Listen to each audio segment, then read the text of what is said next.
Amidst the devastation of a burning city, two figures stood. The woman told Hyun-soo to pull himself together and listen, asking what would happen if she couldn't come back. With a shocked expression, Hyun-soo watched as she reached out to a system panel and gave him a glowing object. She instructed him to use this to return to the starting point.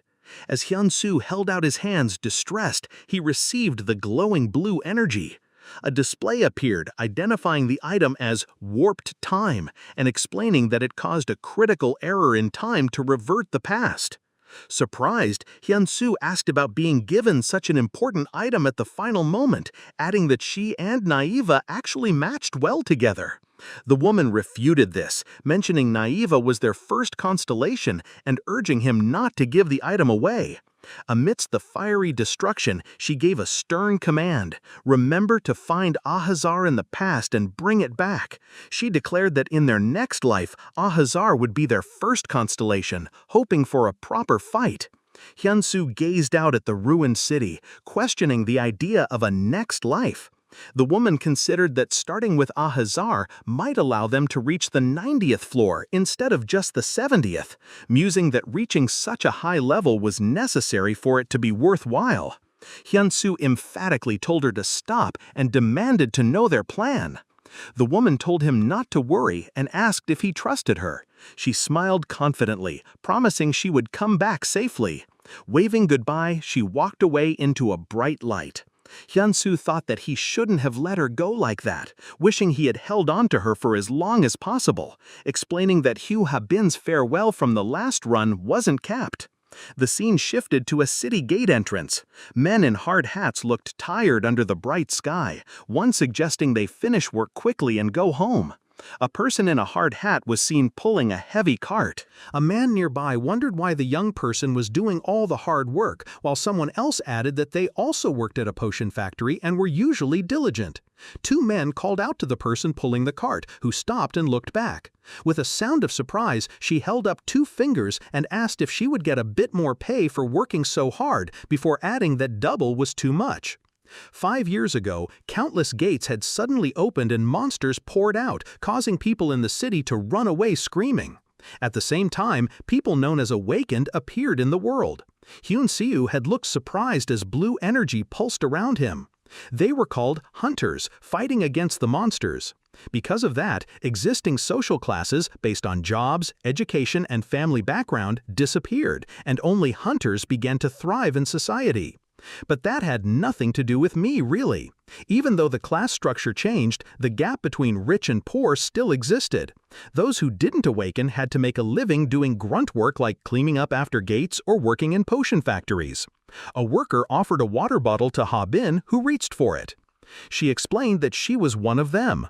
Another worker asked if she saw the message that popped up earlier. She replied that she was busy and had skimmed past it, asking what it was. The other worker explained it was an alert saying the gate would close soon and they should leave, telling her to pay more attention to basic alerts. She agreed to be more careful, but thought to herself how unlucky she was that everyone else got the alert.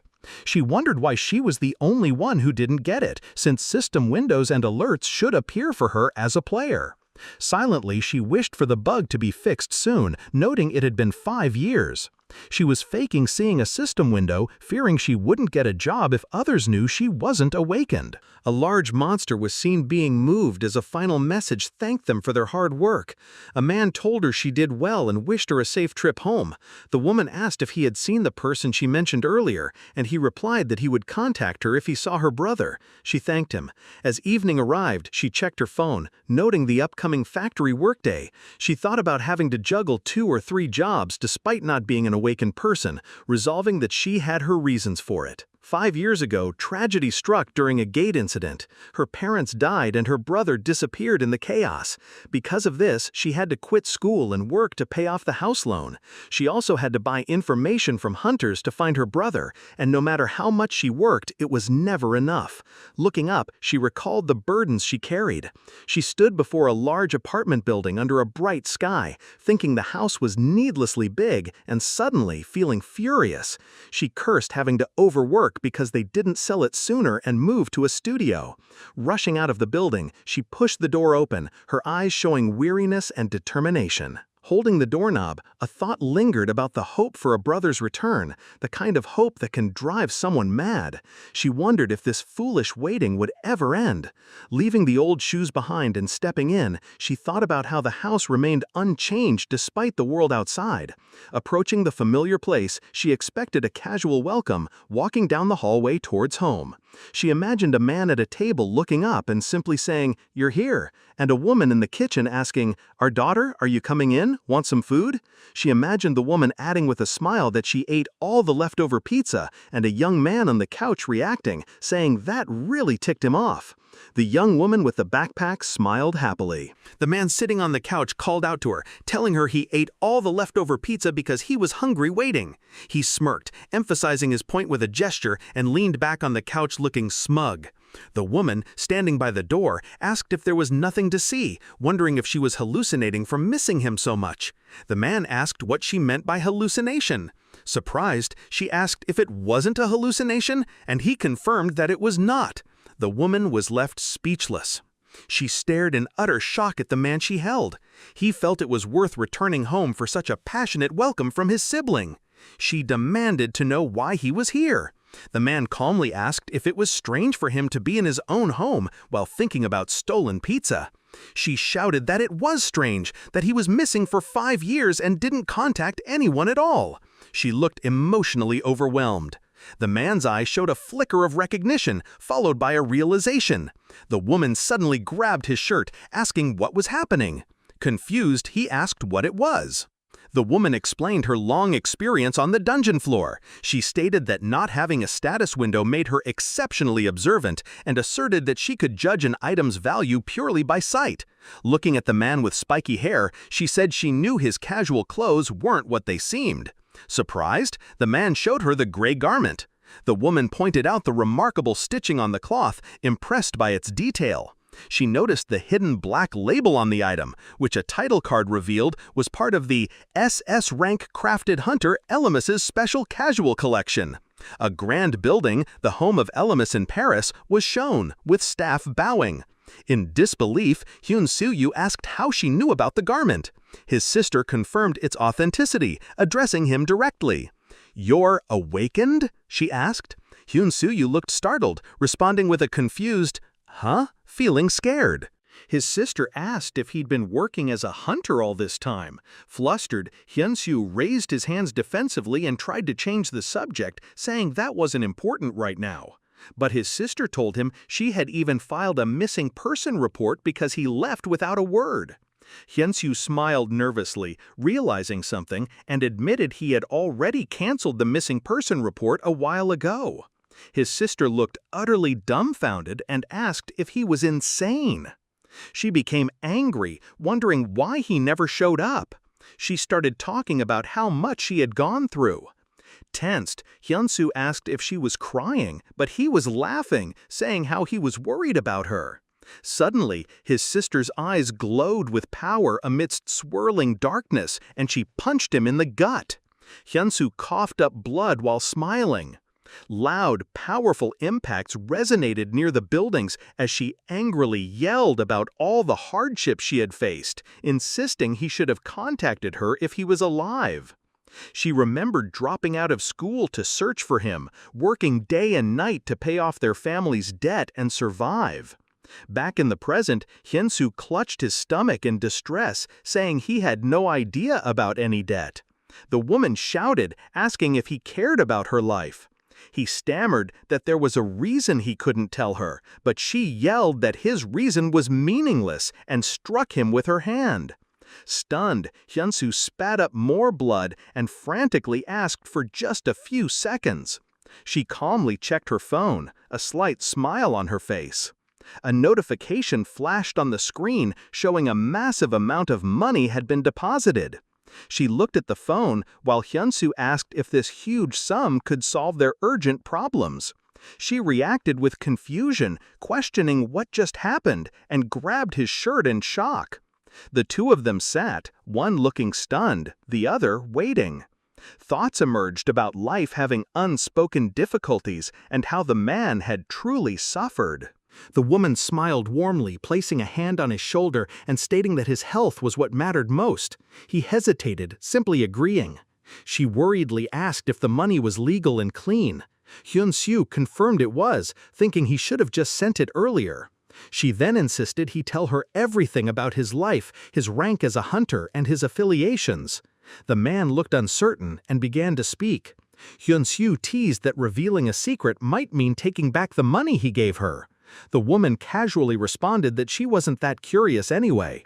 He confirmed her feeling with a smile.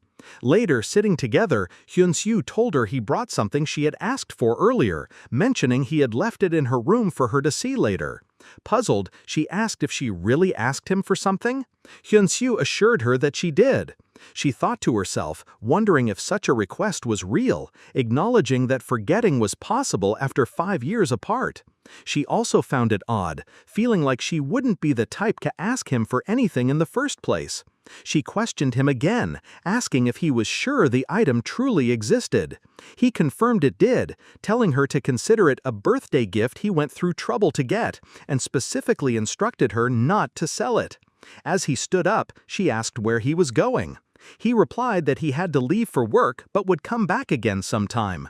Surprised, she asked for confirmation, wondering if he would really visit again. She called out, asking Hyun-soo to wait a second. Leaving through a doorway, he quickly said he'd contact them. She called out again, sounding urgent, and reached a hand towards the now-closed door, looking stunned. Thinking to herself, she felt suspicious and shady about the situation. Suddenly, she looked surprised by something, then looked down, wondering if she had found what was suspicious. A dark, mysterious box glowed with purple energy and dark shadows. She thought to herself that if she opened it, something big would happen. She didn't know what it was, but meddling with it could cause a huge problem. In this atmosphere, she guessed it was an item. For others, an alert window would have popped up. It truly felt shady. But would someone give something dangerous to their one and only younger sibling? Warning signs flashed everywhere. Red warnings appeared, indicating extreme danger. She was overcome by the sense of peril as the digital warnings intensified, wondering if she had seen something dangerous. Habin mumbled a hesitant, "Well," she recalled being told she was the one who asked for this herself. Red warning signs appeared more and more. Habin looked down, startled, surrounded by warning signals, questioning if his brother had given her something dangerous. Critical errors occurred, flooding the display. The system failed to detect the player, showing her level as undetectable and restriction failing. With a sound of opening, Habin reached for a box. Suddenly, despite the errors, access was approved and the system showed the seal on the item was being released. A powerful golden light erupted from the box as more cryptic errors appeared. Habin's eyes shone, and a message about minimal communication and errors popped up. A special system window was granted to Habin. Wide-eyed, Habin could only ask herself what this was. A new holographic message appeared before her eyes. The message asked if she would like to acquire the forbidden constellation Usurper Sword Ahezar. Habin recognized it as a status window. Considering the notification, Habin wondered what was truly happening. A shining, ornate sword manifested. Habin believed this must be the Usurper Sword Ahezar. She gasped in surprise. Thinking to herself, Habin questioned if Hyun-soo was attempting to deceive her. Hyun-soo posed playfully, surrounded by sparkles, while Habin reacted with exasperation and a shout of disbelief. Habin insisted she could tell the item was extraordinary just by looking. Looking at her phone, Habin mused that if it was a constellation notification, it must be the kind she knew about. Her phone displayed an entry from Kiwipedia defining constellation as something rare achieved by the awakened. The entry added that awakened individuals with constellations achieve greater feats. Another section listed Korean awakened with constellations. The list named Fidus and Che-jise. Habin stared at her phone, questioning who Fidus might be. She pondered this, noting the reference to a Korean awakened. The scene explains that Fides never removes his mask, so their identity is unknown. Habin found something that seemed to have been left behind. She decided she should tell him to take it back. Suddenly, a system notification popped up, stating it had been acquired. Habin looked utterly confused. More system messages appeared, mentioning acquiring a forbidden constellation usurper sword, a Hazar, and registering a new user. Habin realized the object registered itself just because her hand touched it. The object revealed itself as a dazzling sword. Urgent system warnings flashed, declaring the user was not a player and was a forbidden participant. Habin recoiled in shock as loud alarms blared. Again, red warning signs flashed everywhere around her. The system got overloaded and failed to verify something. More error messages stacked up repeatedly. Then, a final message declared that an impossible value had been generated. Papers and objects were thrown around the room violently. Habin cried out in distress, yelling what was wrong with the system. Hyun, surrounded by red notifications, told them to calm down. Floating red screens surrounded Hyun as if calculating something. Habin exclaimed, asking if he was trying to destroy the house. She added that she hadn't even finished paying off the loan and called him crazy. More red text screens appeared, attempting to calculate rank, grade, and stats, but failing or finding unsuitable values. Finally, a large message announced that the calculation was complete. A status screen appeared for Hyun Habin, showing unverified and inactive stats in the billions. Another message confirmed a forbidden participant's entry and that the power was obtained illegally. The system declared that the system administrator would now be hostile toward Hyun Habin. Habin stared wide-eyed at a notification. A nervous expression crossed her face. She had no words at first, as she asked hesitantly if she couldn't cancel this. The scene shifted. The Statue of Liberty appeared, bathed in bright light. A notification sound beeped. A message appeared greeting Sir Fides. Another message expressed immense joy at the visit from the world's #1 ranked hunter. The message continued, mentioning the hotel's finest service. Inside a luxurious hotel room, a masked man holding a remote turned off the TV. He wondered why a whole video was made for this, calling it embarrassing. As he prepared to sit on a comfortable sofa, the masked man sat down, looking weary. He sighed, saying he's exhausted. He took off his mask, revealing he was Hyun, questioning why a meeting was called and people were brought to New York. Hyun ran a hand through his hair, shaking his head. He expressed relief, feeling like he was going to die from sweating so much. A voice from a nearby weapon mocked him, saying that's what he gets for wearing a mask. The voice continued to tease, asking if he thought wearing a mask made him look cool. It was the soul of the weapon, a glowing woman with purple hair holding a staff, who appeared from it. She was the contemplating staff, Niaba, identified as one of the 7 most powerful constellations and the only holy relic-grade constellation. She was also described as the only memento from first turn Hyun Habin entrusted to the man. The woman asked Hyun what he was looking at. Hyun thought to himself that he would have thrown the memento away long ago if not for its significance. In his past life, his sister told him, "Hyun, get a grip and listen carefully. If I don't return, use this to go back to the starting point. You must remember, if you happen to go to the past, acquire a Hazar and bring it to me." He claimed that it was a memory which he didn't want to recall. If he'd known that was truly the end, he would have at least said a proper goodbye. He denied that he shouldn't have just let her go like that. He should have held on as long as he possibly could. His younger sister from the previous turn, Hyun Habin, suddenly the staff spoke. Habin seemed very angry. Hyun stated that he did disappear for 5 years without a word. But how was he supposed to know getting a Hazar would take that long? On top of that, everything he had to do to change the future was dangerous. What can you do? It's crawling with people trying to stop you. The staff replied, "True, both of you should live under different identities and not approach each other until you're established. If only I could tell her all this, Habin's anger might cool down."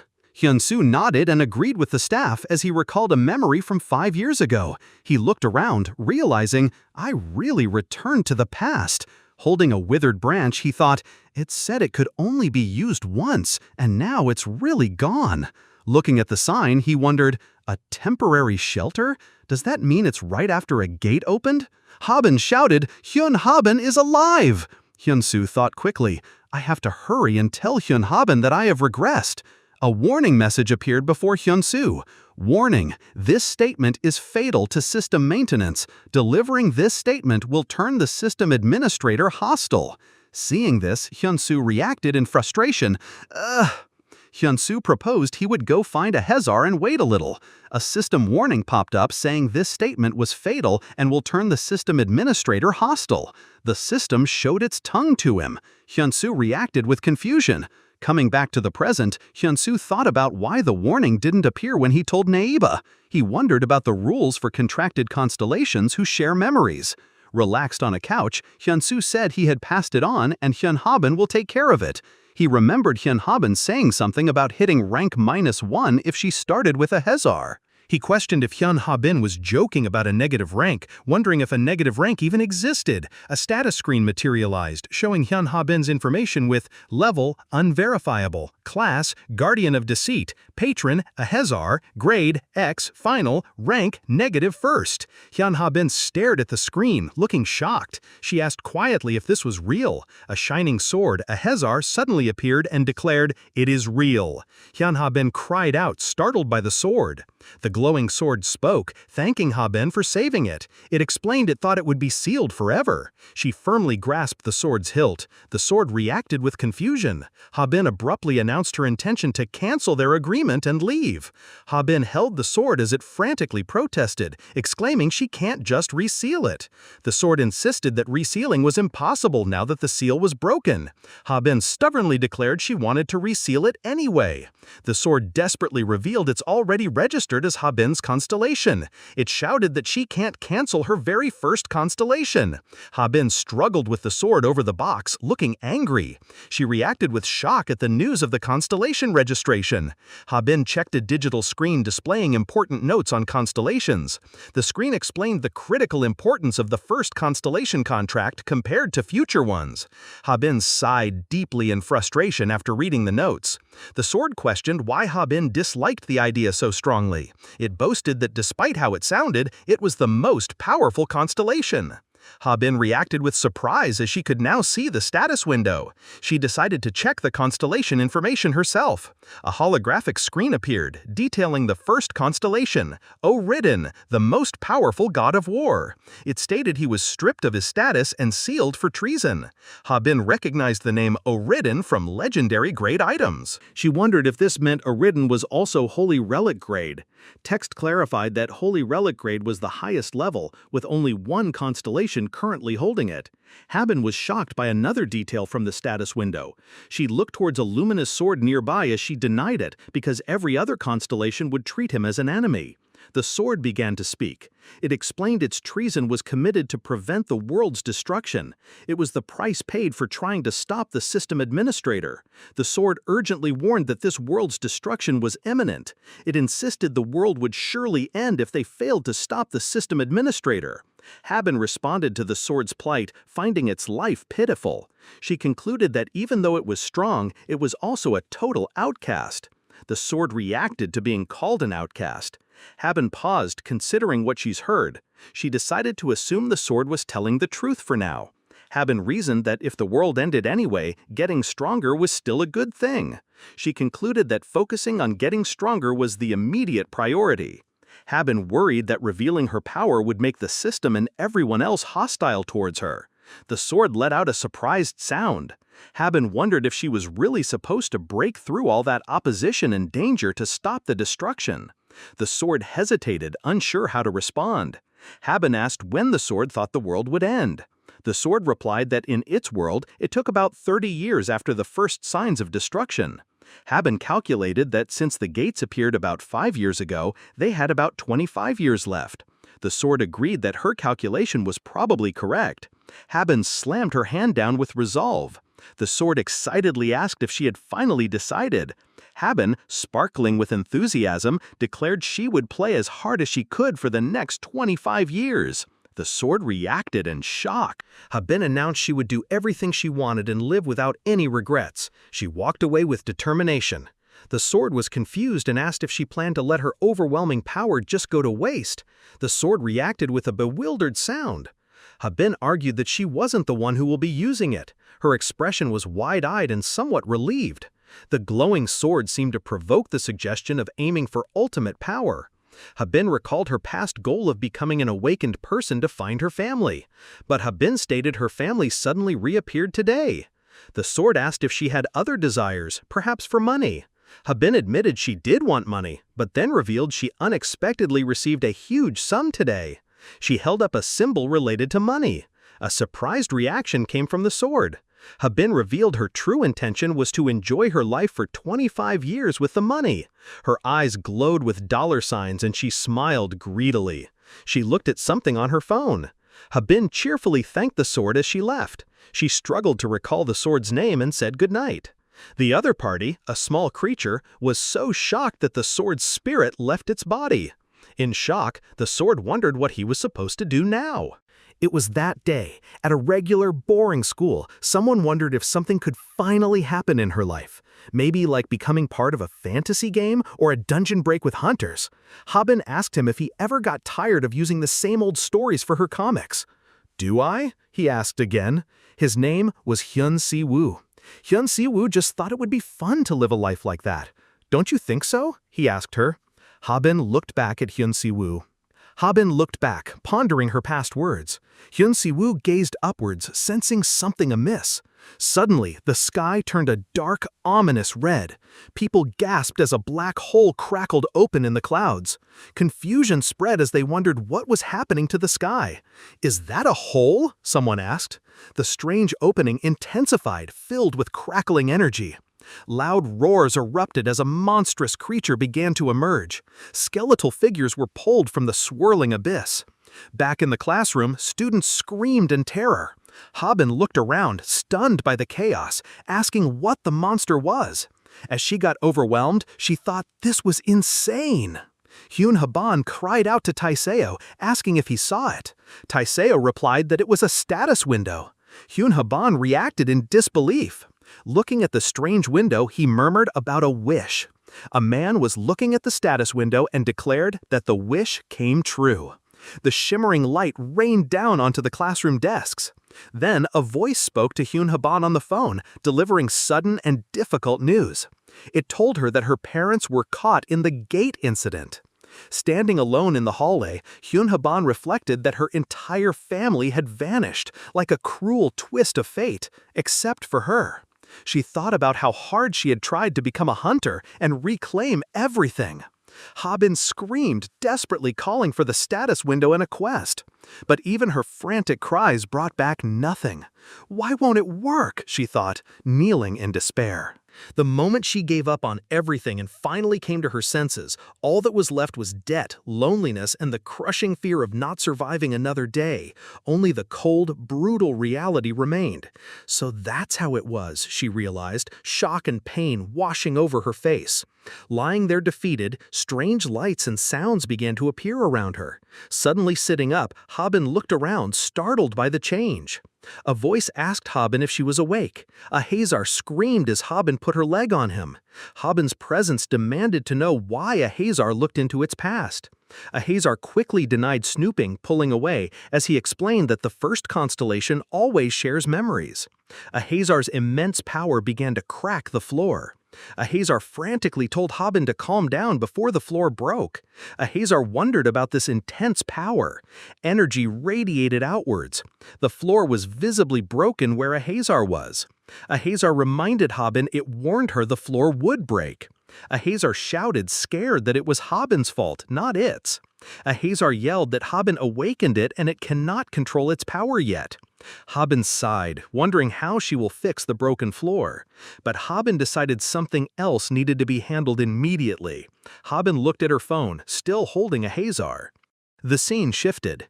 Typing sounds echoed in the quiet office. Hyun-soo let out a weary sigh. Perhaps it was time to call it a day. His staff spirit advised the SPS president to sleep it off, noting even he was busy at home. The spirit asked if he wasn't secretly enjoying this double life. The man reacted in disbelief, asking what the spirit was talking about.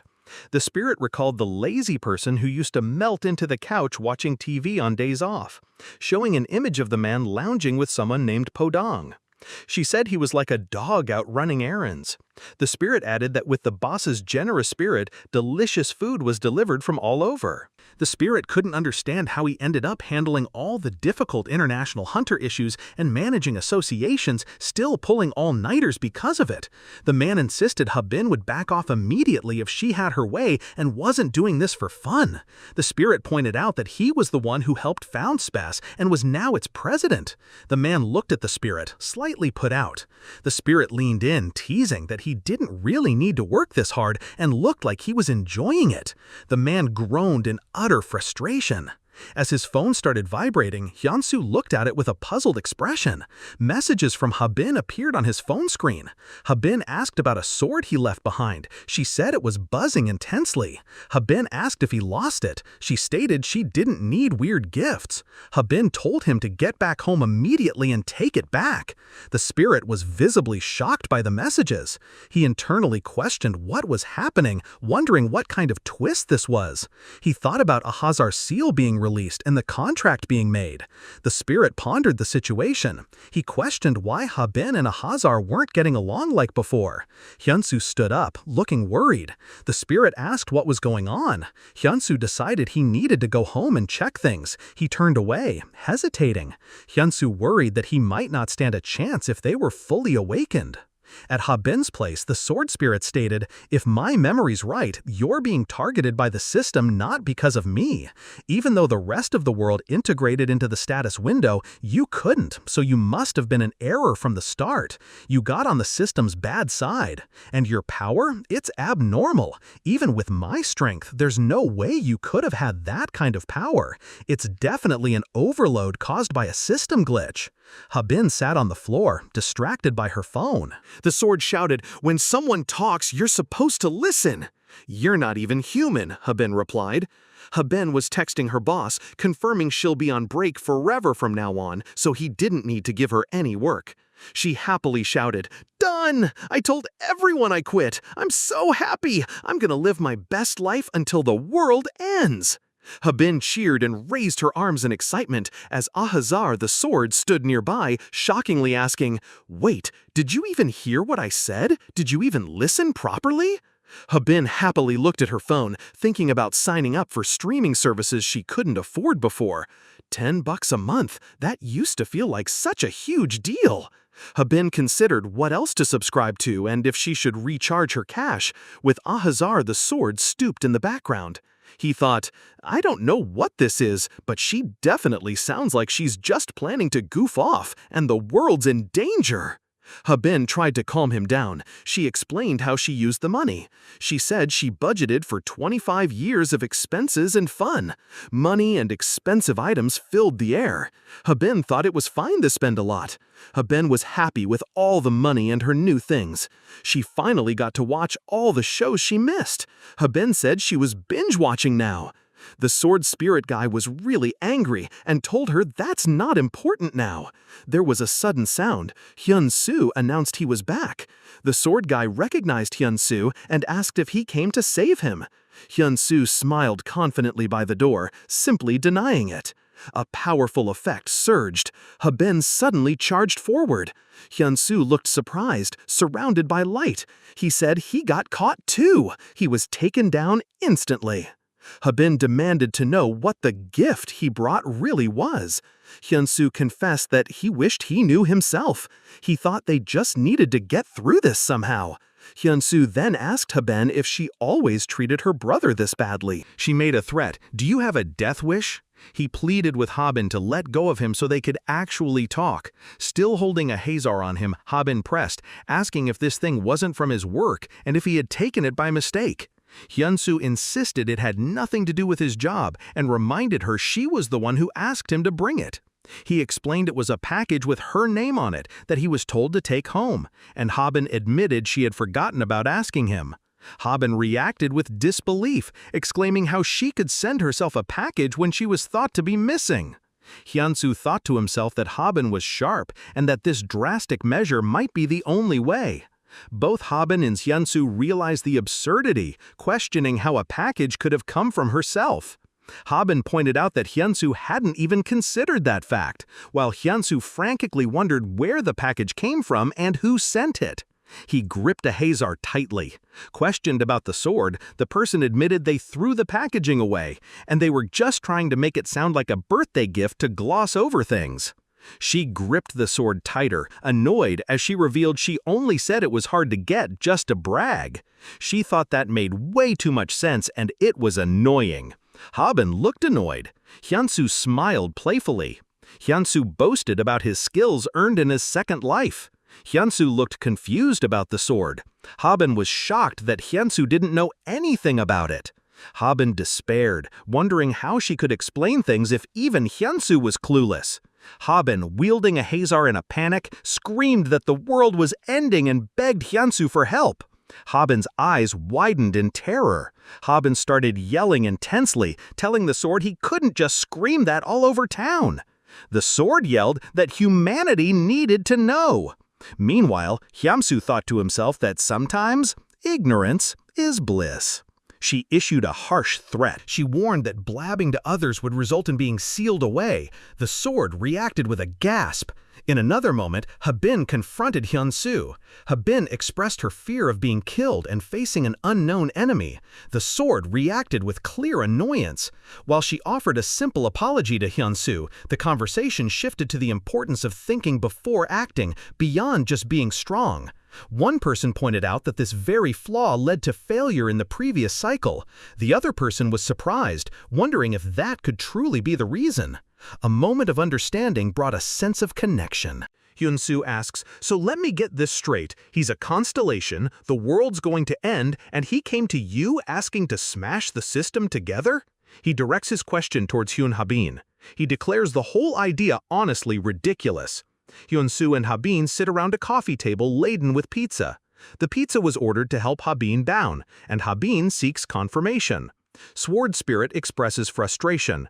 Hyun-soo asks when exactly this end of the world is supposed to occur.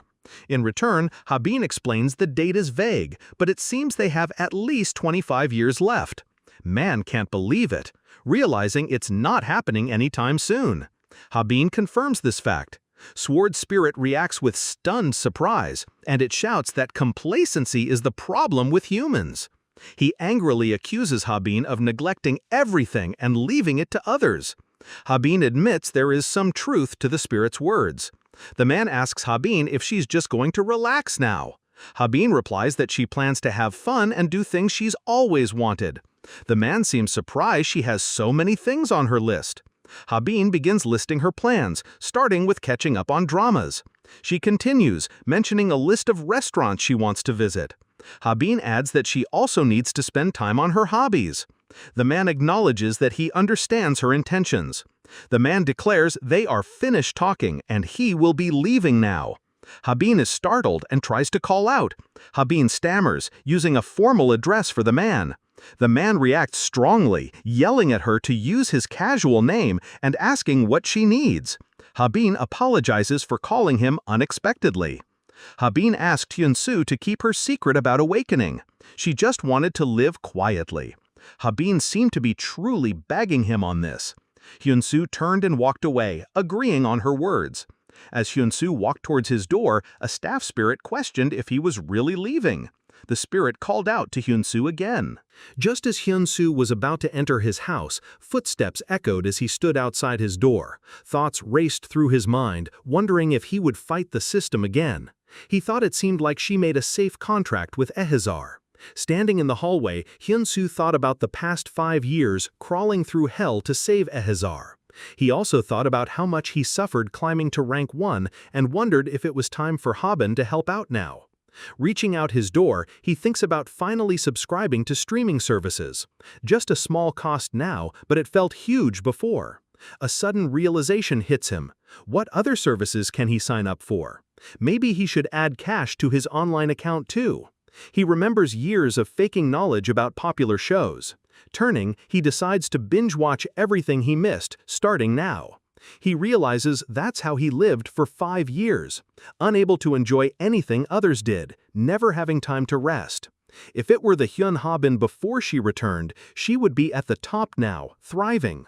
And the reason he couldn't was because he ended up taking Niaiba, the constellation that was supposed to be hers first. He states that this set off a butterfly effect. Technically, the past Habin caused it, so he should blame himself. Staff Spirit speaks, "Wow, this guy. He really are flaky as hell." Then she thought, either feel bad or be shameless. Pick one. Man blamed past Habin for everything. Staff Spirit shows her frustration. Man thought in frustration she was doing fine based on scattered info, as he was holding his head. He continues, he should replace his informants, admitting he didn't even know she was in debt. He was distressed. He thought to himself that he had no idea she was struggling so much. Staff Spirit questioned if he was really going to leave her like this. His hand reached out as he wondered what else he could do if she wanted to rest. Spirit then asked, who would stop the world from ending? Hyun walks away. The Niaiba Spirit says that without Haben there's almost no chance of winning. Niaiba tells Hyun that sometimes the world just ends. She reminds him she is his constellation, but he is talking nonsense. Hyun grins confidently. He asks if it's truly impossible for someone like him to stop it. The Niaiba Spirit looks shocked. Hyun says that Niaiba really can't lie. A description shows the details about Niaiba, the thinking staff, for her insight and judgment. He thinks Niaiba's calculations are probably accurate, but he considers forcing someone who finally has time to breathe. He wonders how he could possibly drive her back to the battlefield again. Haben looks happy, holding her phones. An angry little sword spirit is near Haben. Hyun walks down the street. The staff spirit floats next to Hyun and realizes what Hyun is thinking. Hyun felt that another attempt wasn't guaranteed to succeed. He thought it was better than clinging to false hope and suffering again. Maybe it would be better to just accept fate and find happiness where they could. As Hyun walked, Staff Spirit follows him, suggested that maybe this time they could stop it. She continues that this version of Haben was stronger than ever before.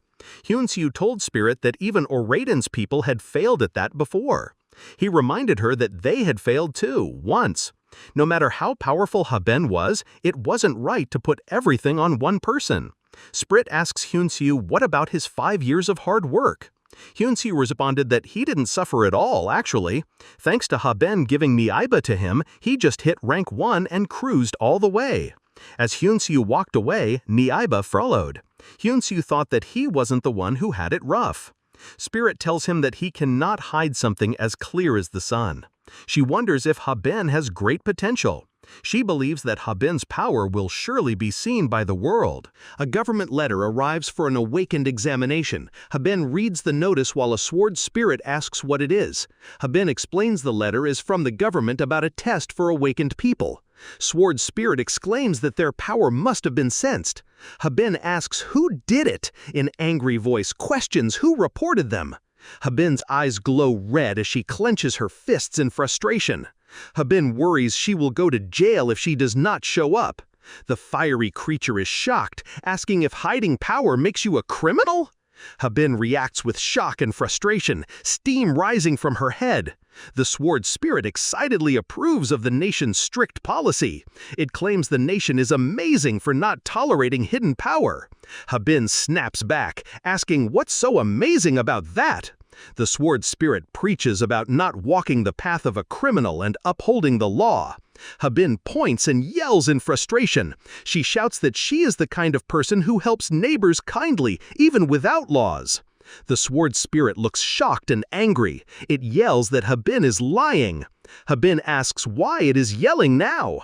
Haben sighs heavily and sits down and thinks they are desperate to register awakened and jump on any hint. The sword spirit excitedly asks if this is their chance to take out the system manager. Haben pulls at her hair in exasperation. She questions if this is democracy, stripping people's freedom after the gate incident. The sword spirit looks determined, smugly declares this time they won't let the world fall to ruin again. Haben looks nervous as she thinks. She considers if a debuff potion could reduce her stats. She decides to check her status window and stats. Haben looks at a holographic screen in front of her. The screen displays her HP and mana in the billions. Habin realizes she is ridiculously overpowered now. A note says no potion can hide this kind of power. Habin sits with wide eyes, crushing a piece of paper. She worriedly mummers, there must be a way to slip out of this. The sword spirit comments on her intense willpower to avoid jail. She raised questions about the Awakened Safety Management Act. A stern warning is shown. Failure to comply with the Awakened Safety Management Act could lead to imprisonment. She opens Hunter Wiki to clarify. Habin reads on her phone about the new Awakened Safety Management Act, a law created after the Gate incident, her eyes wide with surprise. She learns that the power held by Awakened far surpassed any nation's military, crumpled paper in her hand. After the Gate incident, Rogue Awakened committed countless crimes, overwhelming public authority, leading to chaotic street battles.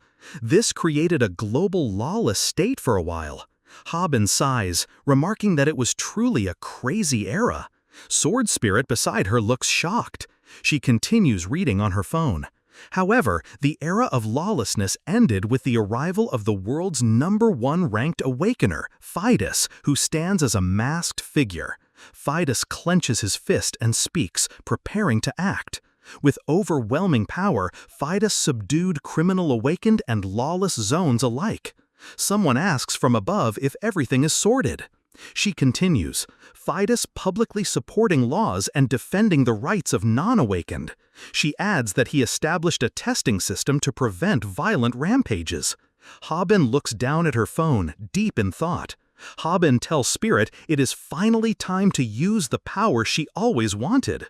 The Spirit asks if it is time to stop the apocalypse. She replied in denial. Habin says she just wants to punch Fidus a bit. Hun Seo smiles and says he'll be the older brother for once. Hun Seo, holding a mask, says if his sibling wants a break, then fine. As Hun Seo declares he will be the one to destroy the world, his eye glowing fiercely. She pressed the play button on a video. A masked figure began speaking on the screen. The masked figure declared that even if the world has changed, the values humanity must uphold remain unchanged. This is the democratic result that countless philosophers, sociologists, and activists have protected with their blood over a long time. If there are outlaws trying to overturn this history with the law of the jungle, he will not forgive them.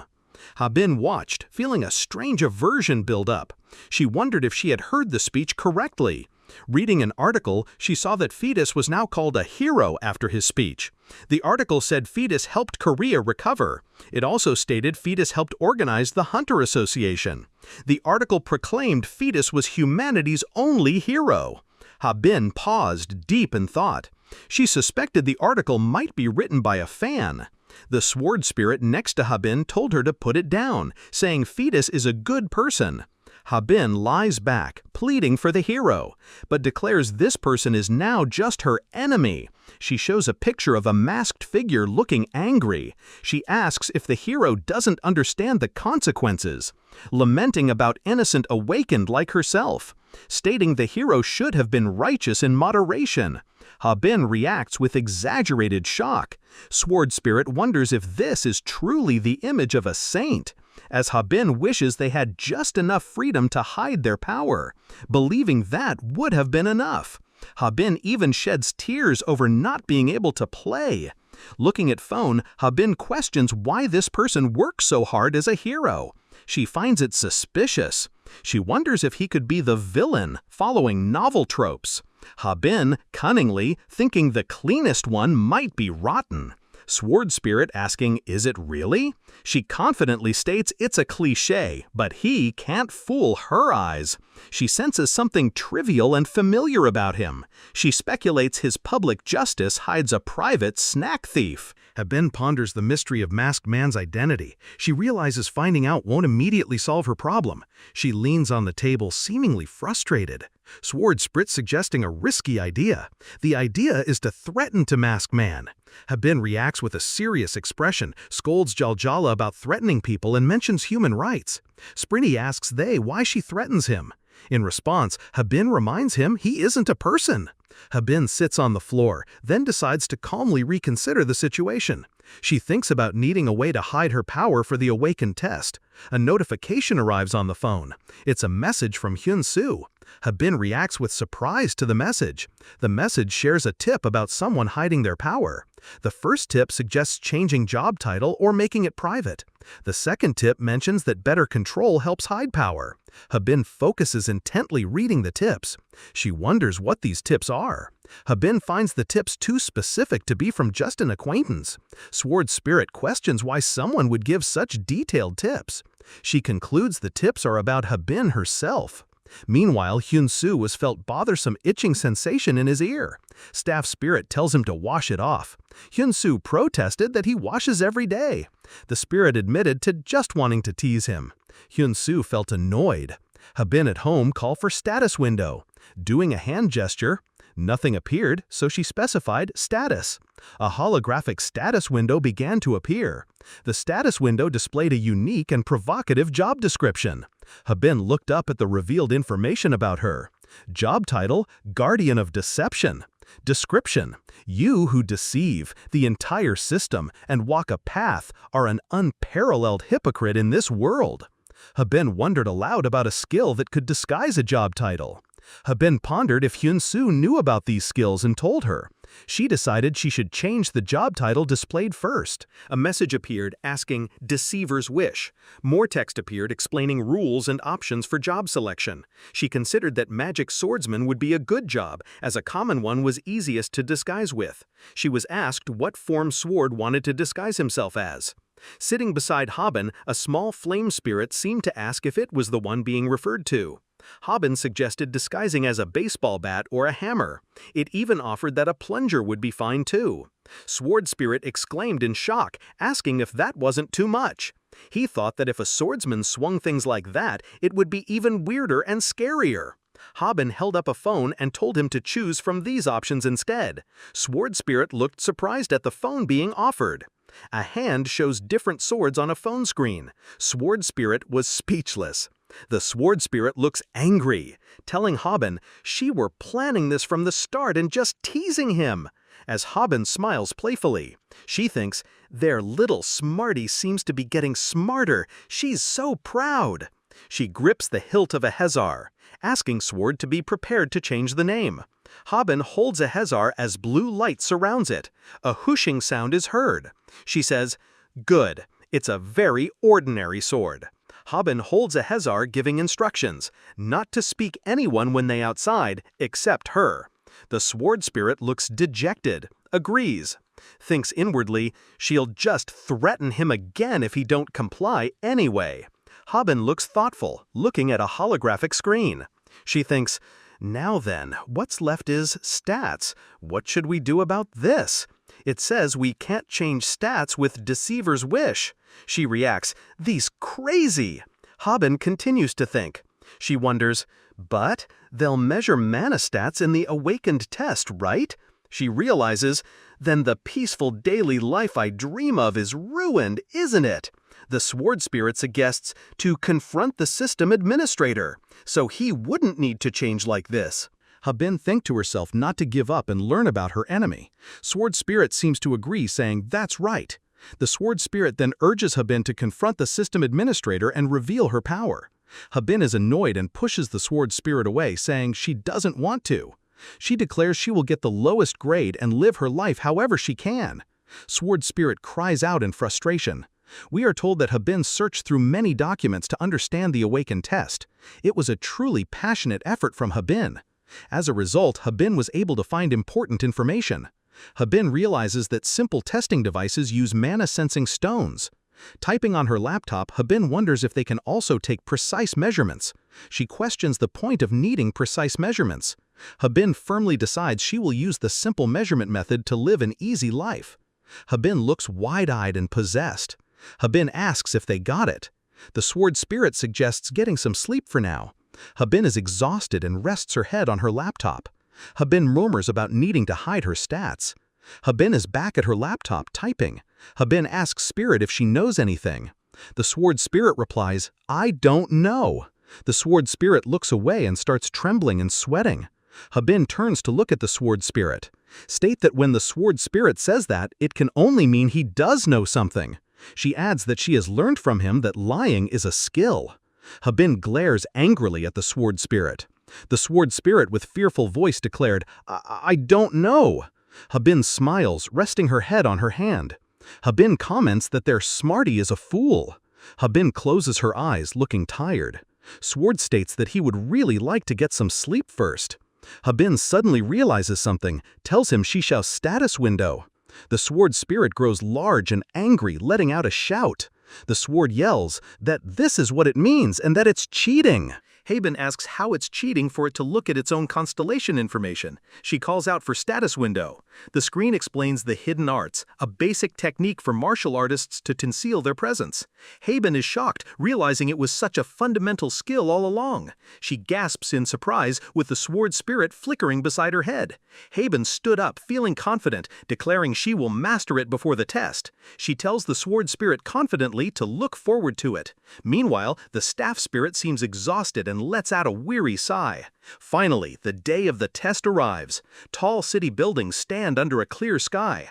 Looking at the place, Habin wonders if this is the correct place. The camera pulls back to reveal a seemingly ordinary health center under a bright sky. Habin stands before the building, wielding her sword Ahazar. A shimmering light surrounds the scene. Inside the health center reception area, the setting appears strikingly normal, as Sword continuously mutters about something is impossible. Habin stands nearby, appearing unfazed by the spirit's reaction. Habin questions him about repeated exclamations of impossibility. Sword Spirit vehemently insists that such a skill cannot be easily mastered. The spirit cries out in frustration, wondering what kind of person Habin is. The spirit explains that this type of skill is exceedingly rare. Meanwhile, a voice calls out to Miss Hyun Habin, asking her to use the testing device for her simple test. Habin agrees to the test with a cheerful reply. The testing device activates with dramatic effect, displaying various readings. The distraught spirit despairs, feeling the world is ruined by Habin's unexpected abilities, while Habin thoughtfully ponders how much of her power she needs to conceal. The wailing spirit pleads with Habin to at least pretend to listen to its desperate pleas. Habin thinks about erasing her presence, wondering if erasing too much might be bad. She considers that from the machine's view, she might not even be seen as a person. Hiding too much might make the machine judge her as an inanimate object, which would be troublesome. She decides to reveal just a little bit of herself. A tiny amount should be fine. Habin reaches out, wondering if this amount looks ordinary. A shimmering sound is heard. Another sound echoes. Habin's eyes widen in surprise. She says, "Huh?" A loud sound erupts. Blue energy surges from the machine. The energy swirls and flows. Blue energy courses through the air. Habin's eyes snap wide in surprise. He asks, "Huh?" The energy builds to a peak. A massive explosion of blue light erupts. The blast tears apart the surroundings. In another place, people react in shock to the sudden power surge. Habin looks on in bewilderment. It was machine which gets blast, but now there's nothing left. Smoke erupts from the shattered debris. The sword spirit exclaims, "Oh, as expected, what incredible power!" Habin stutters in disbelief. "What the?" She wonders, "Why is this thing so weak?" and laments, "She just wanted to rest at home in peace." She concludes, "If I've committed any crime, it's overestimating the scanner." Habin clutches her head in distress. She wonders if the offense was truly worth such an explosion. Man from office questions what occurred. Habin stares in shock. The air shimmers with a strange effect. Habin looks utterly panicked. She internally frets about how to explain the situation. Habin resigns herself to the situation. She decides she must proceed. The sword spirit appears, looking smugly gloats that she must reveal her powers now. Man nearby reacts to the smoke and debris. He tells it's busted and asks if she is all right. He declares the item is defective. Man and Habin stand facing the sword spirit. Habin angrily confirms the item is definitely defective. Hyun-soo questions the statement in disbelief. Hyun-soo asks them to repeat themselves. Habin becomes agitated. She angrily asks how they could install defective equipment paid for by taxes. Habin shouts, asking what if she had been injured. The sword spirit dismisses her concern, claims that even if the machine exploded 1,000 times, she wouldn't burn a single eyelash. Habin declares she'll report the situation to the news. Man recoils in terror. The sword spirit seems appalled. Finally, the civil servant believed Habin and granted a retest at a different center. Spirit shock and disbelief as if this is still just blackmail, and retest is underway. Habin lies still, resolving to play dead even if mistaken for an object. This was Habin's firm intention. The sword spirit reacts with sympathy. A voice excitedly announces, "You're rated A class, congratulations!" The room erupts in celebration with confetti. People begin applauding vigorously. A box confirms Habin was rated A class. The applause continues echoing. Hyun-soo clutches his head and screams that it makes no sense. She suggests the machine must be broken. She insists something is definitely wrong. Someone asks if Hyun-soo is okay. Another person reminds him that A-class signifies a high-level hunter. Man and woman seemed surprised by the scene unfolding before them. Man couldn't help but wonder about the teenager's expectations. They thought it was unfortunate, and believed the girl would later regret her public outburst. The girl screamed loudly, tears streaming down her face. In her mind, she couldn't accept what was happening. Outside, the health center stood against the sky. On this day, unseen by Habin, Ahizar felt only pure joy. Ahizar's delight manifested as the sword spirit danced happily. Habin was sleeping on bed. She felt like her easy life was over. Habin mourned the loss of her blissful days of lounging in bed. The sword spirit tried to console her, asking why she was upset. The sword spirit internally justified its actions, believing it had hidden its happiness well to avoid Habin's anger. Habin admitted that, technically, she had avoided the worst-case scenario. As pyramid shows of rank, she explains the incredibly small number of SS, SA, and S-rank hunters makes tracking detailed rankings difficult, contemplating the possibility of reaching SS rank or even higher. Scene shifts. Hyun-soo stares at a futuristic screen displaying world and Korean hunter rankings. He wonders why the ranking hasn't changed despite hearing about a new SS rank hunter. Surely everyone should have been pushed down one spot. People would naturally question this, especially since below A rank, the sheer number of hunters makes detailed tracking pointless. Habin looks panicked, realizing these high ranks are the last chance for any kind of private life. But her hand reaches out towards a paper on a desk. Habin sits on her bed, holding the document, feeling a lack of freedom, especially as an A rank. It seems anyone B rank or higher is required to attend the training institute. Reading the new hunter orientation information sends a jolt through her. She realizes refusing to go will lead to her arrest and imprisonment. She yells in frustration. She wanted C class. As Sword Spirit wonders if C ranks are exempt from the training center. A voice explains C ranks get to train comfortably online. Habin imagines herself relaxed, doing online training in pajama pants. Explains that B rank and higher must train in person for a full month under constant supervision. Habin realizes she must go to the center and hide her powers. Habin laughs hysterically, worried she might die from stress-related hypergrowth. She lists another potential embarrassing way she might die from stress. The Sword Spirit laments the country's policy of trapping high-level users in training. As Habin feels like she might actually die. Habin collapses onto a couch, looking distressed. She wonders why Korea seems to handle things so well. She suggests that if reincarnated, one should become a Korean-praising YouTuber eating spicy food. She recalls foreign channels having strange names. Sword Spirit finds the idea unexpectedly epic. The Sword Spirit cries in despair. Suddenly, her phone begins to ring. A notification appears on the phone screen. Habin sees a message from her class president. She asks in surprise. She thinks to herself, is it that time already? She reflects that she dropped out before the first year ended. She muses that half the group left during the gate crisis, yet the chat group lasted 5 years. She concludes it's probably because of that person. The scene shifts and a voice says, figures. The class reunion group chat appears. Treasurer Ch.1 says they should organize it. Treasurer An Se-won asks if Kang Tae-so will come this time. Kim Ji-yeon asks about Kang Tae-so. Suni bursts in asking if Tae-so is coming. Suni asks again, "For real?" Kim Ji-yeon replies that Kang Tae-so is super busy, and chat keeps going. Habin looks at the intense chat conversation.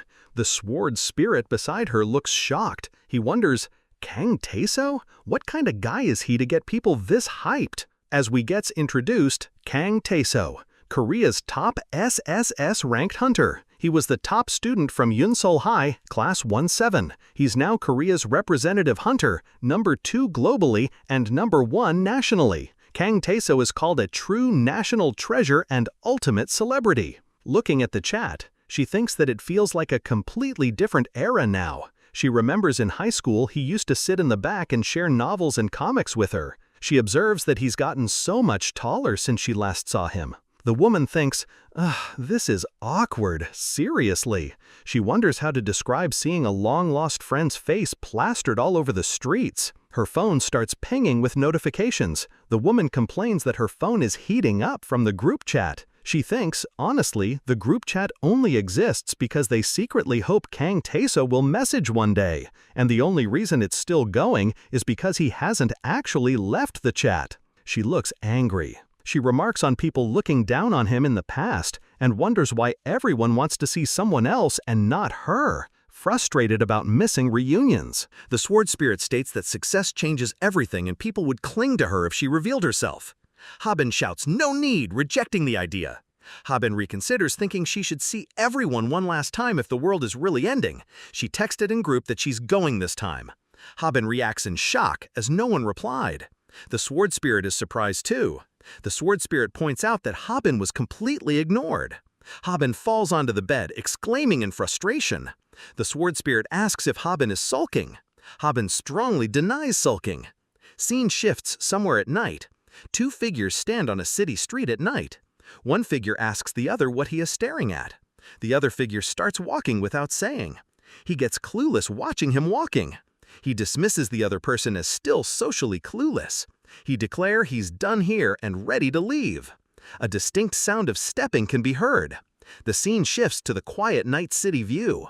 Footsteps echo in the street. Hyun-soo holds up a smartphone. The screen shows the time and a message preview. Hyun-soo looks at his phone surprised. The message is from Hyun Habin. Habin groaned in reluctance. Habin absolutely didn't want to go. She thought a fine would have been easier to deal with. Habin decided there was nothing stopping her from being as late as possible. Habin hesitated, lagging behind. The sword spirit laments on her words. She complained that training was pointless since she wouldn't even be a hunter. It felt like a total waste of taxpayer money, not how the national budget should be spent. Habin continued to walk onward. As someone approaches, the hooded person asks Habin if she is the new trainee. Habin reacts with surprise. Habin thinks internally about his casual way of speaking and asks, who is he? He holds up a card in his hand. He explains that he is one of the mentors at the training center. He tells Habin not to be so on guard. He asks Habin if her suitcase is heavy and offers to carry it for her. Habin says no. As she turns, walks away. Habin's hand grips the case. She lifts the heavy case high and starts running away. A person in a dark hood watches. He smiles and laughs. Habin is shocked and wonders who that person is. She arrives at the registration area. A staff member notes the impressive tardiness of Mr. Hyun Bin. They are told it's now lunchtime and to grab a meal before the afternoon session. The Jabin is pleased by the timing for lunch. She grabs a tray of food and sat down at table. She privately wishes no one would notice her so she could eat in peace. She was about to take a bite of her meal. A cheerful man with mentor from earlier encounter appears and says hello. He sets his own meal tray down next to hers. Habin thinks dramatically about how things always seem to go the opposite of what she wants. She lets out a sigh of frustration. She indicates and that seat is taken. Another person expresses surprise, asking who has been made a friend. The reply names the seat as Kim Jaljal's.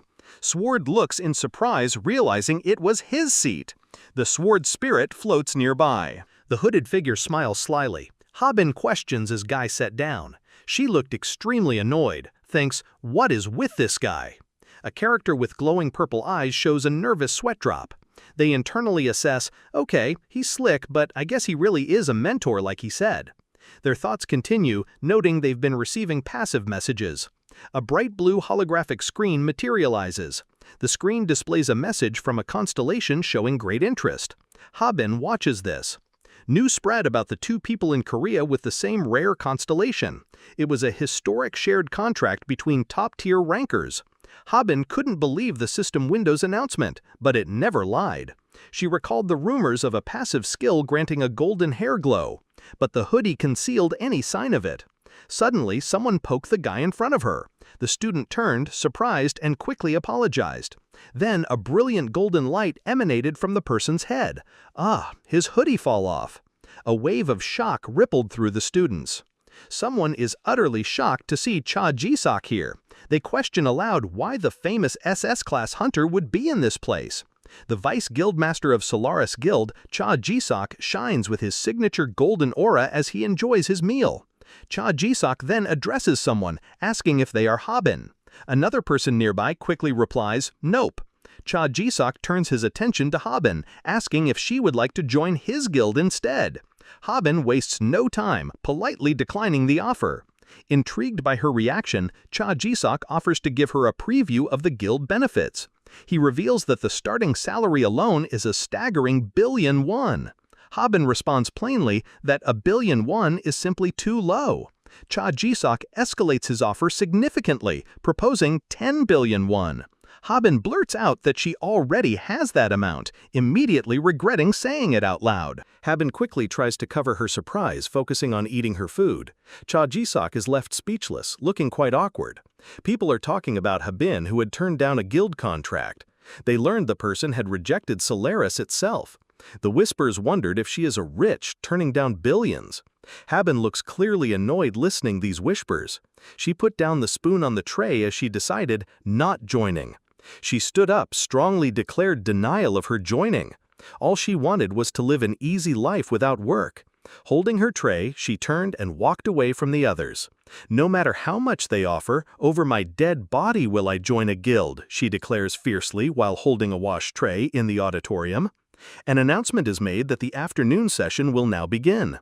The speaker informs everyone that they will be paired with a mentor for the rest of the training period. She instructs them to follow their mentor's guidance closely during this time. She announces it's time for introductions and the afternoon session. Habin looks visibly startled by something.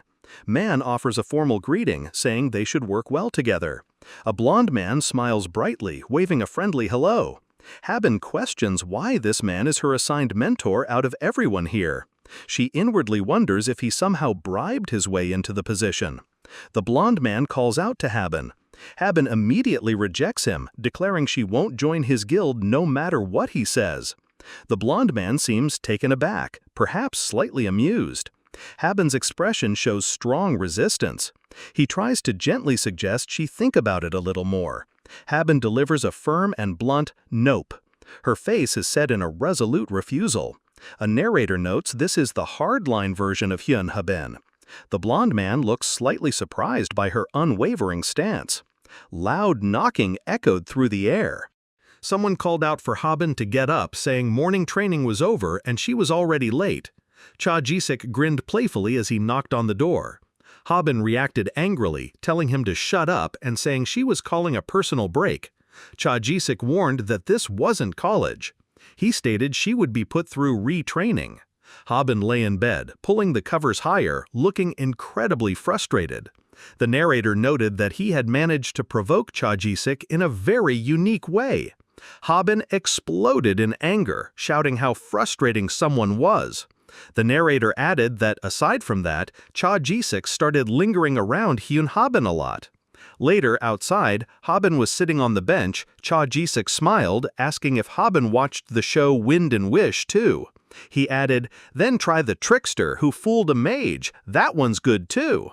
Habin sighs softly. Scene shifts again. A laptop screen is shown. Habin lies in bed, wrapped in a blanket, looking at her laptop screen, feeling sleepy.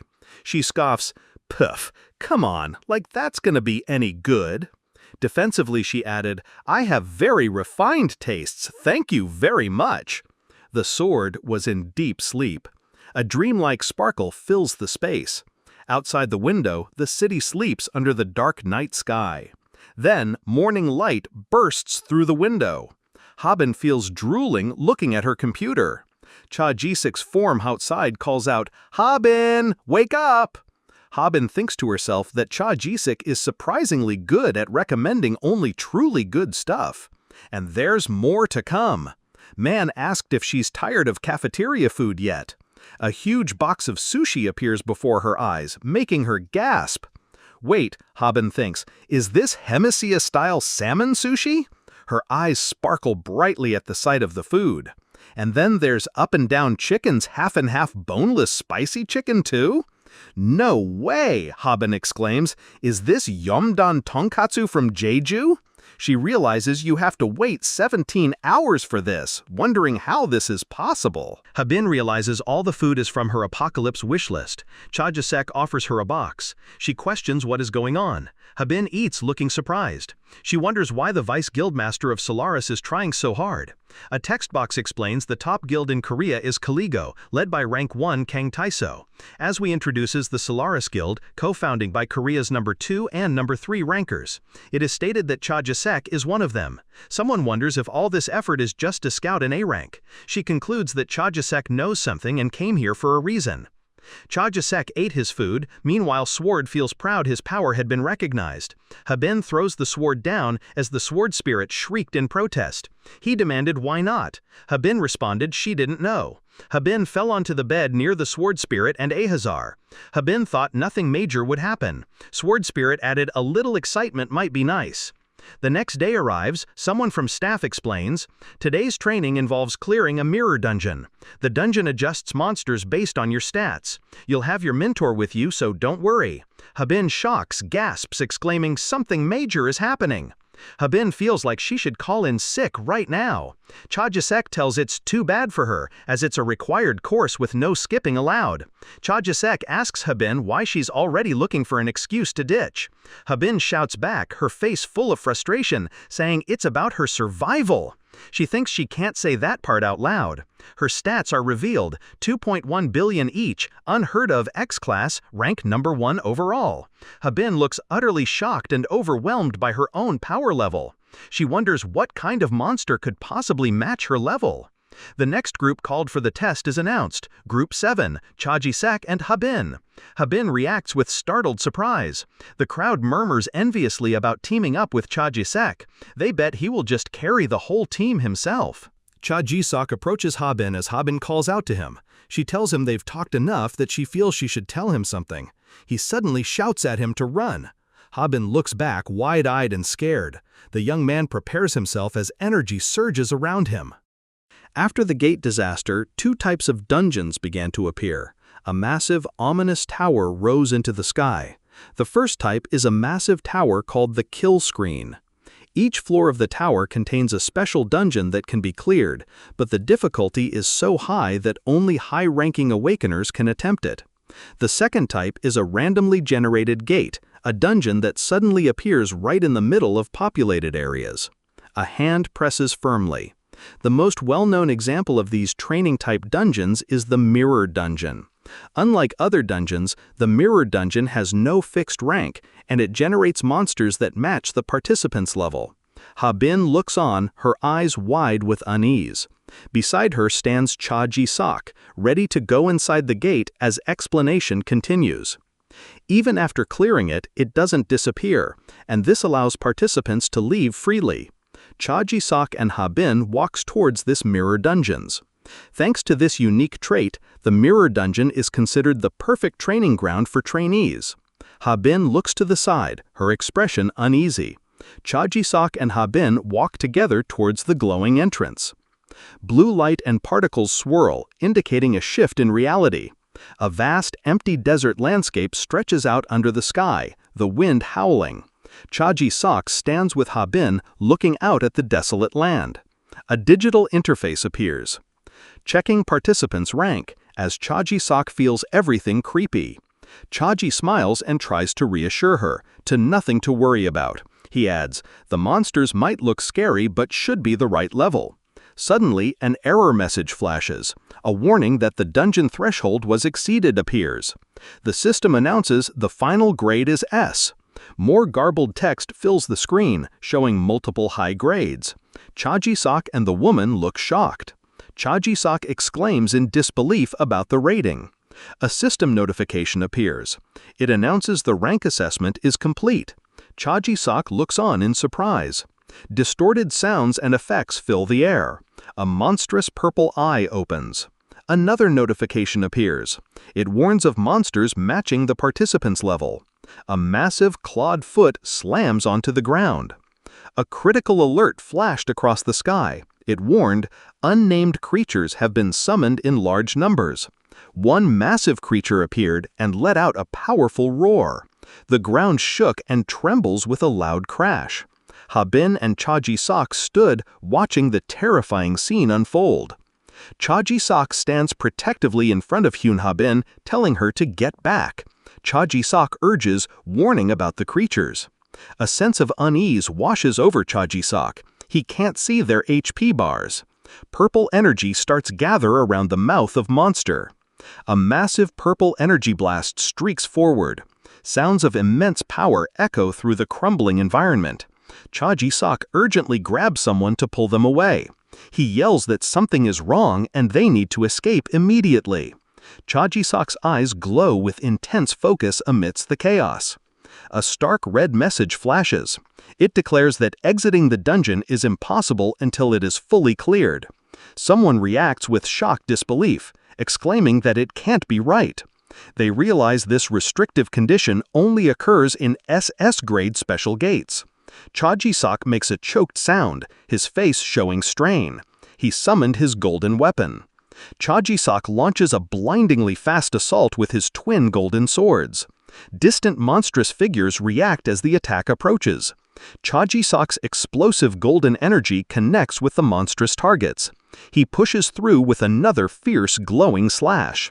Chaji-sak observes the scene, his yellow eyes sharp. He thinks about his attacks aren't working against the imposing figure. Is it because they don't have a health bar? What in the world is happening? A sound of struggle or pain echoes. Habin gazes at a glowing blue screen. She expresses in awe, realizing this is an unmatched level of power or skill. The screen displays details about a unique ability that cheats the system. The person identifies it as a perfect match to counter the current situation. She thinks an opponent with no visible HP bar is hard to beat, but with infection of emptiness, she can simply ignore their HP stat and defeat them. Habin stands there assessing the situation. She wonders aloud, what now? Habin trembles slightly, looking anxious. A realization dawns. There's a witness right over there, as he looks her eyes on Chaji-sak. The sword spirit yells at Habin to attack. Habin looks away, deep in thought. Habin thinks about something important. She feels that something is off. Habin comments on Chaji-sak's clumsy movements. Chaji-sak fights with his glowing swords. Chaji-sak unleashes a powerful golden strike with his golden swords. Sword Spirit watches the fight and chuckles, acknowledging Chaji-sak's actions. They note that it appears Chaji-sak is prioritizing someone's safety. Habin stands amidst the debris while the Sword Spirit floats close by, looking startled. Habin activates the Infection of Emptiness kill. A system notification confirms that from this point on, all enemy HP stats will be ignored. She again gives a command, deactivate the agility restriction. A notification confirms the agility stat is now treated as 2.14 billion. The Sword Spirit cries out, excited for the true power to be shown. Habin decides to end this and silence the witness afterward. The Sword Spirit reacts in shock, asking about silencing the witness. She grips the glowing blue sword. And at last, she activates Rebirth of the War God. System confirmed. Now initiating. Habin holds out her hand as power surges around her. A message appears stating that Ahazar's skills are being retrieved. Habin prepares to unleash the power. Habin gathers immense red power into her blade. Then, Habin jumps high and unleashes a devastating pillar of red slash. Intense red energy explodes outwards. Dark, sharp forms lash out with incredible force. The air fills with the sound of a massive impact. Ch.1 coughs, cries out in pain as scene unfold. Ch.1's eyes widen in utter shock. "No way," Ch.1 whispers in disbelief, realizing this defies logic. Habin moves with incredible power, slashing through. Ch.1 thinks, is a raid like this even possible? Habin unleashes a devastating attack surrounded by cower. Ch.1 is left stunned. At this level, forget domestic comparisons. Her might is overwhelming. Oh, he corrects himself. Actually, this level of strength is unmatched on Earth. As a massive surge of energy erupts from the ground, Habin stands at the center of the immense power. The earth around them cracks and breaks apart. Sword Spirit wonders how their skills are being used so well. The Sword Spirit demands to know, when were you analyzed? The Sword Spirit looks shocked. Habin holds her sword ready for action. Habin tells him to save his breath, as she is busy. Only one monster remains. Habin tightens her grip on the sword. Habin's eyes show fierce determination. The monstrous creature is struck by immense force. Habin charges forward, moving with incredible speed. She raises her sword, ready to unleash power. Her eye glows with a fierce red light. Violent red energy slashes out. Debris scatters around her. Sharp impact sounds are heard. Ch.1 stares at her in shock. He whispers that monsters fell in a single hit. Finally, warping up. Monsters? Habin looks towards the Ch.1. She held her sword to his neck. Shock fills the air. She declares, he has seen too much today. Habin looks at him, her eyes filled with concern. Ch.1 meets his gaze. Her voice cuts through the air, asking him, "And you? You know that, don't you?" Habin says she thinks Ch.1 saw too much. A face looks strained. She asks him, he knows, right? Her eyes look intense and angry. Ch.1 looks down with worry. The Sword Spirit reacts in utter panic, yelling for everyone to wait. Are you really going to kill him? That guy gave us pork cutlets, and he even got hurt trying to protect you earlier. Don't kill him. That's too cruel." Habin reacts in frustration, told him to shut the F up. "He seems like a good person," Sword Spirit yells. Ch.1 asks, "Hey, was that a constellation just now?" while pointing toward the Sword Spirit. The small spirit stood between the woman and the man. The Sword Spirit is visibly enraged. The woman quickly changes her mind about something she said. She looks shocked and frustrated, exclaiming loudly to herself. She chastises him for saying things out loud where others could hear. The Sword Spirit appears distressed in the rubble.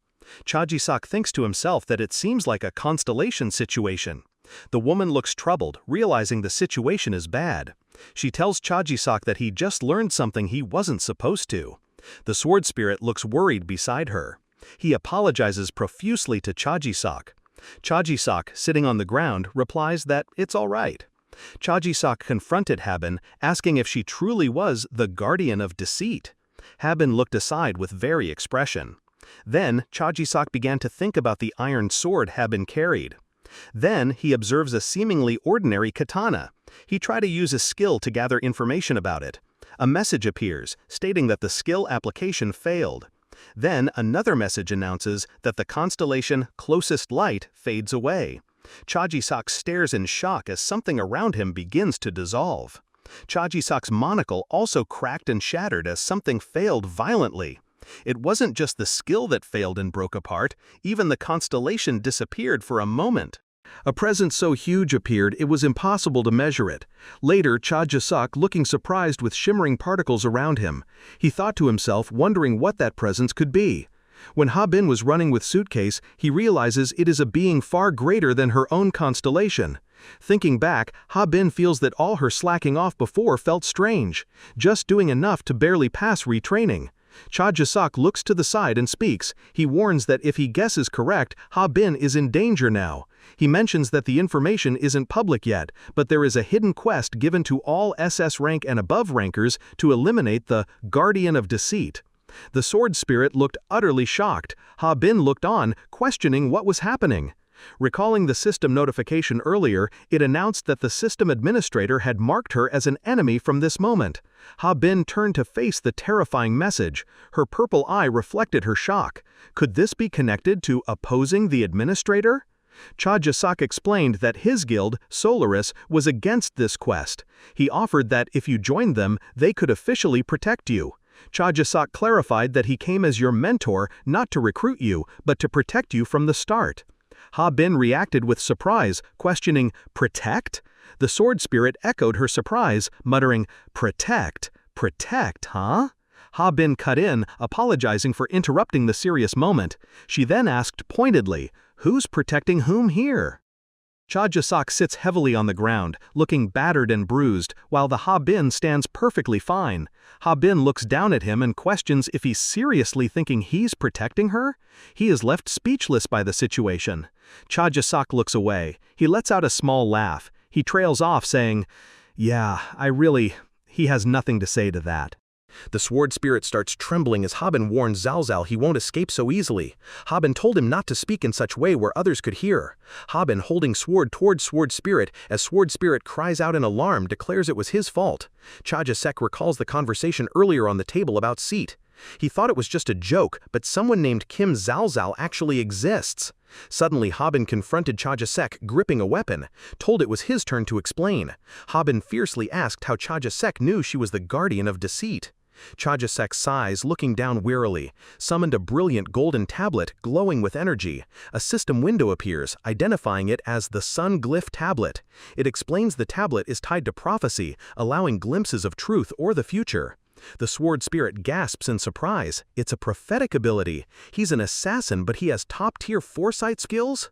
Cha Jae-seok holds the tablet, stating it's not very amazing and only gives vague impressions. He then admits he didn't know exactly how powerful Habin either. Looking flustered, Cha Jae-seok adds that's why he ended up making the mistake of entering the mirror dungeon with her. Habin looks intently as he adds, everyone thinks of him as an assassin class, but this is his true hidden card. Cha Jae-seok explained about the piercing eye and the golden glyph tablet, calling them insight and foresight.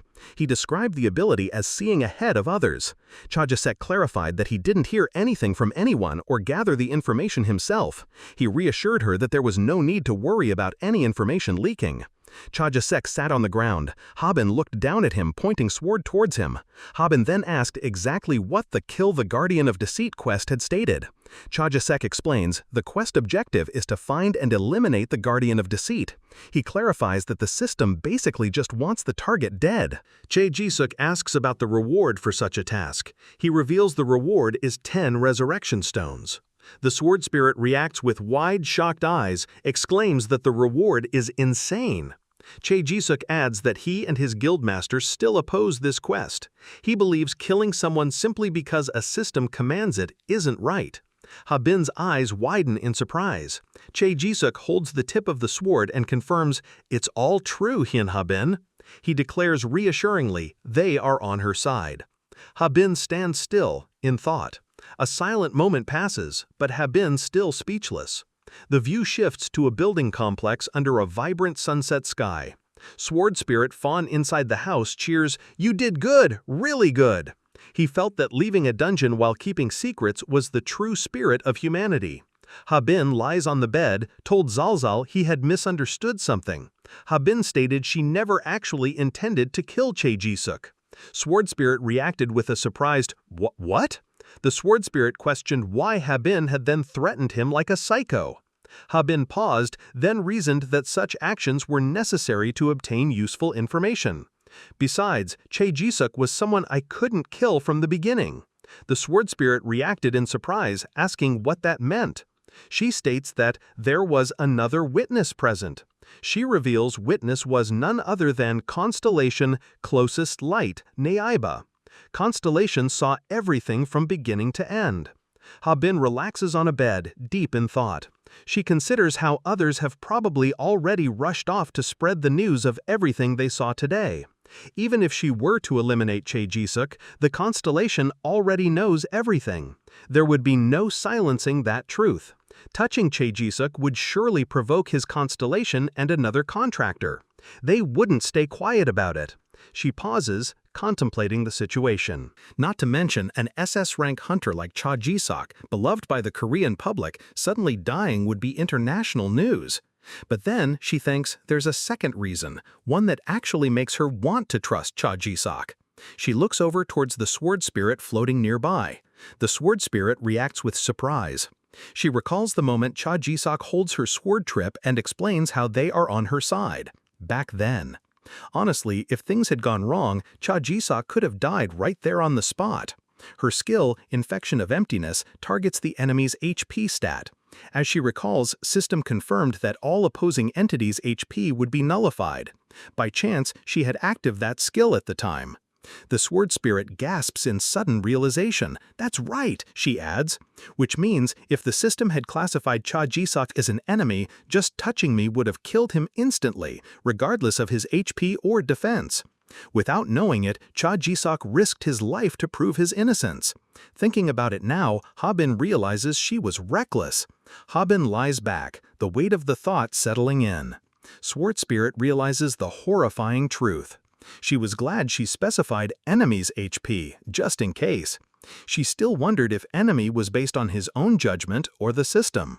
She held up a bright red potion bottle. Looking at bottle, she recalls Chae-jisuk offered the red potion, telling her, "This might not help much, but here's a potion. You had a rough day." Habin looks up, deep in thought. She finds that guy really weird. As she calls out, "System window," she questions why he would give her something after she almost stabbed him, calling him too soft. Scene shifts. Fingers flew across the keyboard. Silence filled the space, as Chae-jisuk lost in thought. Then a system message flashed. Constellation of Closest Light asks him why he's slacking off. Chae-jisuk still in deep thought, worrying about Habin, whether she's okay or not. He remembered the quest the system had given, kill the Guardian of Deceit, but she had been found out. One of Korea's top rankers exposed her. Chae-jisuk takes a sip from his mug. He thinks anyone with common sense would be shaking with anxiety right now. He pauses. He thinks about that girl. He wonders if she used to love Yumdon pork cutlet. Chae-jisuk was standing by the door. He arrived, announcing himself to Habin. He was carrying a bag of Yumdon pork cutlet. A soft click echoed as the door opened. Chae-jisuk looked surprised, commented that they weren't sleeping for once. Suddenly, Chae-jisuk's eye widens as he shows someone unexpected. He questions, "What are you doing right now?" Chae-jisuk looks surprised as he sees someone. He greets Habin by name. Chae-jisuk says he's glad she's not sleeping in and reminds her training starts soon. Habin replies she's skipping training today for a class reunion. She adds she's looking for something to wear.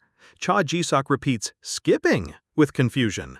More importantly, Habin asks if he knew about the quest on his head, the one to kill him. Chae-jisuk looks shocked, his hair bristling. He simply replies, "Ah, that." Habin looks thoughtful for a moment, looking at system display of her stats. Habin says honestly she's not too worried. She adds that worrying won't change anything. Habin reminds him they still have to keep each other's secrets. She says if people find out and crowd around, they won't be able to have fun. Chae-jisuk looks pounder with that answer, questioning she's seriously thinking about have fun? Habin smiles, catching a delicious scent in the air. She recognizes the smell as fried pork cutlet. Chae-jisuk encourages her to eat, since it's better than having no appetite. She thinks it works great as an appetizer. Habin is seen eating food while distracted by her phone. Questions at something, suddenly she gets furious. She accuses Sword Spirit of using its cash again. As Sword Spirit tries to sneak away, Habin quickly kicks the sword nearby. Sword nervously denies using the cash. She states it can see all the purchases and demands an answer. The scene shows Chae-jisuk also sitting nearby, witnessing the confrontation. Sword Spirit hesitantly tries to say something. The Sword Spirit shrinks down, looking scared, starts profusely apologizing. Holding up a tablet, the sword spirit shows the purchase history. He confesses it used the cash because it was curious about a hunter genre story and couldn't resist. Cha Ji-sok looks at the tablet, recognizing the web novel is about hunters. The sword spirit eagerly confirms, "How did humans know all this ahead of time?" Cha Ji-sok agrees. He recalls that when the first gate incident occurred, people commented it was like hunter stories had come true. News clippings highlight the unprecedented accuracy of Korean hunter fiction, with popular titles becoming global bestsellers. Headlines show Korea's economy was stabilized by exporting hunter fiction, and it's now considered a must-read textbook globally. The sword spirit loudly proclaims the books are totally worthy of textbook status and incredibly informative. Someone says they now understand why sword spirit reads hunter novels, as the sword spirit holds the tablet agitatedly. Habin waves it off, saying she gets it now, but what about romance fantasy? The sword spirit reacts with shock. Listening, this silence filled the air. She scrolls through a phone showing romance novels. A screen displays the title, "I Quit Trying to Tame the Emperor," and sword spirit expresses disbelief about romance fantasy, especially full-on traditional ones. Habin reacts with disbelief. The sword spirit starts sweating. The sword spirit stammers out an explanation. It seems the scene reminded it of the past. Habin looks shocked while holding her phone. She questions the sword spirit about its reaction. The atmosphere around the sword spirit darkens. Habin asks if the sword spirit is crying. The sword spirit remains silent. Habin quickly apologizes. She tells the sword spirit it can read whatever it wants if that's the reason it's upset.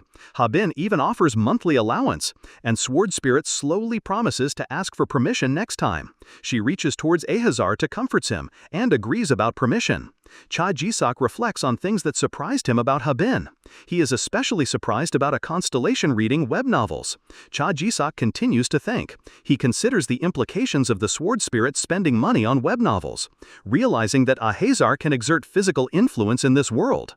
The sword spirit excitedly asks to read another story. Habin allows it. Seeing everything, his constellation expresses frustration. Cha Ji-sok sits, covering his mouth, thinks, even a powerful constellation can only send indirect messages. If this got out, it would be chaos, so he should keep quiet. Cha Ji-sok makes a sound of realization. He asks Habin when her class reunion is. Habin replies that it's in the evening. Cha Ji-sok excitedly tells her she can just go after training finishes.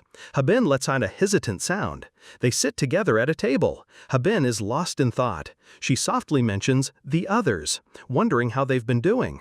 Cha Ji-sok softly telling her to wipe off the sauce from her face if she's sentimental. Habin continues wondering if they've been doing well. Elsewhere, a soda can is put down with a bit of force. Someone states that job prospects are shot. At the reunion, people talk loudly. Someone says that even engineering grads struggle to get hired now that gates have opened up. Another person mentions thinking of dropping out of pharmacy school. Someone else asks if they think their situation is bad. A girl laments the difficulty of finding work in the medical field because of healers. Another girl reflects on how even pharmacy and medical majors struggle for employment in this world. Another man, architecture majors, confidently state their field is doing well. Another objects, reminding them that's only because monsters destroyed everything. He declares that hunters are the ones earning the most money these days. The scene focuses on Park Min-soo, a C-rank hunter, making this proud statement. The other students at the table fall silent, taken aback. They show their shock and disbelief. They question how he could say that hunters make the most money right now. They note that he is only a C rank, far below someone like Kang Tae-so. One of the students asks Park Min-soo how he has been doing lately. Park Min-soo confidently replies that he recently applied to Solaris as an experienced hire. Whoa, seriously? A friend asks him about Solaris results? Park Min-soo says the results aren't out yet. He even considers turning them down just because he can. Amidst a meal with friends, he tells the others not to worry. Park Min-soo points out how hard it is to even attend college these days because of the gates. A thought comes to someone about who couldn't graduate at all. As someone enters the room, they wonder if it was Hyun Habin. Yes, they confirm it was Hyun Habin. Park Min-soo asks what Hyun Habin is even doing these days. Park Min-soo hasn't heard from her. Someone else guesses she's just living. Habin reacts in surprise hearing her name mentioned. Park Min-soo excitedly notices Habin is here. Habin greets everyone, saying it's been a long time. Making a peace sign, Habin says she didn't realize they cared about her so much. Park Min-soo grins, saying of course he does. Park Min-soo greets Habin, noting it's been a long time and he's heard things about her. He asks if she's been working part-time related to gates. Park Min-soo says to contact him if she needs work. He places a hand on Habin's shoulder. Habin's eye sharpens as he states he's a C-rank hunter. Habin is surprised, asking if he said C-rank. He mentions that these days, C-ranks aren't treated like real hunters. He adds that many of them are dead now, expressing jealousy towards Habin. Habin's mood darkens as she reflects. He always whining about things to her, as she repeats his words inwardly. Then asks if he doesn't need in-person training or mentors, which man confirms. Another man beside casually mentions that Park Min-soo applied to Solaris. Habin reacts with surprise. Cha Ji-sok motherses her reaction, noting her response. Park Min-soo mentioned he took a shot at something, but might not even go if he gets in. Habin asked if nobody was trying to scout him. Park Min-soo looked confused and asked, "Huh?" A hand patted Park Min-soo's shoulder. Habin continued asking if no one was bothering or chasing him, and no guilds were hounding him to join. Park Min-soo questioned meaning of this. She continues. They weren't even interested until he applied first. Cha Ji-sok responded, "Yeah." People looked surprised as Habin seemed to be disappointed and trembling. Habin covered her face in distress, overwhelmed by jealousy. She was seriously jealous, thinking about the C-rank she dreamed of so badly and why it wasn't her. Park Min-soo looked concerned and asked Habin if she was all right. Park Min-soo looked annoyed as he heard about whether skipping training was really something to be jealous of. As Man-thing, if she was truly jealous right now? He clenched his teeth, said fiercely, "Don't mess with me, Hyun Habin." Park Min-soo looked down at Habin with a wide, furiously said she was in no position to talk down to him right now, he looking at Habin, who remained sitting and covering her face. Then he speaks saying he heard about Habin dropping out and working part-time. He told her she should be asking him for job leads instead of talking back. Someone nearby thought Park Min-soo was drunk. That person asked Park Min-soo what he was saying. Park Min-soo was told to let go. Park Min-soo asked if they thought they had some kind of backup. Someone nearby, perhaps Hyun-seo, thought Habin used to be close with Kang Tae-seo. They asked her if she was even still in contact with Tae-seo. Habin, still covering her face, looking upset, finally states if she was in contact with Tae-seo, wondering if he would apologize. She reacted strongly. Atmosphere gets darkened. Habin spoke to Park Min-soo, asking if he would say sorry for all the trouble he caused Kang Tae-seo. Habin continued, saying if he seriously planned to bow his head and beg for forgiveness. Habin suggested she might consider helping him reconnect if he apologized. As she recalls about past how Park Min-soo used to bully them, she recalls how they bully Kang Tae-seo. Broken items, including a book and an arrow, lay scattered on the ground. "I can't stand watching a school bully trash like you," Habin declared fiercely. Habin stared intensely, bathed in a glow of power. Tells him, "So shut your mouth and live quietly." As scene gets so intense. Habin couldn't stand seeing the school bully live comfortably. She pressed him, asking if he'd ever truly intended to contact Kang Tae-seo or apologize. Park Min-soo was left speechless by her words. Someone else confirmed they had figured as much. Habin stated he simply ignored the situation out of pride. She questioned if applying to Solaris was just to avoid Tae-seo, making Cha Ji-sok react with shock and denial, while Park Min-soo and another watched. Cha Ji-sok tried to downplay it, calling it a prank among friends. Habin's eyes burned red as she repeated, "A prank?" Park Min-soo looks shocked and startled. He wonders what is wrong with this kid. A terrifying, fiery, skeletal figure looms in his vision behind Hyun Habin. The feeling is like being frozen by a monster. Park Min-soo stands back, facing away. He tells himself it must be his imagination and he cannot back down. Park Min-soo looks stressed as he speaks. He says he didn't avoid him on purpose. He was planning to apologize when he had the chance. Park Min-soo tells Habin he only applied to Solaris because an acquaintance asked him to. Habin tells him, "Is that so?" Sitting nearby, Habin holds her phone and says it is funny because she knows the vice guildmaster of Solaris. Park Min-soo is completely shocked. He immediately denies it, thinking it must be a bluff.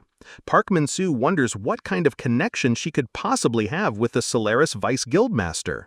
Habin thinks for a moment. Her phone screen shows a text conversation with Cha Ji-sok. Cha Ji-sok asks if he wants the extra special pork cutlet today. A reply is sent saying, "Yeah, it sounds good." Another reply is sent asking for curry. Habin showed Cha Ji-sok the payment request on her phone. She declared they were now pork cutlet cost-splitting buddies. Cha Ji-sok reacted with surprise, questioning the term pork cutlet. Park Min-soo playfully accused him of making up stories or using a fake name for the contact. Habin scoffed, saying, "Does it look like that to him?" Someone interrupted them sharply, reminding them of the real issue. Two guys saw something shocking on their phone. They read Hyun-soo's news aloud. "Kang Tae-so is on his way here." Habin looked up, stunned by the announcement. She echoed the news in disbelief. Having the thought of Kang Tae-so walked forward with heavy, dramatic steps. Someone asks in disbelief, "Seriously?" The person with the phone explains, "He suddenly messaged me just now asking if Habin was here, and I said yes, so—" Habin looks worried, hearing the news. Someone asks nervously, "Are you saying we might actually see him?" Another person reacts strongly, "Whoa, no way!" Habin stays silent, her expression hidden. A purple aura surrounds her as her instincts scream at her. "My instincts, forged from surviving all kinds of chaos, are screaming at me." Habin's eyes open wide in panic. She thinks she need to get out of here, right now. Her thoughts race, "Gotta leave before Kang Tae-so shows up." Habin forces a smile and announces, "Guys, I'm heading out. Take care." As she walks away, she thinks to herself, "I just know something annoying is about to happen." Park Min-soo grabs Habin's shoulder from behind. He exclaims with a grin, "Hey, why are you running? So you were really lying, huh?" Habin looks furious and retorts, "Do you think I'm you?" A door handle jiggles slightly. Park Min-soo taunts her, "You were just acting all tough, weren't you?" Habin screams back, "Think whatever you want, you crazy bastard!" Someone reacts with surprise. Habin holds and clutches Park Min-soo's face with one hand.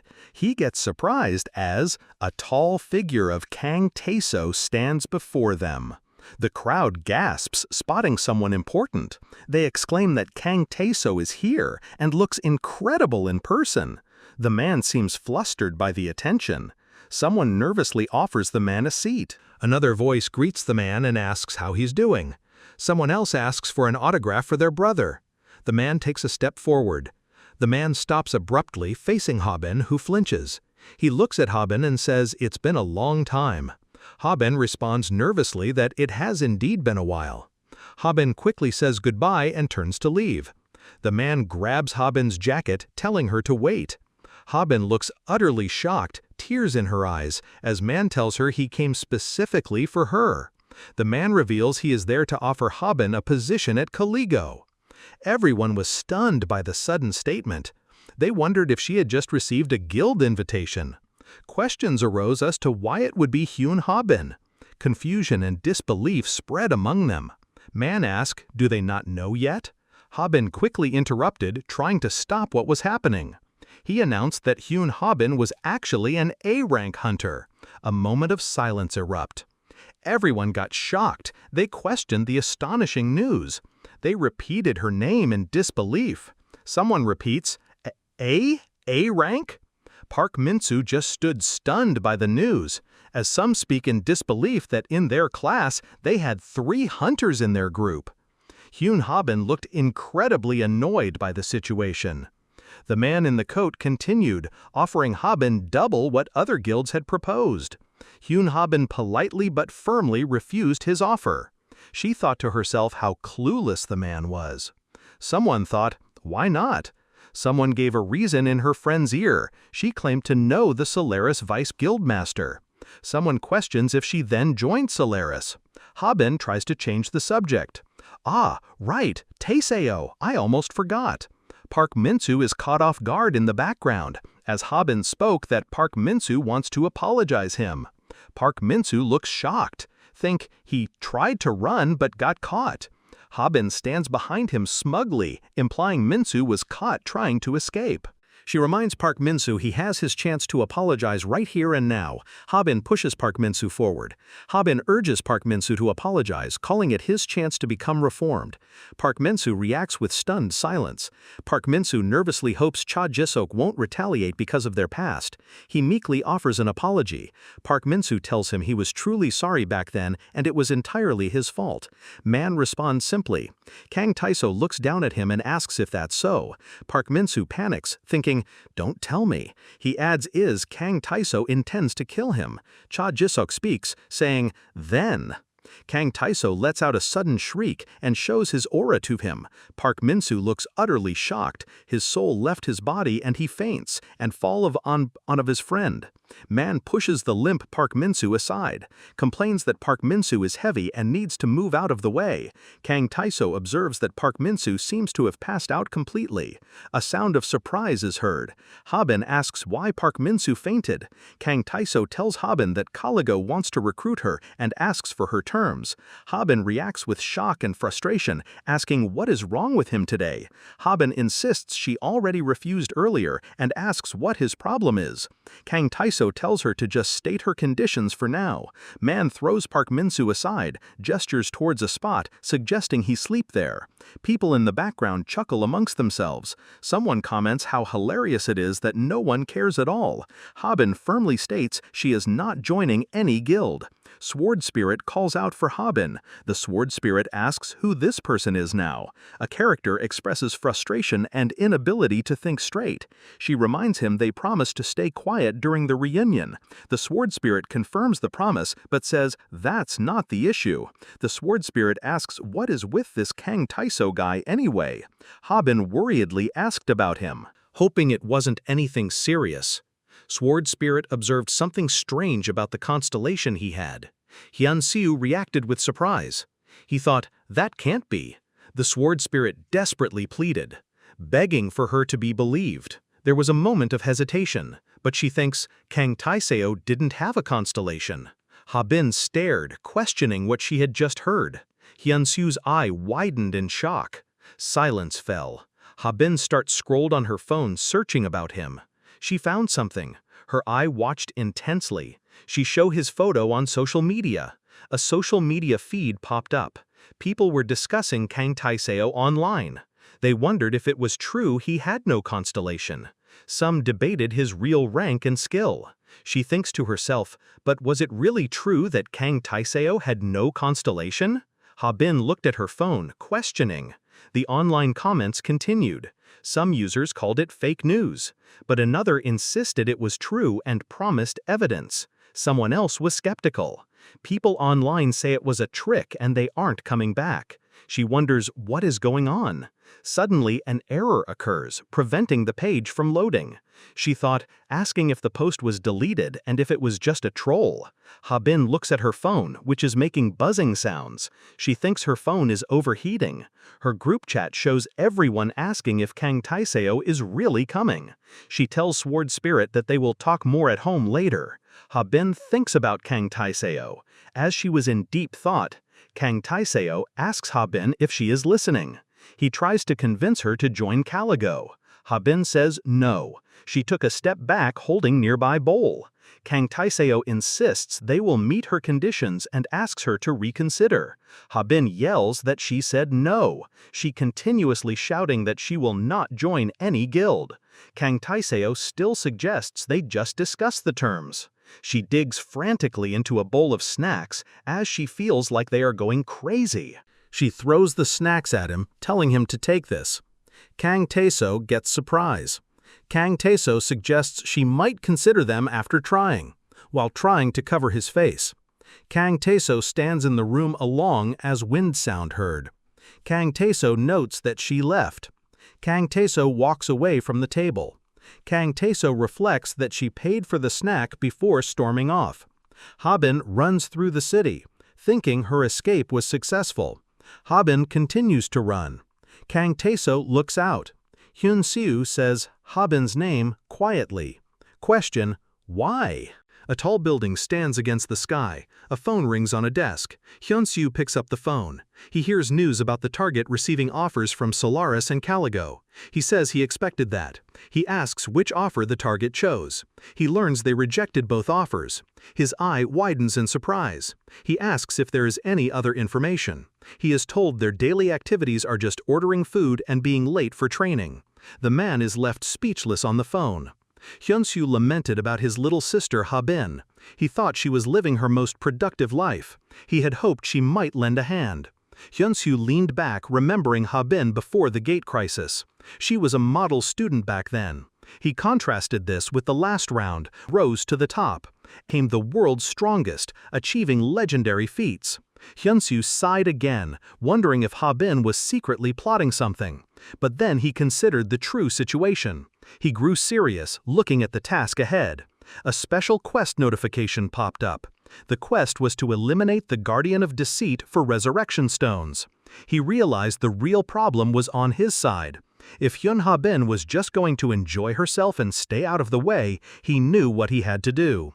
Hyun-soo prepared himself, determined to take care of things alone. Hyun-soo sits back, wondering why the system is panicking. He sits comfortably, a slight smile on his face. He calls someone. The Spez Association office answers his call. They react in surprise, hearing it is Director Fidus. Hyun-soo confirms it is him. He announces he is moving up the upcoming Spez meeting. He explains it's because of a crucial agenda item. He prepares to share the topic of the meeting. He instructs them to inform everyone. The message is they've discovered a method to clear the tower up to the 50th floor. On the other end, shock registers. The person asks, "The 50th floor? We're only at the 26th." They question what this news even means. Hyun-soo knows this information will make them all scramble to gather. He looks satisfied, the phone still in his hand. Scene shifts, the city buildings at night. Habin walks, looking down, seeming unhappy. The sword spirit asks her what is wrong. Habin replies that it is because of Kang Tae-so. She recalls how people said he reached the top without a constellation, and she believed them. But now she knows he did have a constellation, and it feels like a betrayal. Habin's face shows her troubled thoughts. She asks if he was able to sense other people's constellations too. Sword Spirit confidently states it can sense most constellations. He explains that sometimes it cannot fully detect them depending on the grade of the sacred relic. But if someone tries to hide it, it can at least feel a faint trace of energy. Habin looks up, asking about Kang Tae-so then. The Sword Spirit makes a thoughtful expression. The Sword Spirit confirms that Kang Tae-so was one of those trying to hide it. He describes it as a strange kind of energy, and adds that Kang Tae-so definitely had something around sacred relic level. The Sword Spirit adds that the feeling it gave off wasn't good either. Habin wonders if anyone else can detect constellations like she can. She worries if others could detect them in return. The Sword Spirit replies that probably no one can detect them unless it reveals itself. Habin instructs the Sword Spirit to make sure it stays hidden. The Sword Spirit readily agrees. Habin thinks to herself that it's hard to trust the Sword Spirit since it was caught before. Habin sighs, finding the reunion tiring. She notes that escaping earlier than planned gives her some extra time. Habin decides she will sort everything out once she gets home. The Sword Spirit looks confused, asking what she means by sorting things out. A holographic interface appears, showing Mirror Dungeon clear rewards. The rewards are listed: Unbloomed Dragon's Breath and Impossible Letter, with a note about immediate hatching upon opening. Habin mentions she cleared the Mirror Dungeon before, but delayed claiming the rewards. The Sword Spirit is shocked and demands to know why she would postpone claiming rewards. The Sword Spirit questions why Habin even entered the dungeon if she wasn't going to take the reward. The Sword Spirit wonders if even claiming the reward felt like too much trouble for Habin. Habin explains she was busy interrogating Che Shihao and couldn't check the rewards at that time. Sword asks why she didn't check the rewards earlier. She admitted it was because it felt like too much trouble. He labeled her the laziest person ever. She finally decided to claim the rewards now. "Just hurry up and take it," the system urged. Habin reached out towards the system window. She touched the Claiming Reward button. A powerful burst of blue light and energy erupted around her. The light overwhelmed Habin. Ugh! She shielded herself from the intense energy. The bright light faded, leaving her squinting. She wondered what happened. An egg and a piece of paper appeared on the floor. She was surprised by the items. Sword Spirit questioned if the paper was the impossible letter and the egg the unbloomed dragon's breath. Habin sat down and held the large egg. Maybe, she thought. So this, she began to ponder, holding the egg closer. She wondered if she should just put it in her inventory. Habin wondered what she was supposed to do with the object. The Sword Spirit told her it was obvious, she should warm it. A strange fizzing sound emanated from the egg. Habin reacted with a startled gasp, asking, "Huh?" The egg she held began to crack and break apart. Inside the shell, a small white creature started to emerge, surrounded by a soft light. She held the hatching egg carefully. A tiny creature with purple eyes and small horns broke free from the shell. She gets shock, asking, "A dragon?" The small dragon squirmed and moved. The cuteness was overwhelming. Habin held the newly hatched dragonling close, looking flustered and delighted. The Sword Spirit, however, looked quite cross. The Sword Spirit suggested the letter nearby might have information about the little one. A letter lay on the floor. The Sword Spirit urged Habin to open the letter too. Habin looked at the strange paper she held. A small creature sat on her head, looking just as curious. "What is this?" she wondered aloud. She studied the text on the paper, which seemed to flicker and shift unknown letters. She thinks, could this be some kind of filter? A message appeared explaining it was a note from the mirror dungeon after she cleared it. It asked her to take good care of Lieber. Habin looked at the creature on her head. "Lieber?" she repeated, surprised. More details about Lieber appeared, like a parenting guide. She learned Lieber ate chicken and vegetables, was scared of sleeping alone, and loved sweets. Habin was astonished, thinking how could there be a detailed guide for something that just hatched? But still, she couldn't shake off the thought, why was there so much filtering on the paper? It was so bad, there was hardly a single sentence she could read properly. Suddenly, something changed. The filtered text seemed to become clearer, revealing a hidden message. It told her she could reset the place's configuration values by striking the system. This meant she could rewind time. She could go back to when her parents were still alive. The message continued, saying she could even erase the entire gate incident and put everything back the way it was before. Someone in the past sat in a dark room, surrounded by papers, perhaps preparing this message. Habin read the letter and gasped, asking if it could all be reversed. The letter told her not to give up, saying she missed how things used to be. Habin felt a strange feeling, thinking it was creepy. She turned to the Sword Spirit, asking if it could understand the letter. Habin asked if the Sword Spirit couldn't read the blurry text. The Sword Spirit reacted to the blurry text and said it couldn't decipher it either. Sword Spirit asked if she could understand what the message meant. Habin confirmed that yes, she could. She explained that it recognized the message even if it was indirect. The narration pointed out the letters were written in silver ink. There was a hint that the silver ink was significant, as she imagined someone writing the letter. Habin looked down at the paper, recognizing her own handwriting, but she knew she had never written this. She saw the figure sitting at the desk, someone identical to herself, surrounded by scattered papers. Habin's wide eyes showed her realization that it must be a trap or something that shouldn't exist. She stared, wondering just who this figure was. She questioned again in her mind, "Are you?" Habin was in deep thought of unknown entity. Cha-Jisik stands in front of the door, calling for Habin. Cha-Jisik calls out to go train. Cha-Jisik smiles and asks Habin what woke her up today. Habin shows frustration, telling him he truly don't know when to give up. Cha-Jisik closes the door, states that's what he should say, as she is always unprepared for training. Habin stands behind him, feeling frustrated that, as Cha-Jisik turns back, to tell Habin she might make students hate her if she works too hard. He then asks her what she is doing. Habin is huddled under a blanket, looking embarrassed as she says it is nothing. Suddenly he asks her what she's doing as Habin tries to hide something. She angrily tells him, "What is he looking at?" Cha-Jisik is surprised by the sudden outburst. Suddenly, Tiny Dragon flew under the cloth towards Cha-Jisik, and he looks shocked.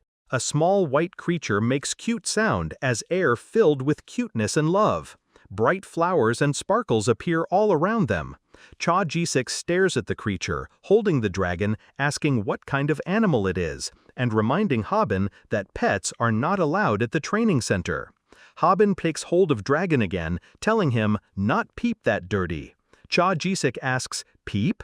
The sword spirit floats, also shocked by the name.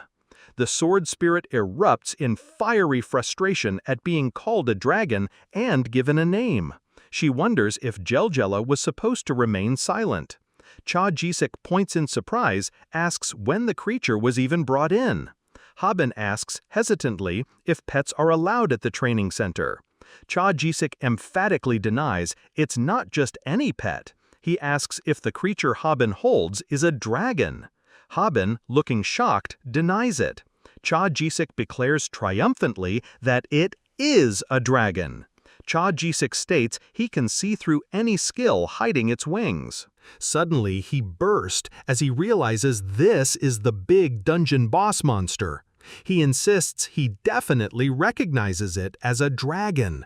He finds it impossible that Habin, who dislikes troublesome things, would register a pet.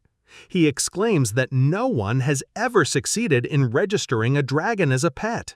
He demands to know how this could possibly have happened. Cha Jisik shouts at Habin not to try and make excuses. Habin gets ear bleeding listing these many questions all at once. Even dragon covers his ear. She thinks she should confess before her eardrums burst.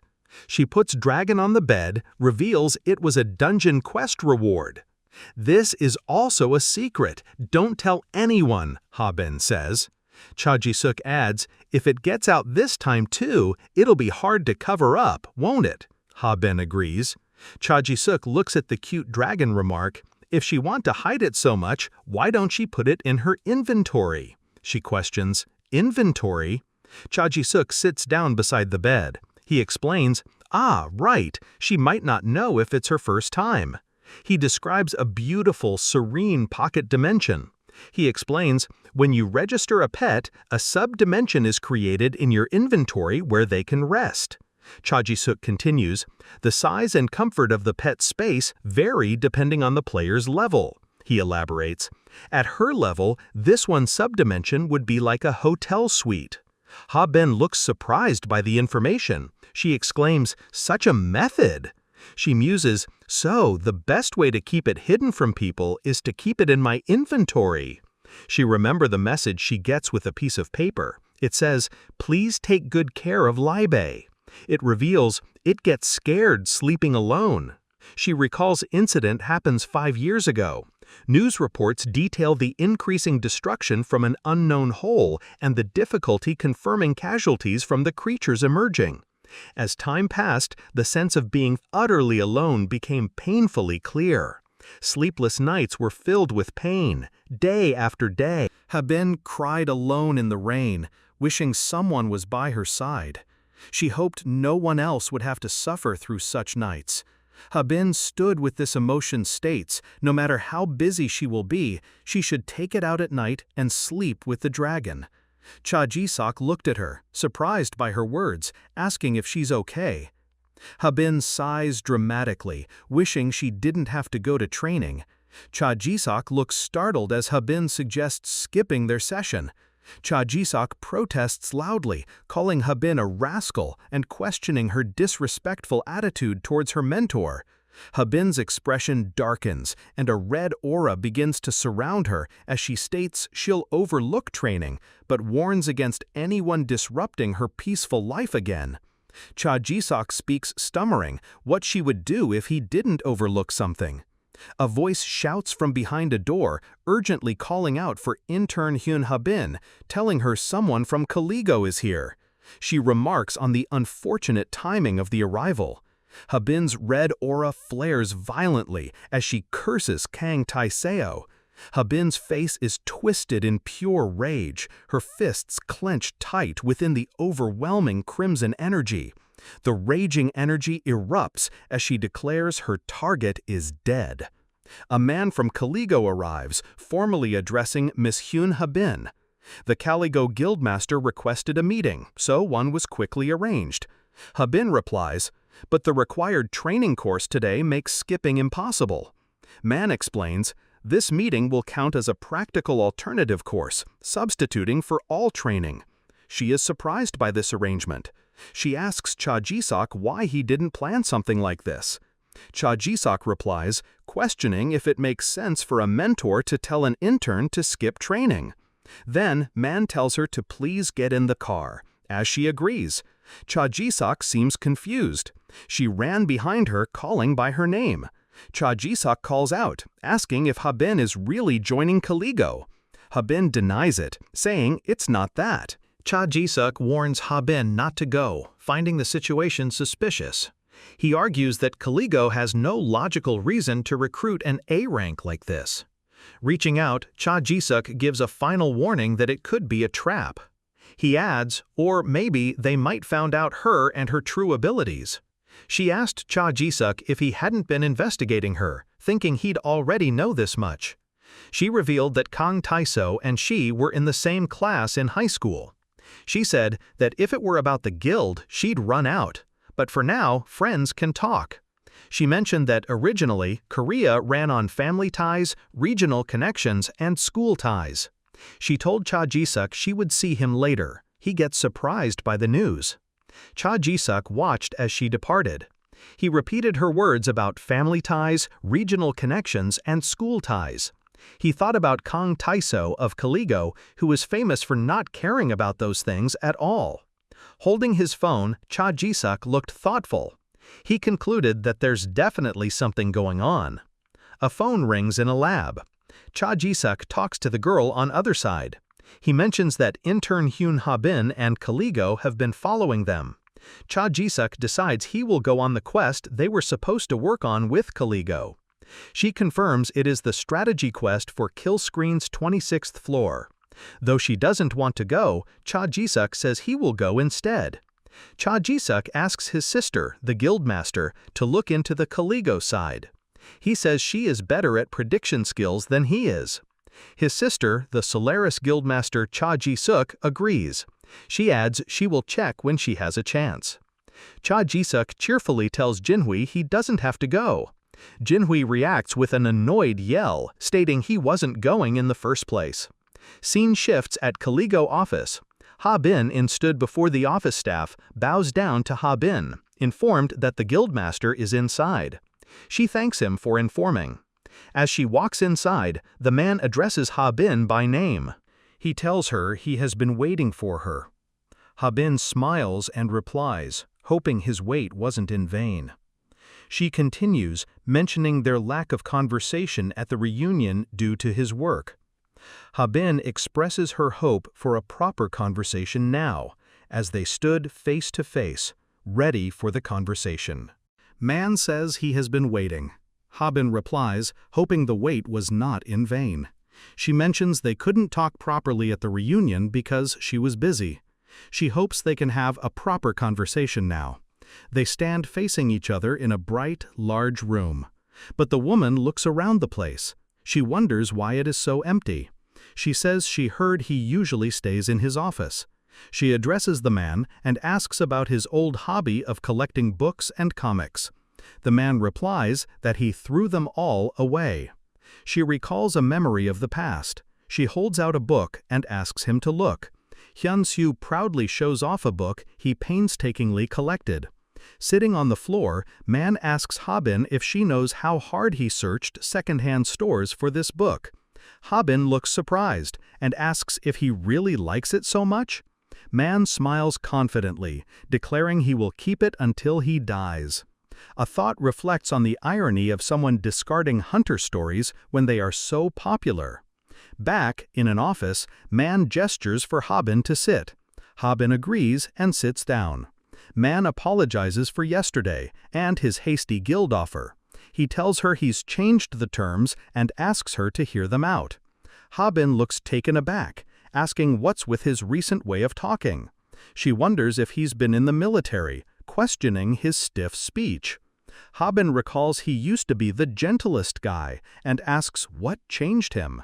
Man pauses for a moment before answering. Man explains that people tend to look down on you if you act too soft. Habin listens to his words. The man sat across from Habin. Habin nodded, agreeing with what he said. Man seemed to struggle internally. He spoke, saying it wouldn't be easy, but he will try. Habin changed the subject, stating she wouldn't become a hunter. The man replied that she didn't have to. The man explained that just putting her name on a roster was enough. He added she wouldn't even need to enter a dungeon. Habin looked shocked. The man continued, suggesting that joining a guild-run raid might count as a practical substitute for training. Confusion filled the air around Habin. She questioned what she'd just heard. Habin abruptly stood up. She exclaimed in disbelief that it actually counted as a substitute. The man offered to list Habin's name on the raid lineup so she could skip training entirely. He promised she'd get the same benefits as guild members even if she wasn't official. He even suggested she could just try it out first. Habin grew suspicious of the man's generous offer. She wondered why he was giving her so much. Habin suspected he was definitely planning something. She took a drink from a cup. Habin suddenly brightened up. She thought about the possibility of skipping training legally. She felt incredibly excited about it. Scene shift. At Killscreen Dungeon Gate, reporters are gathered around. One of them reports that today marks the start of a joint raid operation between Caligo and Solaris. With Korea's two strongest guilds teaming up, everyone is watching closely. Someone checking things up. Equipment check. People are doing their own things. Habin sitting aside reflects that there's a lot of people here. Cha Jisok stood beside explains that Killscreen is more dangerous than other dungeons, but the rewards are way better. High risk, high return. That's why they revised the law to ban civilian access without special permits. Too many dangerous incidents happened. Habin reflects on that. Man continuous, but Cha Jisok asks how she got in here. She retorts, says you. He then asks about the training center. Habin replied with the same answer again. Cha Jisok explains that Solaris and Caligo are raiding the 26th floor together. Habin looks surprised by this information. She questions if the situation is dangerous enough to require both guilds. Cha Jisok clarifies there's a split path in the dungeon. He explains that one path leads to a secret vault and the other to the boss room. He adds that each guild will take one path simultaneously. Habin calmly states she understands. Cha Jisuk shouts in frustration, saying he's asking how she got there. Habin explains she's just listed on the Caligo roster and is planning to watch. Cha Jisuk confirms she's using this as a practical substitute. Habin readily agrees. Cha Jisuk reacts angrily, asking if she came all this way just to skip training. He declares that's how much he hates training. Other guild members appear, shouting Cha Jisuk's title and asking what he's doing. They eagerly tell him they've been looking for him and urge him to come quickly. He tries to say something like, wait, no. Cha Jisuk tells to hold on as the guild members grab him and took him away. Habin waves goodbye and wishes him luck with the raid. She thinks to herself, this is why you should never become popular. Habin looks thoughtful after they leave. She heard people talking about the guildmaster sending a newbie into a kill zone. Habin is sitting down, looking surprised by someone with a serious and frustrating expression. Habin thinks everyone sees a bit on edge, but she doesn't care at all. She wonders if others are nervous too. Meanwhile, a group gathers near the dungeon entrance.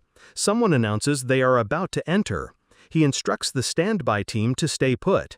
Another person warns of a dangerous cliff near the entrance. They urge the standby members to be careful. Habin watches the scene unfold. Cha Jisuk gives Habin a stern look. He tells her not to do anything foolish and stay where she is. Habin acknowledges his words. She confirms that she understood. But Habin is still confused. She thinks that even Che isn't reacting to something. She feels sure he couldn't have missed it. Habin spots something strange glowing in the air.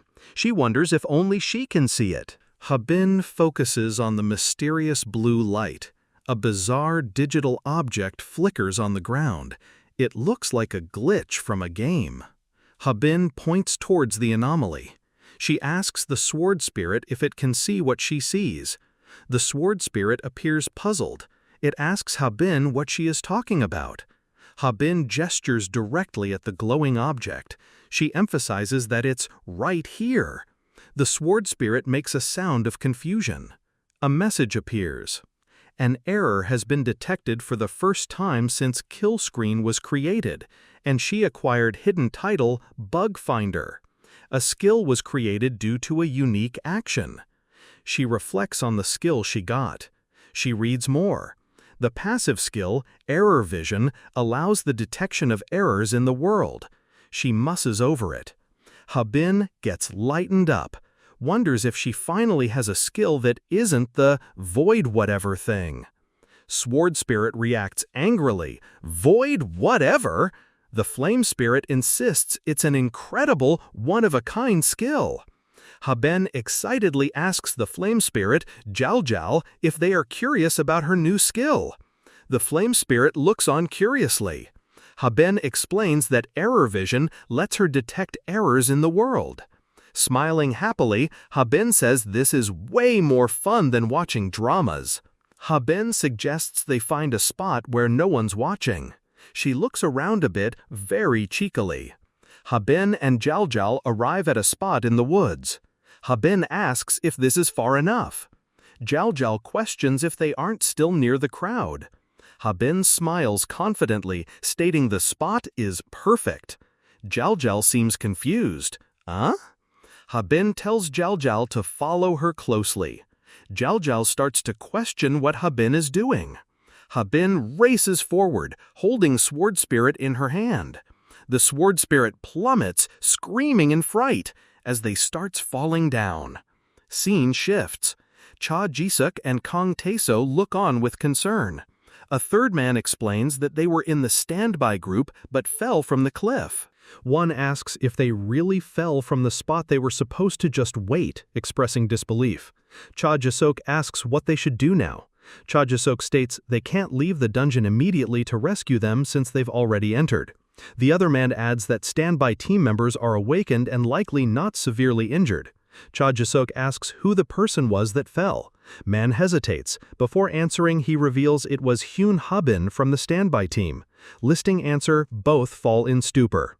Finally, the decision is made that they should complete the dungeon before attempting rescue. Someone suggests they keep moving. Cha Jisuk is annoyed that someone didn't listen and wandered off near the cliff. Back to Habin. A strange visual appears, asking if something is there and labeling itself an error vision. Habin reaches out into the shimmering light. Habin uses her power, emitting a blue glow, startling the Sword Spirit she entered the error. The surroundings become dazzlingly bright and colorful. Sword Spirit asks if this is a subspace, and a system message confirms she has entered an unknown one. A system message informs Habin that a skill has been created because of her unique action. Habin sees a message describing her new skill, Subspace Entry, allowing her to enter an error rift and potentially leading to Kill Screen's 15th floor. She wonders, does this mean she can use error to move around wherever she wants? Sword Spirit can't believe what was discovered, and the Sword Spirit questions what kind of person Habin is. Habin finds the situation strangely unsettling. She considers if they should test the new ability. Another message appears, stating, this point leads to Kill Screen's 26th floor. Would you like to enter? Habin looked up at the glowing screen with wide, surprised eyes. She considered the tempting blue option, thinking, maybe just a quick peek. Her eye widened further as intense energy pulsed. A powerful magical activation sound echoed. Habin was suddenly yanked into a swirling blue vortex. The sound of rapid transport filled the air. A blinding white light erupted from the portal. Habin landed with a jolt, letting out a startled sound. She looked around, shaken, and said the sudden fright had scared her. Then she looked closer, beginning to realize something about her surroundings. A monstrous statue watched from a high perch. A system message announced she was in the boss room of the 26th floor dungeon, the Demon King's office. Another congratulatory message appeared, stating she was the first human to reach this boss room, revealing the grand office. Habin reacted with confusion. She wondered how she had skipped all the stages and jumped directly to the final boss room. A powerful presence is felt.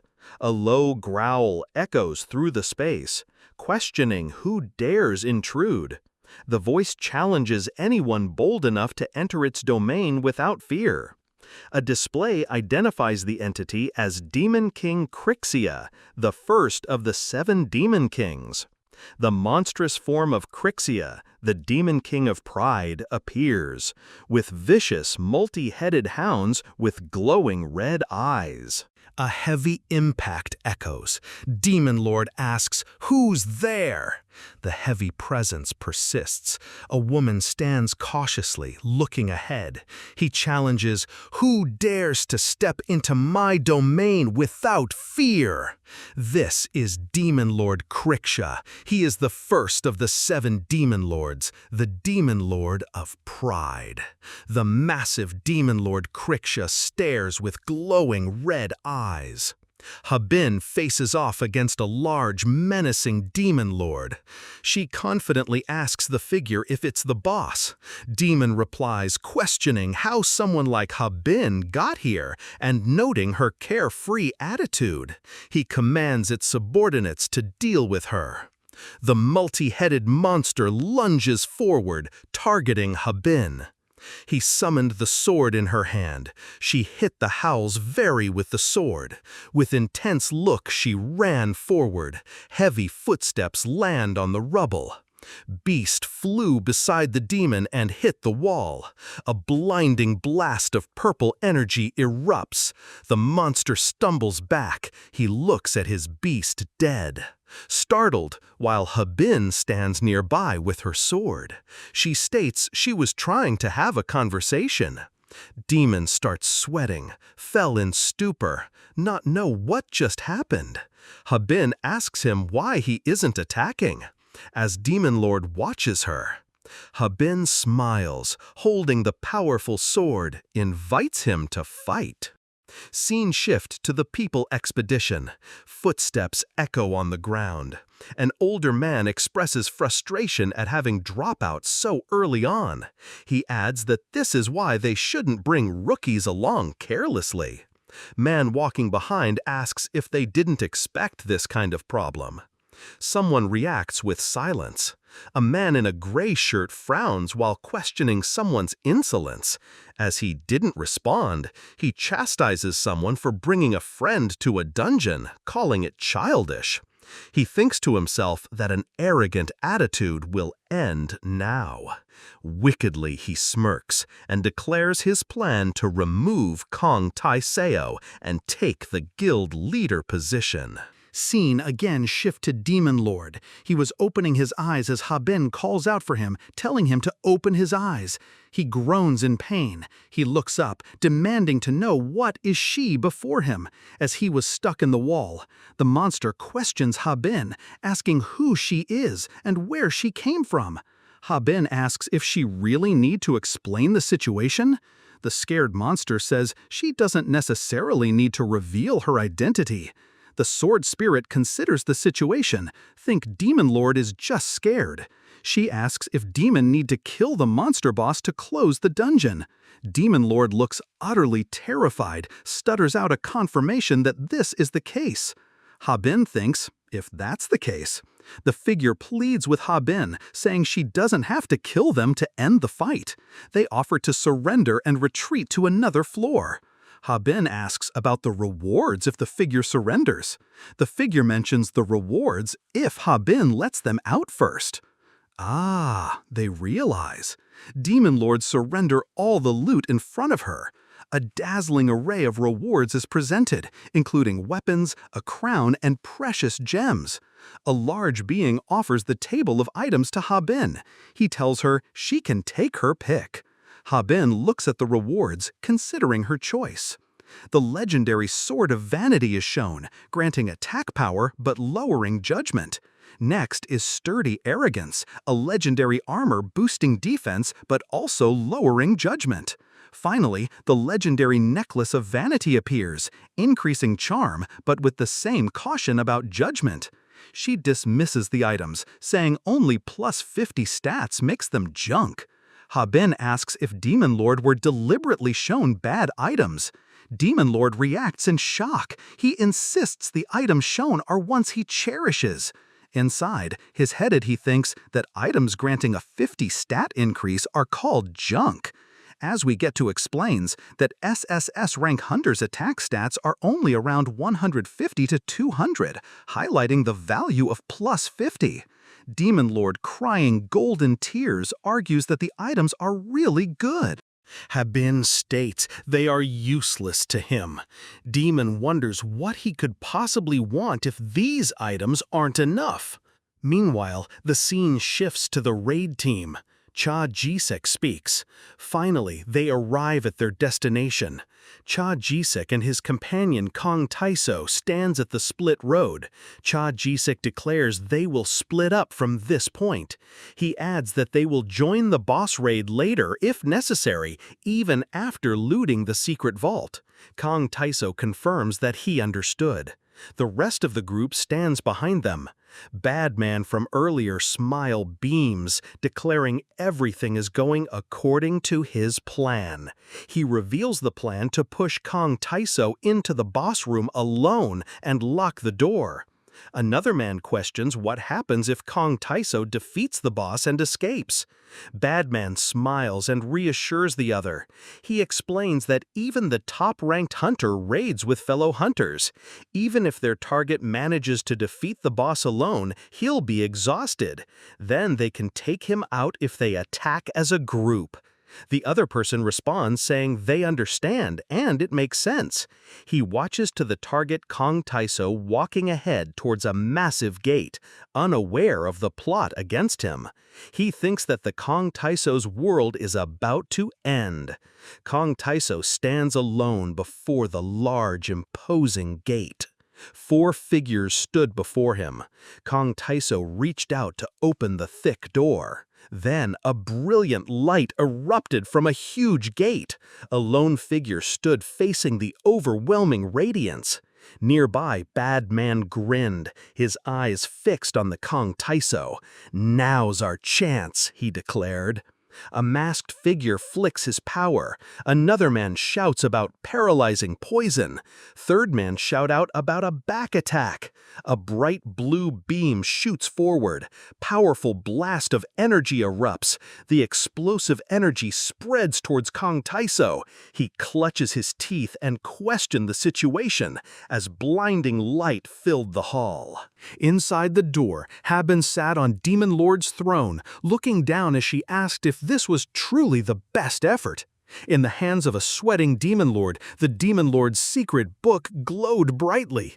Its description appeared, promising the acquisition of a skill from the Demon Lord. Habin questioned how poorly it had been maintained to get so filthy, as Demon Lord continued to sweat and show distress. She questions if the Demon Lord possesses any good skills. He looks back, annoyed by the challenge. He retorts that he hasn't had the chance to use them. Habin asks if he wants to fight then. She dismisses her answer, saying, "Fine, whatever." She reaches out, glowing book states she is busy anyway, as she puts the book in her inventory. She expresses concern about potentially running into the raid team. A worried expression crosses her face. She wonders if she should just go back and watch some drama. She checks her phone, which displays a loading icon. The screen clearly states it is not connected to the internet. Confused, she exclaims in surprise that her data isn't working. She questions if being in a dungeon is preventing the internet connection. Habin muttered that her phone was slow, but it had worked at the dungeon entrance. She wondered if it would work better down at the cliff. Suddenly distressed, Habin worried this meant she couldn't watch shows even when she returned. Demon Lord beside her seemed just as bewildered. Habin turned to the figure, asking if it had anything that could make Wi-Fi and data work in dungeons. She added that such an item would be incredibly useful, as she was desperate. The figure tilted its head in confusion about data. Habin sighed, realizing her question was pointless and telling it to never mind. She thought to herself that she hadn't really expected much anyway. She sighs, accepting the situation.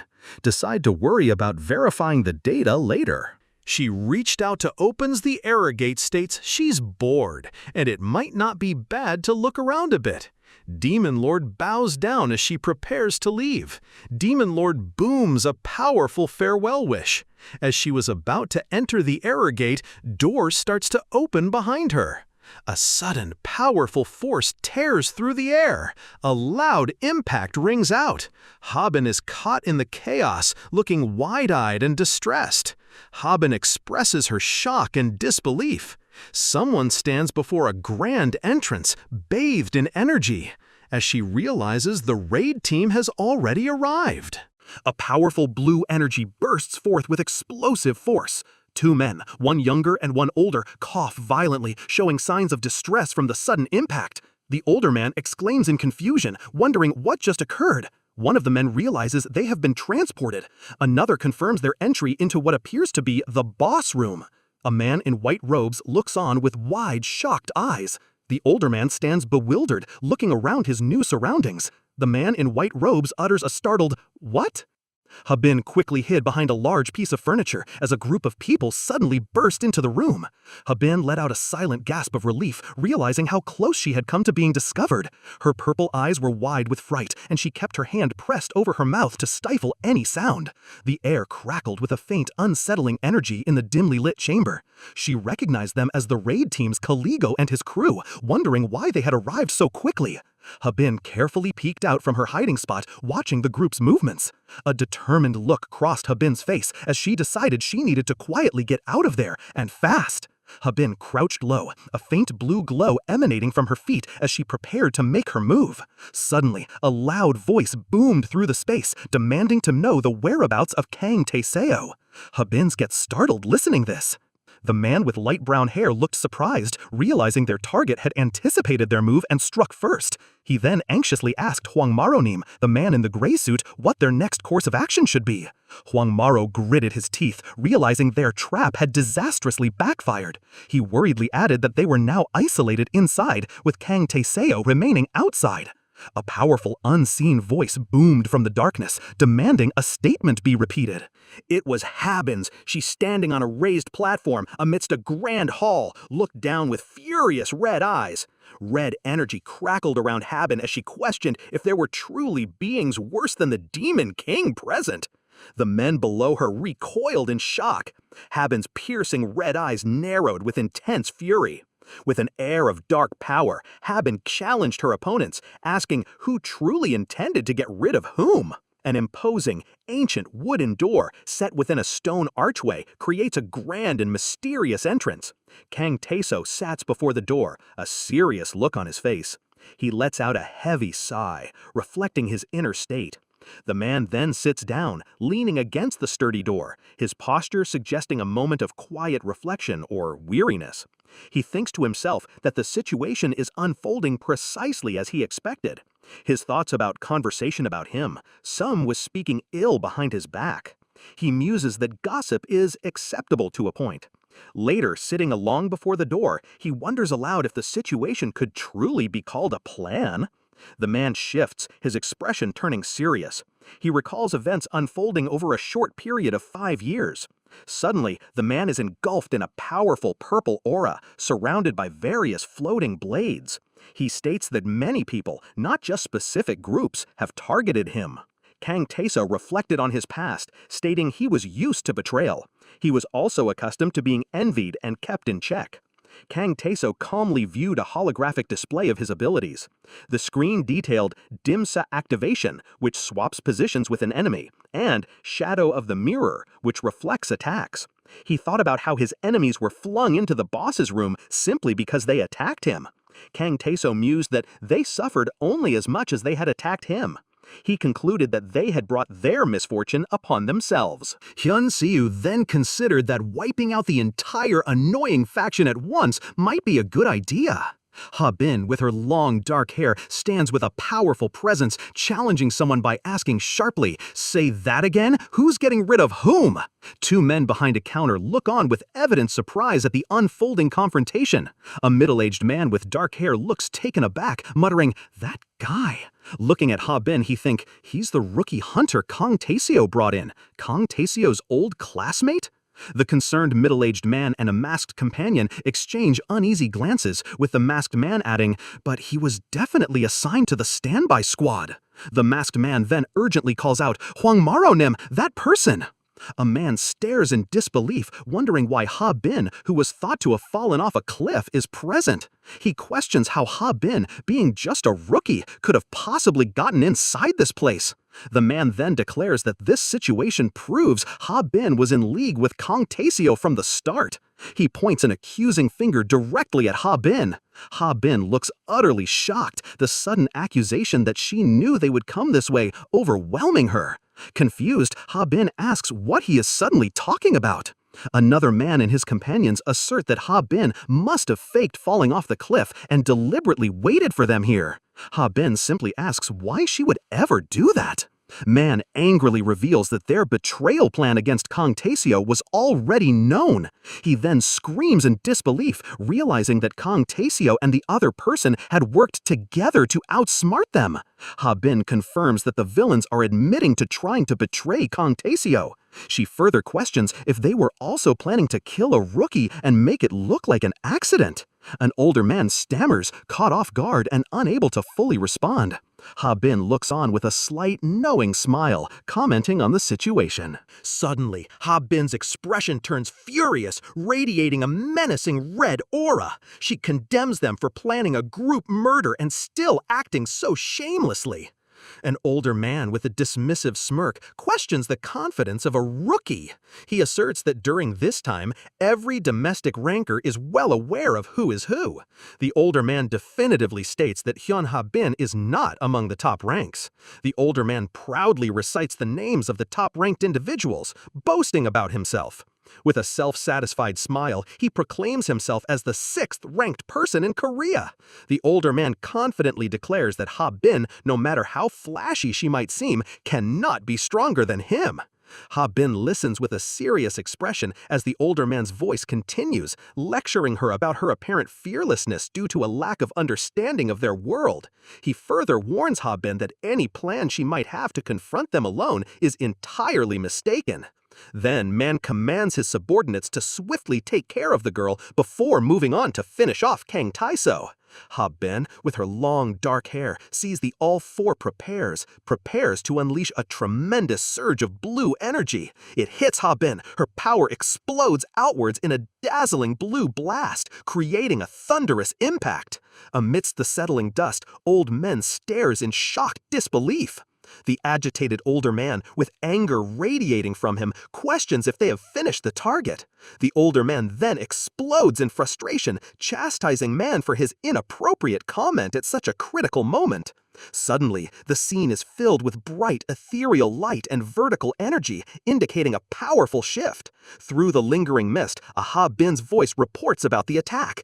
Froze to death! She, more surprised and perhaps delighted, lets out an excited, "Oh my!" The older man and others stand gathered, their backs to the viewer, gazing towards the mysterious smoke-filled area with the ornate window. Looking at the older man and other guys, she sternly asks if they are done speaking nonsense. Two men recoil in terror, their faces etched with fear and sweat. A burst of purple light signals a powerful impact. Someone screams in agonizing pain. A hidden demon lord mutters while trembling, worried about being discovered. Another groans in discomfort. A few minutes later, time has passed. Habin ponders her next move, considering the situation. Habin stands with her arms crossed, looking thoughtful. Habin, glowing faintly, surveys all the hunters wrapped tightly on the ground before her. Habin wonders aloud what she should do with the bound individuals. Demon Lord kneels nearby, questioning if Habin intends to kill them. Thinking of tools of tortures, Demon questions if its victims expected immediate torture. Demon then gleefully declares its specialty lies in such agonizing methods. He chillingly describes how it knows precisely where to inflict the most suffering, starting with ripping out nails. The bound victims scream in terror as the demon revels in their fear.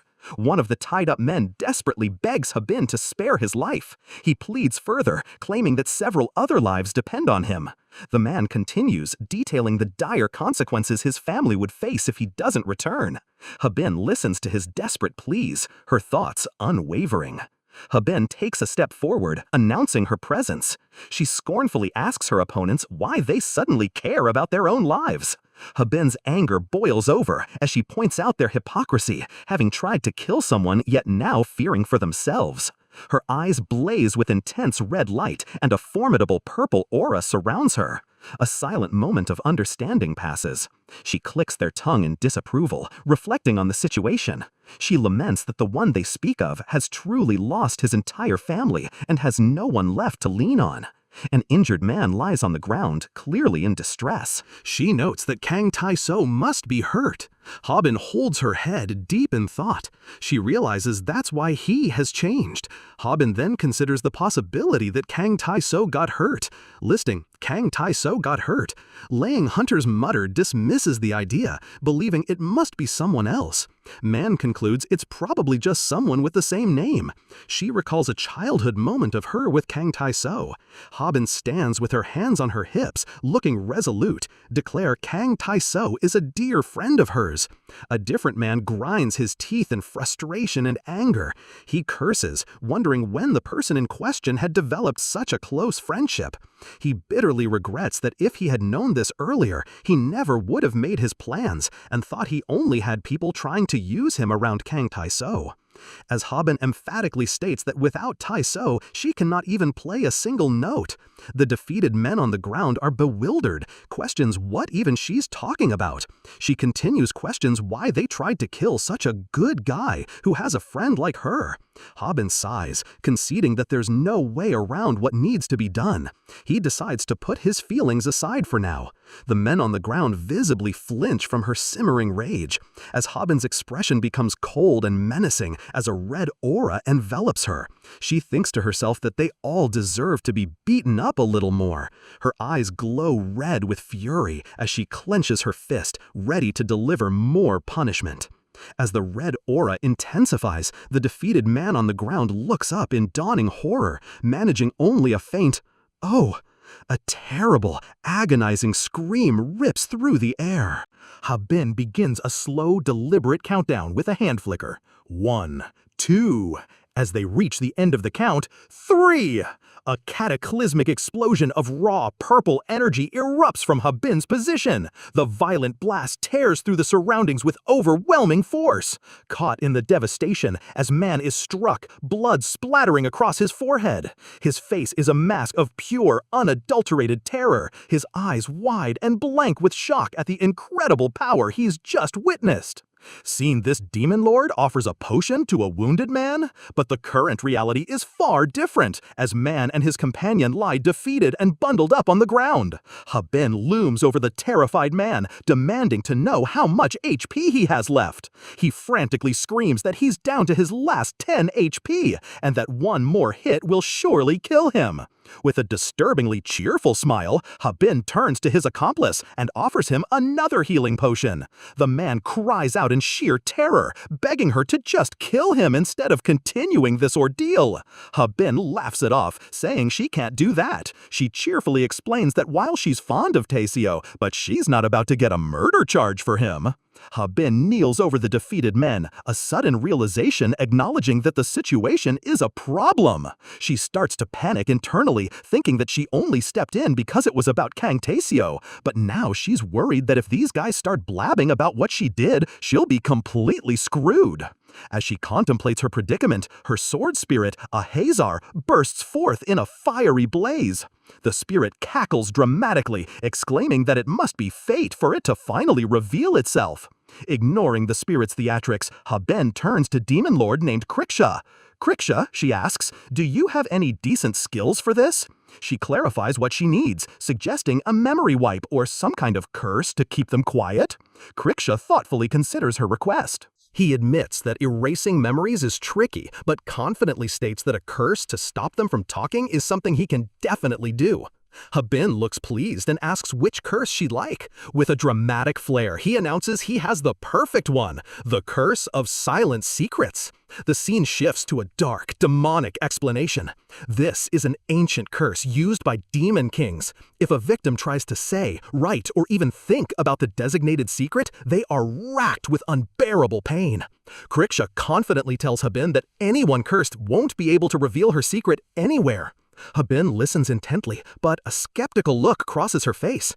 She asks a logical question. Couldn't someone just use a status ailment cleansing skill to undo it? Kriksha shakes his head, explaining that ancient curses are special. They can only be undone by a caster of equal power. He boasts, puffing out his chest. In other words, no one weaker than me can break it. Habin immediately sees the loophole in his statement. She deadpans. But you're saying anyone stronger than you could? Kriksha explodes in indignation, not getting her point at all. He puffs up his chest, surrounded by flames, and roars. Why's that a problem? There's no one stronger than a demon king like me! But Habin isn't convinced by his bluster. Her mind flashes back to just 30 minutes ago, where she remembers Kriksha getting himself stuck in a wall, leaving a massive crack behind. Watching him, she thinks to herself, what's he rambling about? Lol, completely unimpressed by his supposed power. Her amusement fades as she's left speechless, realizing just how unreliable he is. Back in the present, Habin lets out a tired sigh. She resigns herself to the situation, muttering, guess I've got no choice. Deciding to take matters into her own hands, she declares, I'll just have to do it myself. A glowing blue system window materializes in front of her. It displays an incredible item, the Demon Lord's secret book. Its grade is listed as unmeasurable. The description explains its overpowered ability. It allows her to select and obtain one skill from the Demon King's entire arsenal. With his task seemingly complete, Kriksha announces that he's heading to another floor now. But as he turns to leave, he suddenly freezes. He glances back to see Habin staring at him with an unreadable expression. Flustered by her intense gaze, Kriksha stammers, asking why she's looking at him like that. A sly smirk spreads across Habin's face, completely catching him off guard. In a surprisingly cheerful tone, she compliments him. So, you're actually a pretty decent demon king, huh? She acknowledges that he even stepped up to help her this time, leaving Kriksha utterly stunned by the praise. With a friendly wave, Habin turns to leave, telling him it was nice to see him and that they should meet again on another floor. Left completely flustered by her sudden shift in attitude, Kriksha panics and calls out for her to wait. Completely flustered, the demon can only stammer out a hesitant agreement. Yeah. The scene changes, shifting to a dark and desolate location. Kang Taiso sits alone on the cold stone steps in front of a massive sealed gate. He checks the time, noting that it's been about 30 minutes since the others went in. The unnerving silence makes him wonder if they've already been killed. Kang Taiso knows Huang Maro doesn't care if the people inside are alive or dead. What truly matters is that the Solaris Guild must not find out what's hidden inside Caligo. Kang Taiso's expression hardens. He decides he's waited long enough. It's time to get ready to move. Suddenly, a bright, celebratory system window bursts into existence with a fanfare. It announces that an unusual event has been detected. The message clarifies that the Floor 26 boss has been moved to Floor 50. Because of this, Floor 26 is now marked as cleared, and the party is congratulated for being the first in humanity to do so. Kang Taiseo, waiting outside, stares in disbelief. He mutters to himself, confused. Cleared? He can't believe it happened so fast, questioning if the others actually pulled it off. Another system window appears, and Kang Taiseo finds the entire situation weird. He's never heard of anything like this. A boss just moving to a different floor? Confused and frustrated by the sudden development, Kang Taiseo opens the door. He can't understand why this is happening all of a sudden. Kang Taiseo is suddenly alerted by a noise, his eyes widening in surprise. He looks down and is met with a bizarre sight. 4 people, neatly bound and wrapped up like kimbap, wiggling on the ground. The comical presentation is completely lost on him as he stares, utterly speechless and deadpan. Just then, a voice urgently calls his name, Mr. Taiseo! It's Cha Jisok, who comes running up, panting heavily. He looks up at Kang Taiseo with concern and asks, "Are you okay?" Other hunters arrive on the scene, completely baffled. They murmur amongst themselves, confused about how the boss has already been sent to floor 50. One of them exclaims that it happened too fast, as they haven't even managed to crack the vault yet. Kang Taiseo listens to their confusion, Cha Ji-sok wondering what in the world is going on. Looking down at the bound men on the floor, Cha Ji-sok remarks on how wrecked they look, assuming the boss must have been tougher than they thought. His expression turns to concern as Kang Taiseo asks him if they should go check on the one who got left behind. Suddenly, a look of panic dawns on Cha Ji-sok's face as he shouts, "Oh right, Hyun Habin!" Cha Ji-sok explains that he knows the girl who fell off the cliff. He insists he's going to check if she's okay. Another man eagerly volunteers, "Let's go together." As the group rushes off, Habin remarks that she's just glad the raid ended early. Kang Taiseo remains behind, watching them leave in silence. Once they are gone, he turns and walks down a different path. His steady footsteps echo as he walks down the dark, empty corridor. He passes the defeated men still bound on the floor. Kang Taiseo arrives in a vast, ornate library. Standing alone amidst the towering shelves, he invokes a dark power. He calmly utters the words, "Shadow Resurrection." Kang Taiseo reaches out, his hand hovering over an ornate lantern on the vast library shelf. With a soft click, the lantern activates. Dark, shadowy power seems to coming out of lamp as Kang Taiseo calmly channels his energy into the vortex. The magical reaction intensifies. His expression remains completely stoic, his eyes reflecting the brilliant light of the spell he's weaving. After a moment of silence, the chaotic energy finally stabilizes. Suddenly, the scene shifts, transforming into a space of pure, brilliant light. As someone was talking about unbelievable achievement, kill screen floor 26 cleared. Humanity has finally pulled it off. An official confirms the details of the recent dungeon event, explaining it was a joint effort between the Caligo and Solaris guilds. She asks for confirmation that this was the fastest clear ever recorded for any floor. A colleague sitting at the table replies, "That's correct." The woman then puts the achievement into perspective. She states that normally clearing a kill screen takes at least 3 days and can sometimes stretch to a month. But in this unbelievable case, they managed to clear it in just a few hours. Her colleague leans forward, pondering the reason, and asks if it's because they didn't actually kill the boss. Another, more senior official interjects. He clarifies that the situation with the boss was the most unusual part of all. He reveals the shocking, unprecedented news. It's the first time ever that a floor boss has moved, ascending to floor 50. The man stresses how unbelievable this is, as nothing like it has ever occurred before. From another seat, Man laughs. He jokingly suggests that maybe the boss just got scared and decided to run away. Elsewhere, Kang Taiseo holding a remote. With a distinct click, he presses a button on the remote as he turns off the TV. Lost in deep thought, he can't shake the feeling that despite all the reports, something is fundamentally wrong. He desperately wonders what truly happened inside that boss room. The scene shifts to a different, darker location, where a survivor from the raid pants in utter terror. When asked what happened, he can only stammer, "That." Standing over him, Kang Taiseo watches with a cold, unfeeling expression. The terrified survivor is suddenly enveloped in crackling blue electricity, a powerful force preventing him from speaking. Gritting his teeth against the pain, he screams out, "Goo! I can't tell you!" A blood-curdling scream of "Gwarg!" echoes through the dark room. Kang Taiseo looks on, his expression hardening. The agonized cries come from the raid survivor stopped. Kang Taiseo asks to a bald researcher in a lab coat standing nearby. Can you figure out what they went through? Seeking an explanation for the man's condition. The researcher observes the tied man and gives his grim assessment. Looks like a demon king's curse, he states plainly. With his arms crossed, he explains the gravity of the situation. Even we can't break that. If it came from a demon king, it's not something you can undo easily. Kang Taiseo reflects on the researcher's words, his mind replaying the scene of the massacre.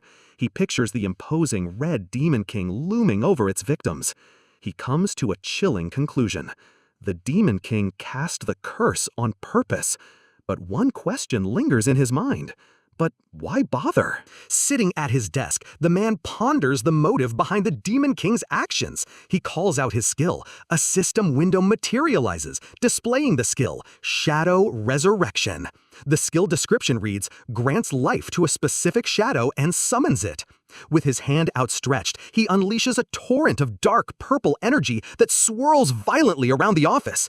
A shadowy figure begins to manifest from the swirling miasma, coalescing into a solid form. Kang Taseo addresses the newly summoned creature directly. "You were the shadow in the Demon King's office, right?" he asks. "Then you must have seen what happened there." Dark, cosmic energy crackles and erupts around Kang Taseo. "All right then," he says, his voice steady amidst the magical torrent. His eyes gleam a menacing purple, mirroring the powerful shadow magic coalescing into a brilliant orb in his hand. He stares intently at the summoned being, issuing his command. "Tell me what went down in that room yesterday." A surge of dark purple energy swirls violently. Kang Taseo stands amidst the chaotic magic, a concentrated orb of shadow glowing brightly in his hand. He stares intently at an unseen entity, his expression serious. "You were the shadow in the Demon King's office," he states, confirming its identity. He narrows his eyes, adding, "Then you must have seen what happened there." A tense and sinister energy fills the air as he waits for a response. "Fine then," Kang Taseo says with a resolved look. His command echoes, "Tell me what happened there yesterday." The shadow creature lets out a high-pitched, screeching sound. It suddenly appears on Kang Taseo's desk, clinging to a pen. Then it starts to draw something. Kang Taseo looks at him, completely perplexed by the creature's actions. "What is this?" he asks, bewildered. Kang Taseo stares down at a piece of paper, utterly perplexed by the crude sketch on it. "What on earth am I looking at?" he mutters to himself. He leans in closer, trying to make sense of the stick figure-like drawing. Is that a woman? What's that in her hand? A sword? Suddenly, the little shadow on his desk lets out a disgusted "ugh." It glares at Kang Taseo, clearly offended by his confusion. In a burst, remembering Habin tells him, "Ki! Look closely, human!" It grabs a pen and furiously begins to correct the simple drawing of Habin. Kang Taseo watches this display in silence, his hand resting on his chin. He falls deep into thought, processing the strange spirit's communication. As he pieces it together, his eyes narrow with a sudden sharp realization. Shadow furiously scribbles a crude drawing, depicting a figure with a sword standing over several defeated bodies. Kang Taseo stares at the chaotic sketch, completely bewildered. "What are you drawing?" he asks the spirit. "Are you showing the moment the Demon King casted the curse?"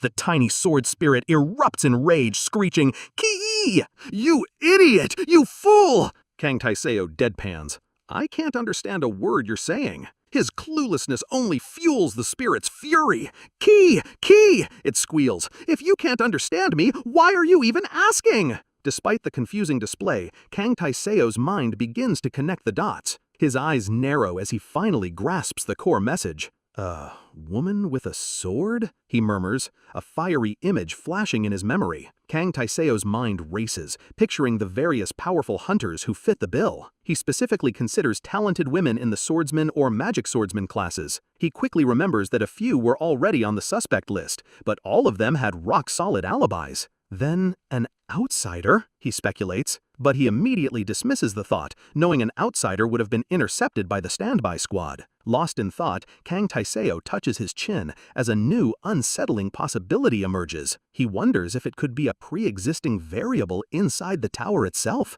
something they never could have anticipated. Suddenly, his phone vibrates, cutting through his intense concentration. Kang Taseo stands up and grabs his phone, his expression calm as he checks the screen. Kang Taseo looks down at his phone, his brow furrowed in thought as he reads the screen. A message from Habin congratulates him on clearing the 26th floor. She's also sent him a gift of fried chicken, a notification prompting him to go to his gift box. Meanwhile, Habin is relaxing on her couch at home. Her fiery sword spirit floats beside her, sensing her mood, and asks what's wrong. Habin sighs, admitting, "Something's just nagging at me." She lies back on the couch, a small dragon perched on her shoulder. Kang Taseo must have realized those guys betrayed him, she thinks to herself.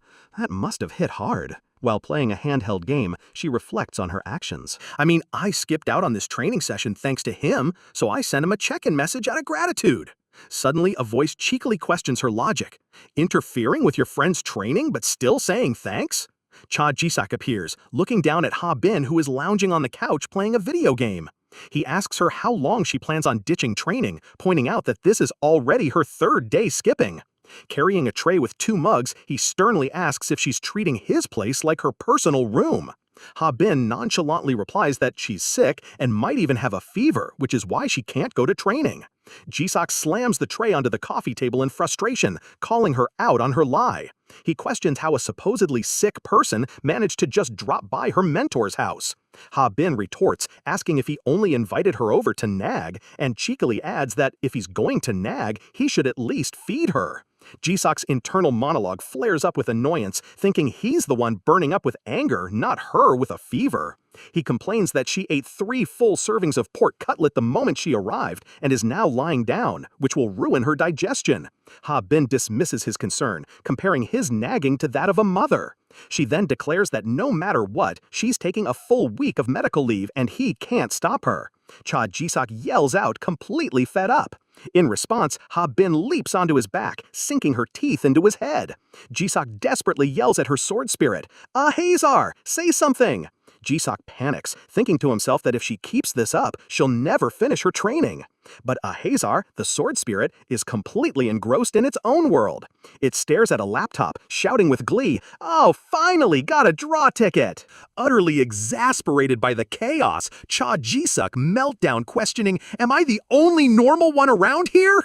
Meanwhile, inside the tranquil inventory space, the little dragon Rive has escaped the racket and is sleeping peacefully. Back in reality, Jisak asks what Hazar is even doing. Habin casually explains while playing her game, he's hitting every cash event just to read web novels. The fiery spirit, Ahazar, holds up the laptop, playing intensely for a big win. It pleads, "Please, just this once, let it be the 1,000 cash jackpot." The laptop flashes with the results of the draw. A message appears, "Congratulations! You've won 100 cash!" The sword spirit Ahazar lets out a blood-curdling scream of despair. "Ah! Just 100?" It shrieks in frustration. As it has a fiery meltdown on the table, it wails, "That only lets me read 1 chapter! At this rate, how will I ever finish the whole thing?" Watching this unfold, Cha Jisak glances at Habin and asks, "Should we really just leave him like that?" Habin coolly replies, "He's a grown-up too. He needs to overcome it himself." Jisak is completely baffled by her response. Despite his tough words, Cha Jisak leans forward and holds out a card to the weeping spirit. "Here, use this," he offers. Ahazar's despair instantly vanishes. "Wait, is this a play gift card? Thanks, Cha Jisak!" Trying to act nonchalant, Cha Jisak turns away, but sneaks a quick, satisfied glance back at the Habin.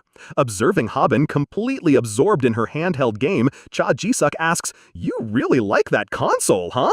Without taking her eyes off the screen, she replies, "Yeah, it's a whole new world." A warm, romantic glow surrounds Cha Jisak as he looks at her. Blushing slightly, he covers his mouth and suggests, "Then maybe you should drop by more often."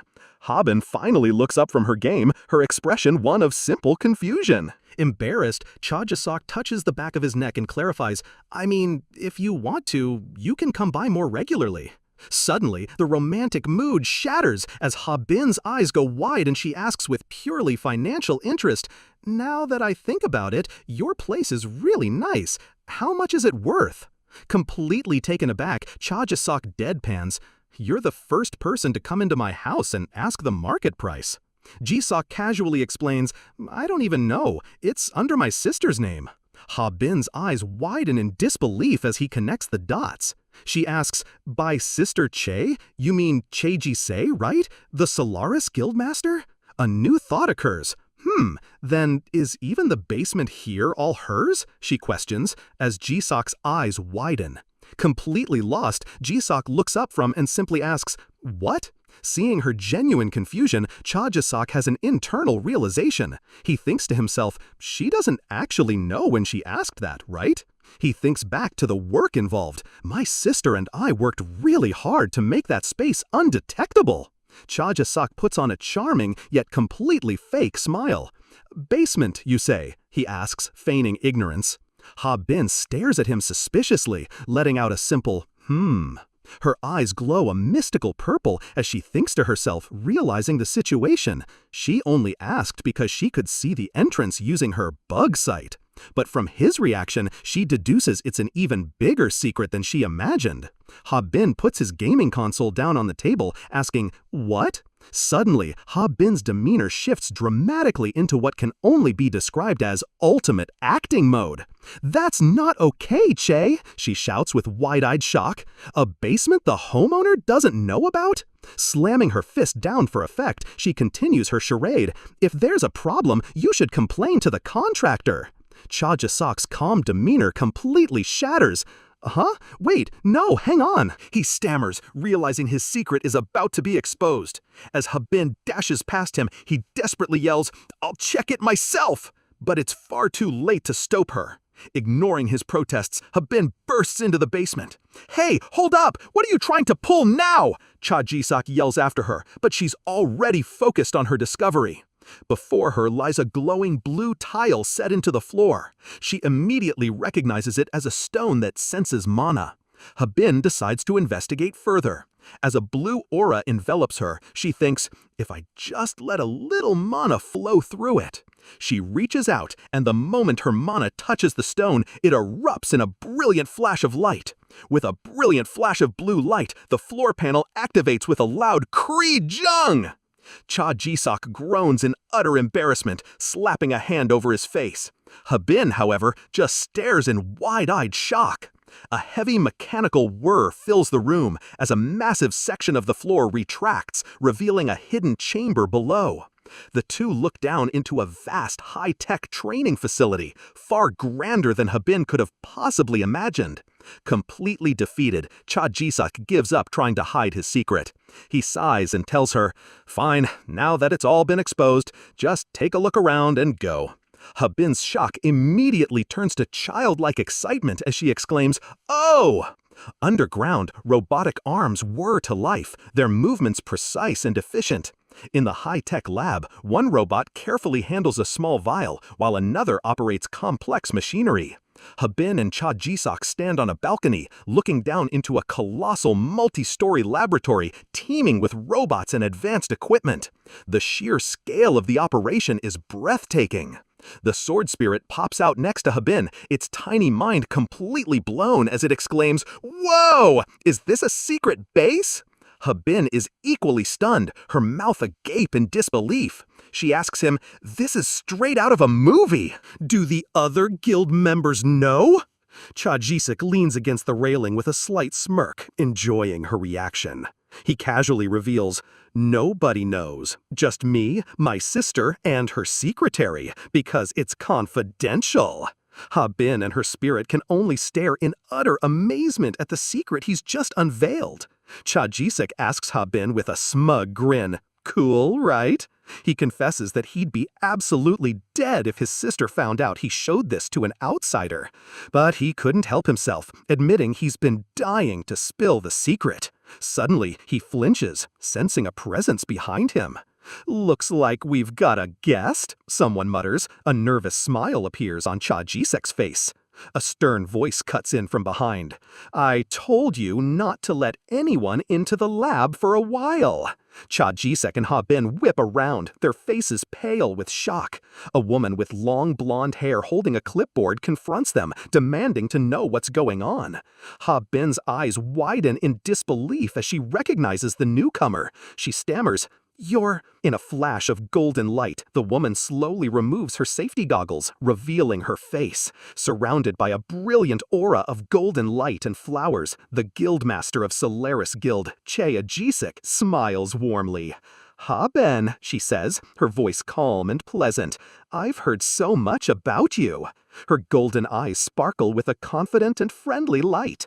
"It's a pleasure to meet you," she states, formally introducing herself as Guildmaster. A radiant golden light fills the room as a sophisticated blonde woman in a lab coat makes her entrance. She warmly addresses Habin, saying, "Miss Habin, I've heard a lot about you." With a kind smile, she formally introduces herself. Suddenly, Cha Ji-suk begins to panic. He stammers, trying to explain the situation to the woman whom he calls Nuna. Ji-suk frantically insists that he didn't let Habin in, pointing and yelling that she opened the way herself. The woman simply cuts him off by calmly saying his name, Ji-suk. Startled, Ji-suk freezes mid-sentence, looking completely caught off guard. With a cold look in her eyes, she speaks to Cha Ji-suk.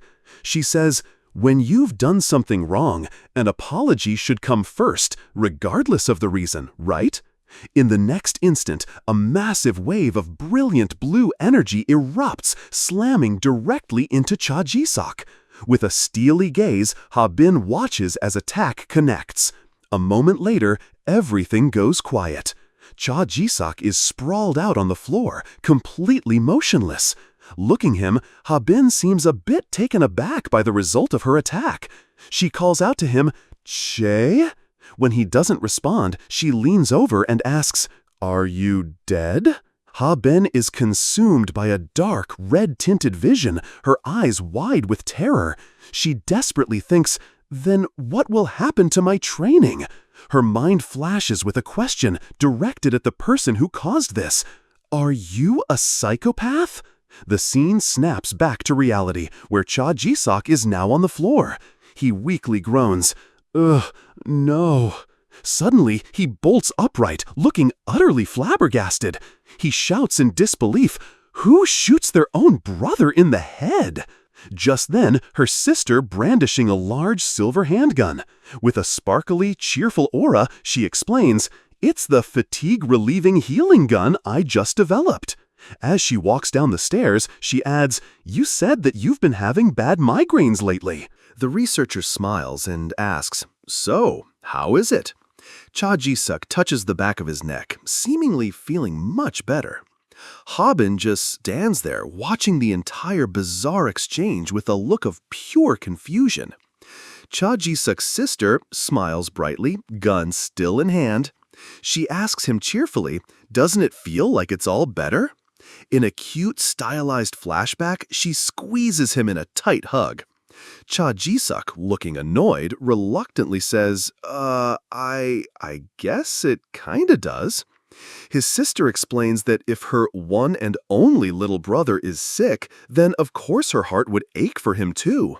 She says, "That's why I developed it." Cha Ji-suk questions, "Oh, really?" His sister with glowing yellow eyes appears before him. They reprimand him, "No, I specifically told you not to come in without permission." The figure places a hand on Cha Ji-suk's forehead, adding, "But seeing you bring a guest with you, I wondered if you'd hit your head, so I came to check." They ask coolly, "How about it? Feeling more clear-headed now?" Cha Ji-suk just stands there in silence. Habin declares Che was in the wrong. Cha's sister asks Habin for her opinion. Overwhelmed by the situation, Cha Ji-suk just apologizes meekly. Meanwhile, Habin looks around the high-tech lab, completely blown away. She thinks to herself, "But it's really amazing, no matter how I look at it." A robotic arm works on a futuristic assembly line. Ji-suk's sister explains that they develop advanced firearms and weapons here, powerful enough to work against monsters. Habin, looking puzzled, questions her while eating a bite of cake. "But Ji-suk-ani, aren't you a priest class, not a production class?" The sister confirms, "That's right. My official class is Priestess of Gold." The three of them sit around a table, and Habin presses on, asking how a priestess could possibly develop such incredible technology. She thinks to herself that even the most successful production class hunter couldn't pull this off. Leaning forward, Ji-suk's sister begins to explain that she used her precognitive abilities. Habin's eyes widen in utter shock as lightning seems to flash around her. The sword spirit appears. Jalhal asks, "Did you really think something this big would be possible without bending the rules?"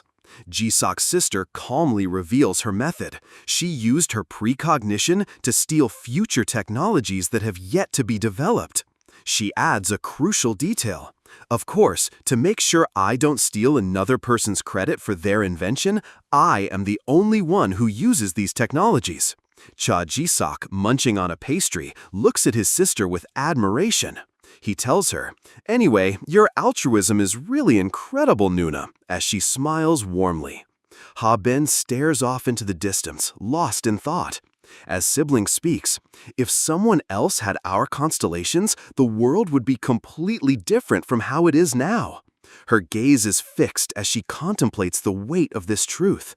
A memory or a TV program flashes, highlighting the past of Jisok's sister. She was once hailed as the goddess of Korea University's engineering department. The scene shifts to a talk show introducing a different powerful figure. An announcer introduces the genius investor and unofficial #1 wealthiest hunter, Che-Jis. The host praises Che-Jis's legendary skill, repeating the popular saying, "If you follow Che-Jis, you're guaranteed to win." As Habin watches from her home, the host asks what the netizens are dying to know. "What are you planning to do with the money you've accumulated?" The scene then cuts to an interview with Jisok's sister. After a moment's hesitation, she gives her answer with a confident smile. "I want to protect everyday life." The interviewers are stunned by her simple response, one of them repeating, "Everyday life?" Her reasoning hangs in the air, a profound statement of her values. Because just stopping monsters isn't the only thing that's important. The interview with Cha Ji-se continues, showcasing her point of view. She explains that protecting the world means protecting simple things like sleeping and eating properly. It means protecting the ability to live with the people you cherish. With a warm, confident smile, Cha Ji-se drives her point home. If you can't protect that, she states, you can't say that you've truly protected the world. The TV program narrator explains her unique philosophy. She is a hunter who saves daily life, not one who saves the world. As Habin watches from her apartment, the show reveals what happened next. After that day, Cha Ji-se established a welfare foundation herself, dedicated to supporting those who struggle because of gate incidents. Ha-ben remembers this personally, thinking to herself, "I received that support too." She remembers a conversation. On call, someone spoke. "Miss Hyun Habin is also eligible for support," the caller said. "Would you be willing to visit our foundation?" She was completely stunned, repeating the offer in disbelief. Support? In recent time, lost in thought, Ha-bin reflects on how dire her situation was back then. She admits to herself, "If I hadn't received that help back then, I might have given up on everything." Beside her, the sword spirit Zhao has a moment of realization. It exclaims that this is magnificent, concluding that a true hero is someone who helps those nearby, not just a distant legend. Ha-bin lets out a small, knowing smirk. She looks at her companion and says, "You finally know how to say something right to Hazar." A memory flashes through her mind of her younger self watching that fateful TV broadcast. And it's about saving daily life, not just the world. As she recalls this, Ha-bin holds a snack, a faint blush on her cheeks. She thinks about the impact of those words, considering it a quote that will truly stick with her for a lifetime. Her thoughts then drift to a different memory, a formal interview. As she was deep in thought, Cha Ji-sek's sister spoke, "Ah, speaking of which, you have no idea how much we wanted to recruit you, Miss Habin." Cha Ji-sek, guildmaster of Solaris, gently cups Habin's face. She smiles softly and asks, "Would you be interested in joining Solaris?" Leaning in closer, she promises, "I'll treat you well." Habin flinching back, her face completely red. A flustered "ugh" escapes her lips. Nearby, Cha Ji-sek gives an encouraging shout, "Yes, you're doing great, Nuna!" A blushing Habin recounts the story to a blonde woman. She admits, I really like you a lot, Ani. Still flustered by the memory of Cha Ji-suk's offer, she continues, but for you to make the offer in person with that face, isn't that cheating, honestly? Cha Ji-suk's sister bursts into laughter. She says, you have a way with words. She looks at Habin, her expression turning serious as, however, that's all the more reason why I can't join. Cha Ji-suk, sitting beside her, is taken aback. What do you mean by that? He asks. The group sits around a table with cake as Habin explains her feelings to the blonde woman. They say you should never have someone you like as your boss, Habin begins. I want you to remain as you are, Ani. I don't want to meet you as my boss at work. The blonde woman smiles, clearly moved by the confession. If that's the reason, she says, then I'm rather touched. Yes, if that's your reason, then I can't ask you to join our guild anymore. Cha Ji-suk, shocked listening this, calls out, Nuna? Suddenly, they met the eyes and spoke via telepathy. Cha Ji-suk interjects, demanding of her sister, what are you talking about? You said we had to recruit her no matter what. His sister states firmly, as of today, that plan is canceled. We're changing course. She turns back to Habin with a radiant smile. Then, Miss Habin, I'd like to change my proposal, she says sweetly. How about we become sisters instead? Habin is left completely speechless by the sudden, heartwarming offer. Questioning, sisters? The blonde woman smiles warmly, telling her, don't overthink it, she continues. I also know a lot of fun movies, just like Ji-suk. I know a lot of good restaurants too. With a dazzling aura, Ani extends her hand to Habin. Would you like to go to a strawberry buffet with me? She asks invitingly. Habin is completely overwhelmed by Jisei Ani's charm, shielding her eyes from the woman's sheer radiance. In her mind, she can only think, she's so radiant. Later, as the sun sets, Habin is still processing everything that happened. She thinks to herself in disbelief, wow, being sisters with Jisei Ani? Is this real? Looking at her phone, she's overjoyed. I even have Jisei Ani's direct number, she thinks excitedly. She scrolls through their recent text messages where Jisei Ani sweetly asked if Habin got home safe. Habin had excitedly replied, gushing over the delicious snacks and cake. Jisei Ani promised they would get the same things next time, and the conversation ends with her saying she'll contact Habin again soon, leaving Habin absolutely thrilled.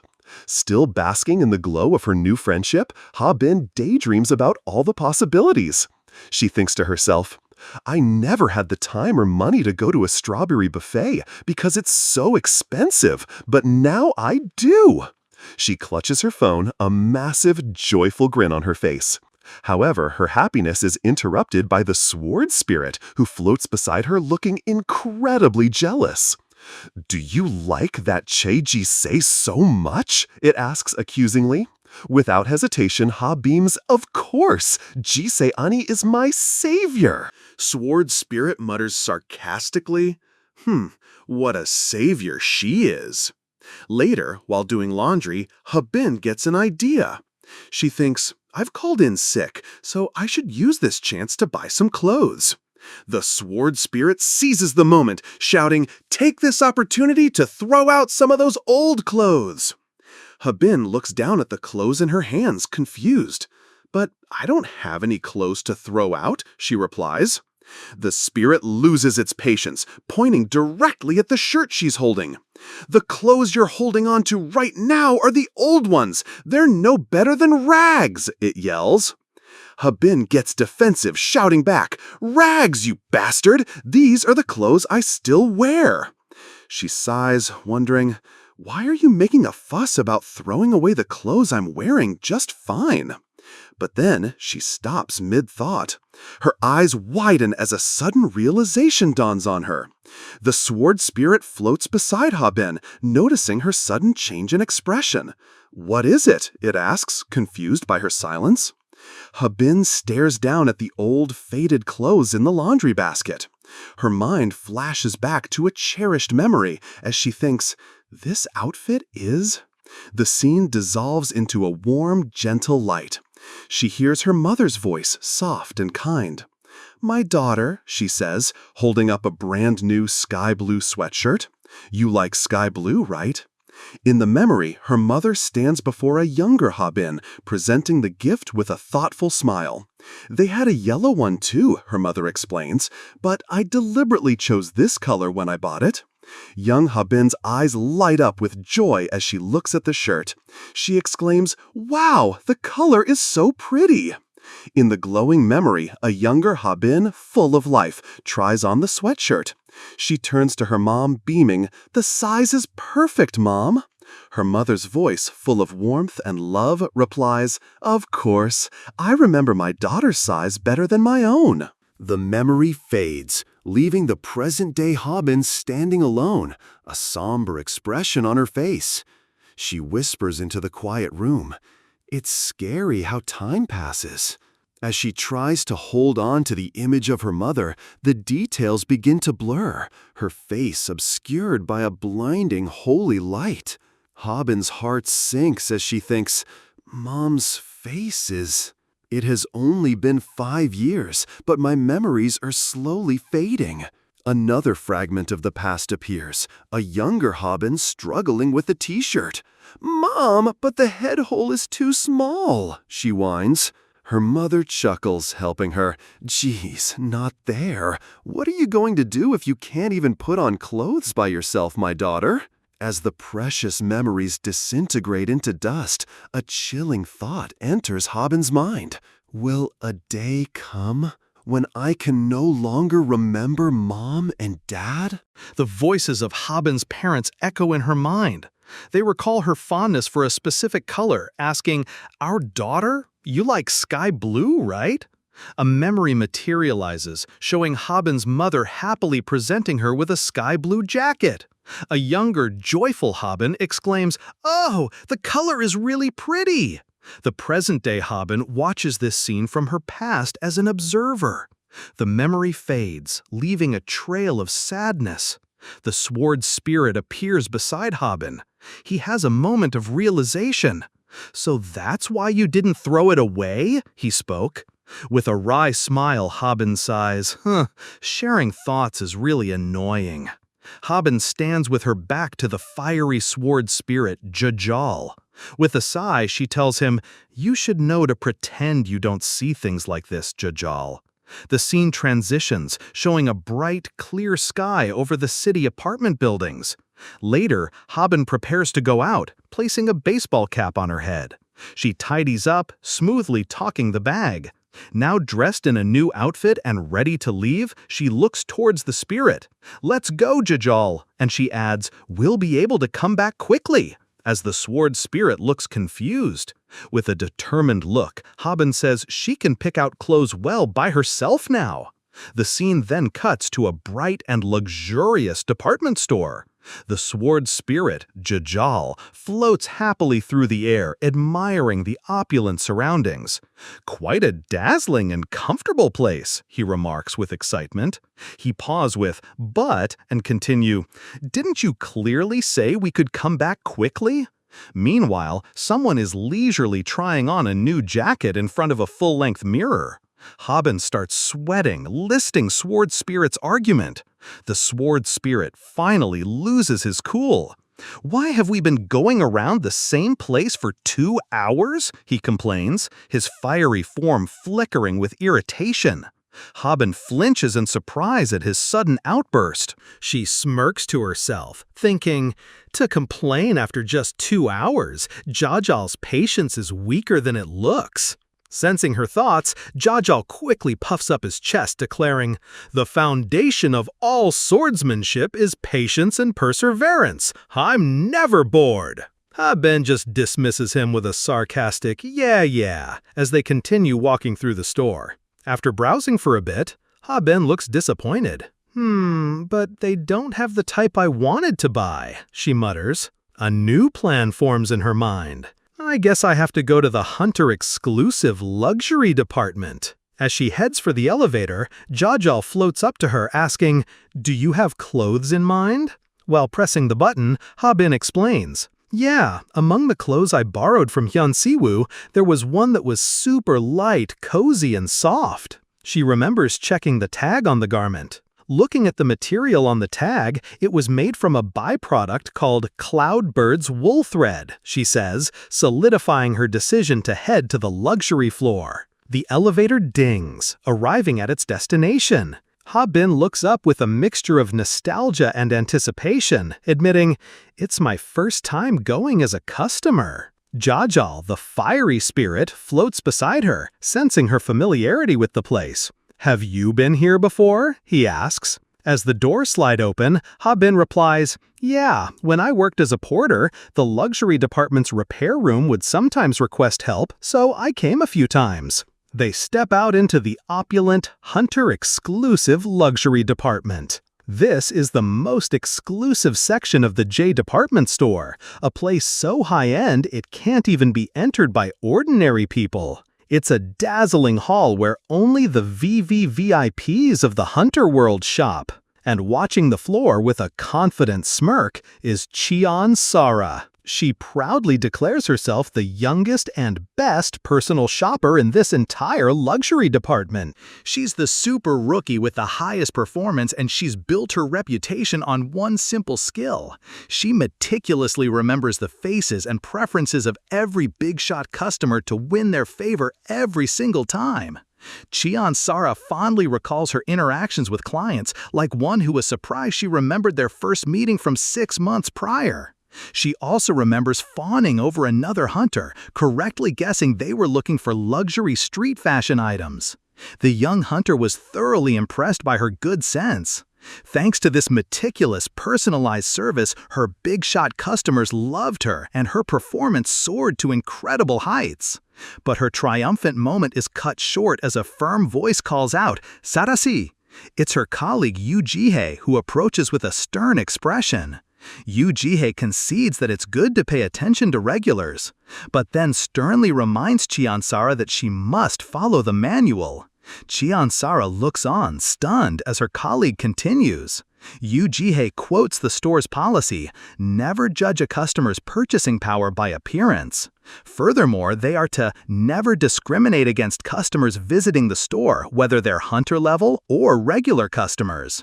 Yoo Ji-hae concludes her lecture, stating that it's problematic to only take care of regulars when other customers are present.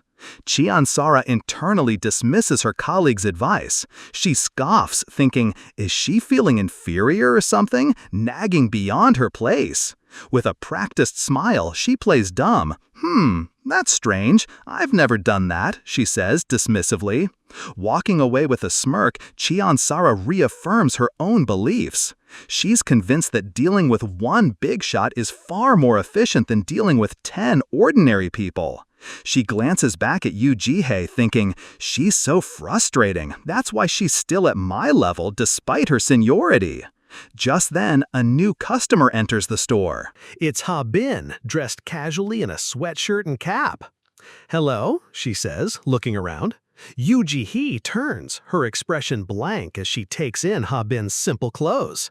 Her face hardens with judgment. She internally mocks Habin, wondering if she just saved up some money to buy gifts for her parents. Her disdain grows as she thinks, coming in wearing such clothes from who knows where. Habin, oblivious to the silent judgment, continues to browse the luxury department. Yoo Ji-hae approaches her, putting on a forced professional smile. "Hello, customer. This is a hunter-exclusive luxury department," she says, stopping Habin in her tracks. She then asks pointedly, "You need to show your hunter license to enter. Would it be okay to check?" Just then, another employee, Ch.1 Sara, recognizes Habin. "Oh, I remember," she exclaims, stepping in. She tells her colleague, "That's enough, Ji-hae. It's not necessary. I know this person." Yoo Ji-hae looks back at her, completely confused. What? She asks. Chansara, still mistaken about Habin's purpose, addresses her directly. You're a porter, right? The repair room is that way, she says, pointing. Habin realizes. She remembers that I came here. Looking Chansara in the eye, Habin calmly clarifies, I didn't come as a porter today. Yu Ji-hee, still looking down on Habin, asks sharply, What? Then why did you come? Habin declares confidently, I came as a customer. Yu Ji-hee is momentarily stunned. A customer, she repeats, before a mocking smirk crosses her face. She continues condescendingly, then you have a license, right? This is a hunter-exclusive department. Suddenly, a voice cuts through the tension, shouting, Sarasi! The sharp call startles both Chansara and Yu Ji-hee, who whirl around in alarm. The manager immediately bows, trying to smooth over the situation. He apologizes to Habin. I'm sorry, customer. Sarasi hasn't been here long, so she made a mistake. The two employees, Chansara and Yu Ji-hee, look on in shock. But Yu Ji-hee isn't done, still trying to justify her actions to her superior. What is she saying again? I'm telling you she's a porter, she insists. Habin scoffs and tells her, Is this what you call a license? In a swift, decisive motion, Habin slaps her ID card down. Emblazoned on the card in bold letters are the words, A-rank trainee Hyun Habin. Habin holds the ID right up to Yu Ji-hee's face, asking calmly, Is this correct? Yu Ji-hee's condescending expression vanishes, replaced by pure shock. Her mind reels as she reads the unbelievable words, A-rank? Trainee? What is this? A-rank? The manager is equally floored, stammering as he looks at the license. The license, it's really yours, right? You didn't bring someone else's.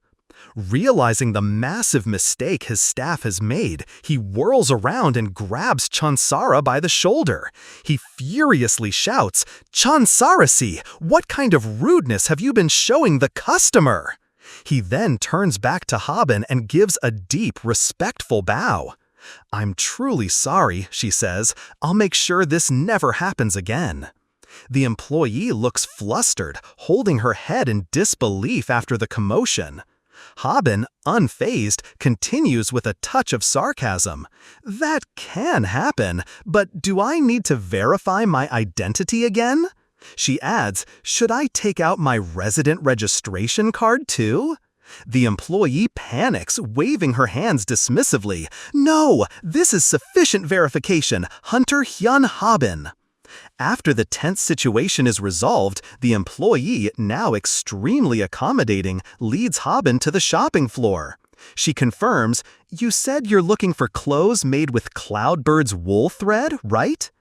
Gesturing towards a lavish display, she says, These seem to be all the products from the Elamez line. Habin begins rummaging through the high-end clothing. She suddenly stops, recognizing a particular item. This is the clothes Hyun-soo has, she thinks to herself. Couple outfits won't work. Her sword spirit Joljula flares up in a fiery rage, finding this logic absurd. Sword Spirit yells, Borrowing each other's clothes is okay, but wearing the same clothes simultaneously? What a strange rule! Habin, looking annoyed, clarifies her reasoning in her head. If we wear couple outfits and go outside, strangers will ask if we're a couple. Azul has used quite a lot of Cloudbird's wool thread material, she suggests. Her words lead them towards a new section of the store branded with a brightly lit Azure sign. The employee smiles warmly at Habin, gesturing to the clothes around them. I'm happy to have many things to show you, she says. Habin's attention is suddenly caught by a specific item, and she murmurs, Her eyes light up as she lays them on a stylish beige jacket. Internally, she's thrilled, thinking, This is really good, totally my style. The employee explains its high-quality construction. This outfit has all the lining made from Cloudbird's wool thread material, she states proudly. She adds that the person who invested in the brand was a huge fan of the material, so the company put extra effort into this line. Habin is completely sold, grabbing the jacket with an excited grin. "Someone who knows their stuff," she says in approval. The employee continues with another major selling point. "Plus, this outfit has pollution prevention and antibacterial effects." Habin's eyes go wide with a very practical thought. "Oh, then since this outfit has antibacterial effects, it won't smell even if I don't wash it often?" she asks with unnerving intensity. The employee, slightly taken aback, hesitantly confirms, "It won't smell?" Habin's mind goes into overdrive as a hunter, asking, "Even if body fluids or blood splatter, it won't smell or stain?" The flustered employee can only stammer, "That's right?" Habin shines with delight. "Perfect!" she exclaims, finding the ultimate piece of hunter gear. A happy memory crosses Habin's mind. "It was so annoying, like last time at kill screen when bloodstains remained, and I was worried about being caught," she thinks. Back in the present, she confirms with the store employee, "All of these are Cloudbird's wool thread material, right?" The employee replies professionally, "Yes, that's correct." Habin holds up a jacket with a blissful smile, all happy. "These clothes here," she says, "I'll buy them all." A female staff member nearby is completely stunned by her declaration, his face a mask of pure shock. "What?" he stammers, unable to believe his ears. Internally, he panics, thinking, "That many shopping bags? No, does this make sense?" Moments later, Habin strides out of the store, effortlessly carrying a massive pile of designer shopping bags. A store employee, Chun Sara, stares in disbelief, her colleague sweating profusely beside her. "This is impossible," she mutters. Suddenly, an urgent message comes through for her. "Chun Sarasi, I just got a call from the parking team." The voice continues, "Chai Jisei Hunternim is heading toward the luxury department right now." Chun Sara is completely stunned. "What? Solaris is Chai Jisei's?" she shouts, breaking into a cold sweat. Her male coworker is equally frantic, asking, "That's what they said. What should we do?" Overwhelmed, Chun Sara admits, "It's my first time with a big shot of that level, so I don't know what to do either." Seeing her chance, she steps up confidently. "It's fine. Leave it to me," she declares. Chun Sara's life reversal theater begins as the man reveals his plan in his thoughts. She recalls, "I heard Chai Jisei-nim acquired and operates several large-scale department stores." She fantasizes about being treated like a king, with a beautiful woman begging him to come to her store while a tiny Cheon Sara watches with a stomachache. A determined, almost greedy look crosses his face. "If I do well, I might even expect to be scouted," he thinks to himself. He then glances over towards the checkout counter, a sinister smile on his face as he clenches his fist. He resolves, "Right, you take first place in sales this time," seemingly plotting to use this opportunity against the big spending customer. In his mind, the ambitious colleague sees his path to glory laid out before him. "I'll abandon this tiny department store and go to a large-scale department store," he thinks, already planning his escape. Suddenly, the distinct click-clack of heels echoes, and the colleague's eyes widen. Gasp! It's Che-Jisa, he thinks, a sense of awe washing over him. "Whoa, amazing," she mutters, captivated by her presence. As the footsteps draw nearer, a sinister grin spreads across his face. He realizes this is his moment. "She's here," he thinks, a fiery aura of determination flaring up around him. With a surge of confidence, he declares internally, "I'll show my dazzling customer service skills." He clenches his fist, ready to put his plan into action and impress the VIP customer. Bad employee thinks to herself. She smugly thinks that since she took first place in sales, she'll be abandoning this small department store for a bigger one. Suddenly, onlookers gasp as a new customer arrives. They recognize her as Che-Jisei. Bad employee is momentarily stunned. Her shock quickly morphs into a confident, predatory smile. She's here, she thinks with excitement. With a fiery aura flaring around her, she clenches her fist, ready for the ultimate challenge. She declares her intent to unleash her most dazzling customer service skills. A radiant aura surrounds Jisei Unyi as she makes her grand entrance. The saleswoman is ecstatic, thinking to herself, "She's here!" Looking like a true celebrity, Jisei Unyi appears, radiating confidence. Bad saleswoman quickly approaches her, calling out formally, "Che Jisei Nim!" Jisei Unyi turns, a bit surprised, and simply says, "Huh?" Suddenly, voice cuts through the store as Jisei Unyi shouts in shock, "Habin!" Habin turns around with a startled expression. Her eyes land on Jisei Unyi, and she exclaims in surprise, "Huh? Jisei Unyi?" Bad saleswoman is completely stunned by this turn of events. She stands frozen, speechless, and sweating. Jisei Unyi's face lights up with a brilliant smile as she spots Habin. Waving enthusiastically, she calls out, "Habin!" Habin, still speaking formally, asks, "What brings Unyi here?" Jisei gently reminds her, "Hey, Habin, we agreed to be like sisters. Speak comfortably." "Ah, right." The nearby bad saleswoman starts to sweat, thinking to herself in a panic, "Sister relationship?" Jisei Unyi expresses how happy she is to meet like this. She explains that she was just passing through the area when she ran into Habin. Calling it fate, she playfully pokes Habin's cheek, causing the Habin to blush. Jisei Unyi asks if she found anything she liked. Habin praises the store's good employee, saying, "Ah, yeah, The shopper here explained things really well. Oh no, Hunter Hyun Habin has such good taste that guidance was easy." But bad employee's mood shatters as she thinks, that person happened to be an acquaintance of Jisei Nim. Jisei Ani asks again, "What did you buy?" Habin explains, "I wanted clothes made from Cloudbird's wool thread material." She continues, "At first they said they didn't have any, so I thought I came for nothing." The manager's face pales listening conversation.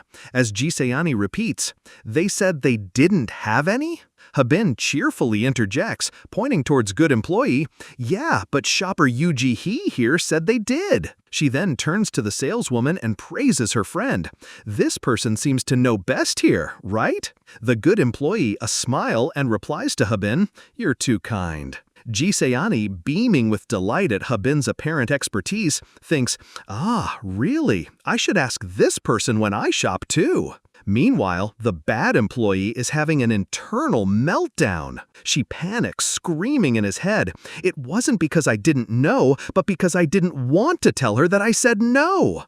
I can't honestly say this." Jisayani asks, "Habin, can I take a look at your shopping bags for a moment?" A confused Habin can only reply, "Huh?" Jisayani reaches into the bag. Her eyes fall on the clothes inside, and her expression immediately hardens. With a sharp glint in her eye, she thinks to herself, the contents are way too visible." Her friendly demeanor vanishes as she turns to the bad saleswoman. "Shopper Nim, what's your name?" she asks, her voice now cold. The employee, caught off guard, stammers, "Chen-Sara?" As Jisayani begins to walk closer to her and asks, "Did shopper Chen-Sara perhaps say they didn't have any?" Bad employee, looking increasingly nervous, replies, yes." Jisayani demands to know why. A knowing smirk plays on Jisei Uni's lips as she states, "Cloudbird's wool thread is a high-end line specially managed by any luxury department," her tone leaving no room for argument. She adds, "If you didn't know that, aren't you unqualified to be a shopper?" Bad employee begins to sweat, stammering, "That's actually, Cloudbird's wool thread is so expensive." Jise-uni cuts her off with a sharp no and asks directly, "Did you know or not?" Terrified, bad employee finally caves and admits, I knew." Jise steps closer, asking, "Then why?" while Habin watches on. With her golden, menacing gaze, Jise looms over the frightened employee. "Did you lie?" she asks, her voice cold and powerful. Bad employee's face drains of all color as she thinks to herself in pure panic, "I'm screwed." She only spoke a word, tongue. Instantly, bad employee snaps into a deep, desperate bow towards Habin, shouting, "Hunter Hyun Habin, I sincerely apologize." She bows low to Habin, shouting a desperate apology. She explains that she misunderstood, thinking Habin was merely a porter, and failed to recognize her true status. But Habin remains unfazed, her face hidden by her cap as she asks a quiet, pointed question. "But I was a porter, right?" The saleswoman looks up, completely confused by this turn of events. "What?" she asks, a nervous sweat beading on her face. Habin continues her calm interrogation. "You didn't fail to recognize me. You saw correctly. But does that mean you can ignore me if I'm a porter?" Bad employee is thrown into a panic, waving her hands defensively. What? That's not what I meant," she stammers. Habin looks down, her expression serious. "Why are you looking down on my former job?" she demands. Suddenly, a powerful, shimmering aura flares in the air as she recalls the past, when she was a hard-working employee. A younger Habin flinches, her eyes wide with shock. "That was almost a disaster," she thinks, wiping her cheek. Suddenly, a man's voice barks from down the hall. "What are you doing there? Hurry up and bring the byproducts!" Startled, she turns and quickly replies, Yes!" A memory flashes through Habin's mind, showing her past self pushing a heavy bin. Those were days of fierce struggle, just trying to live her life properly. She worked tirelessly to protect the house and the memories within it for the family who might one day return. She remembers living off meager meals, just trying to get through each day. Back in the present, Habin's gaze is steady and serious. "I never thought that was shameful or something to be looked down upon," she states, her voice calm but firm.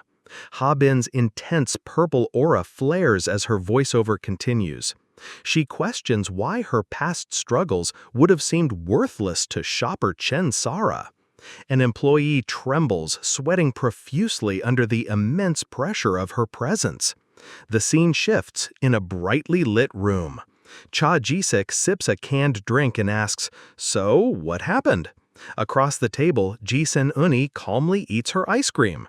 She explains that she received a proper apology, and the department store promised to handle the matter internally. Cha Ji-sik listens thoughtfully, letting out a small, Changing the topic, he asks if she buys his clothes from the brand Azul, noting it's a coincidence.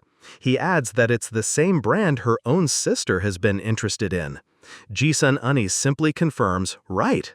Ji-sen-uni looks at Cha Ji-sik intently. He asks why, of all brands, she chose Azul. Ji-sen-uni explains that she's been watching a peculiar investor, and that very investor recently put their money into Azul. Intrigued, Cha Ji-sik asks what kind of person this investor is. Ji-sen-uni scoops a spoonful of her pink dessert. She says they're an anonymous investor, so she doesn't know the exact details. However, she adds that this person is incredibly skilled at investing, good enough to catch up to her own level. Cha Ji-sik is stunned by this revelation. He asks in shock, "What? Good enough to catch up to you, Uni?" Ji-se-uni calmly replies that such a feat would be impossible for an ordinary person. As she eats, she theorizes that the person might have precognition skills, just like them. Or, she muses, maybe they're a regressor, like a character from a fantasy novel. Cha-Sek lets out a nervous laugh. He tries to brush off her theory, scoffing at the idea of a real-life regressor. In reply, she just spoke, "Right?" Suddenly, Habin jumps up behind Cha-Sek and Ji-Uni, exclaiming excitedly, "It's a masked magician!" Her abrupt excitement startles Cha-Sek, who jumps and asks what's going on.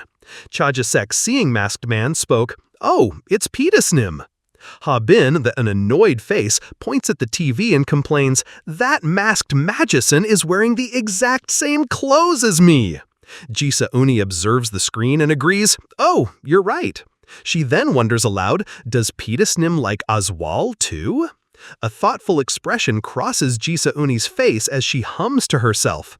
Suddenly, she has a realization. It's a couple outfit? Both Habin and Cha-Sek completely lose their composure. Habin flushes beet red, yelling, "What do you mean by that, Unnie?" Cha-Sek is equally flustered, shouting, "What? What are you talking about?" Ji-Uni looks confused and asks why they're reacting so strongly, wondering what's wrong with having a couple outfit with Petisnim. Habin retorts, "I don't like it. It feels bad. It's uncomfortable." Beside her, a blushing Cha-Sek tries to downplay the situation, stammering, "It's not like there are only 2 of those outfits in the world. It's not couple outfits." Cha-Sek, looking concerned, asks Habin why she finds Petisnim so uncomfortable. With her cheeks puffed out, Habin retorts that she doesn't know, but he's just suspicious. Habin reflects, "Every time I see that mask, I feel a strange familiarity and a sense of betrayal." His expression darkens with determination. She vows that there's definitely something going on, and someday he will rip that mask right off.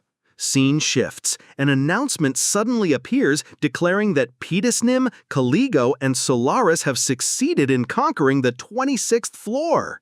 Inside office building, Kang Taseo sits at his desk demanding clarification. "What did you say?" An employee stands before him and reports, "They say it's the shortest conquest time in kill screen history." A man reports that the boss actually ran away to another floor. The masked figure, Petis, is in disbelief, asking how that could possibly make sense. He leans forward, muttering that it's impossible. His mind flashes to an image of a terrifying horned demon. This was the 26th floor boss, Demon King Crickshaw. Before the regression, he was one of the worst bosses humanity had ever faced. The small staff spirit floats by Petis's side, asking with confusion, "The worst boss?" Petis explains that Crickshaw is one of the 7 demon kings, who are only supposed to appear from the 50th floor onwards. Petis slumps back into his chair, overwhelmed.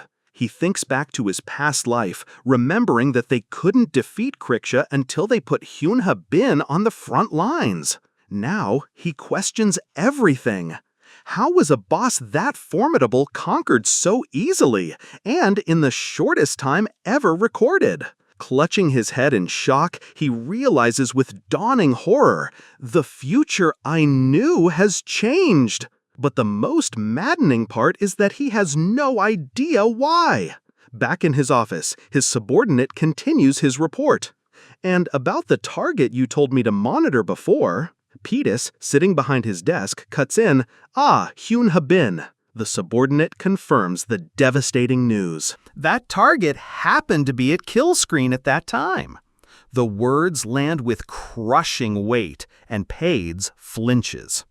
Pades grapples with the impossible, his mind replaying the devastating question. Hyun Habin happened to be there at that moment? Scene shifts. A massive, ominous tower pierces a fiery, chaotic sky. A lone figure, Habin, stands with her back to us, gazing up at the monumental structure. A disembodied voice rings out in shock, questioning, "Han Habin happened to be there at that moment?" Elsewhere, a man in a white mask reacts with disbelief. He wonders to himself, "Han Habin was there? The shocking possibility dawns on him as he thinks, "Don't tell me Hyun Habin cleared the 26th floor?" The masked man sweats, grappling with the unbelievable news. He knows that currently only he and Hyun Habin have the skill to clear the 26th floor. Even he would need to rely on his pre-regression knowledge to accomplish such a feat. In his office, he demands answers from his assistant. "Did you find out what she did at kill screen?" he asks. The assistant looks hesitant and begins his report. He explains that Hyun Habin was just part of the standby team, wandering around the entrance. Then, in a rather clumsy move, she fell off a cliff and had to be rescued. The assistant finishes his brief report, leaving the masked man utterly baffled. "Is that all?" the masked man asks in disbelief. The staff spirit pops up next to him, happily confirming, "That's all!" The spirit bursts out laughing as the masked man facepalms in pure exasperation. He can't understand why she would go to kill screen just to mess around like that. His assistant explains that Hyun Habin only went to kill screen to avoid the regular training center activities, which she hated. The masked, trying to wrap his head around this ridiculous situation. "So, you're saying she went to kill screen just to skip classes?" he asks incredulously. His assistant confirms, "It seems so." The masked man presses for more information. "What about after that?" The assistant continues his report, explaining that Hyun Habin has been consistently taking sick leave to avoid the training center because she hates it. He then drops a more concerning piece of information. During her training absence, she's been frequently visiting the Solaris Guildmaster's house, he reveals.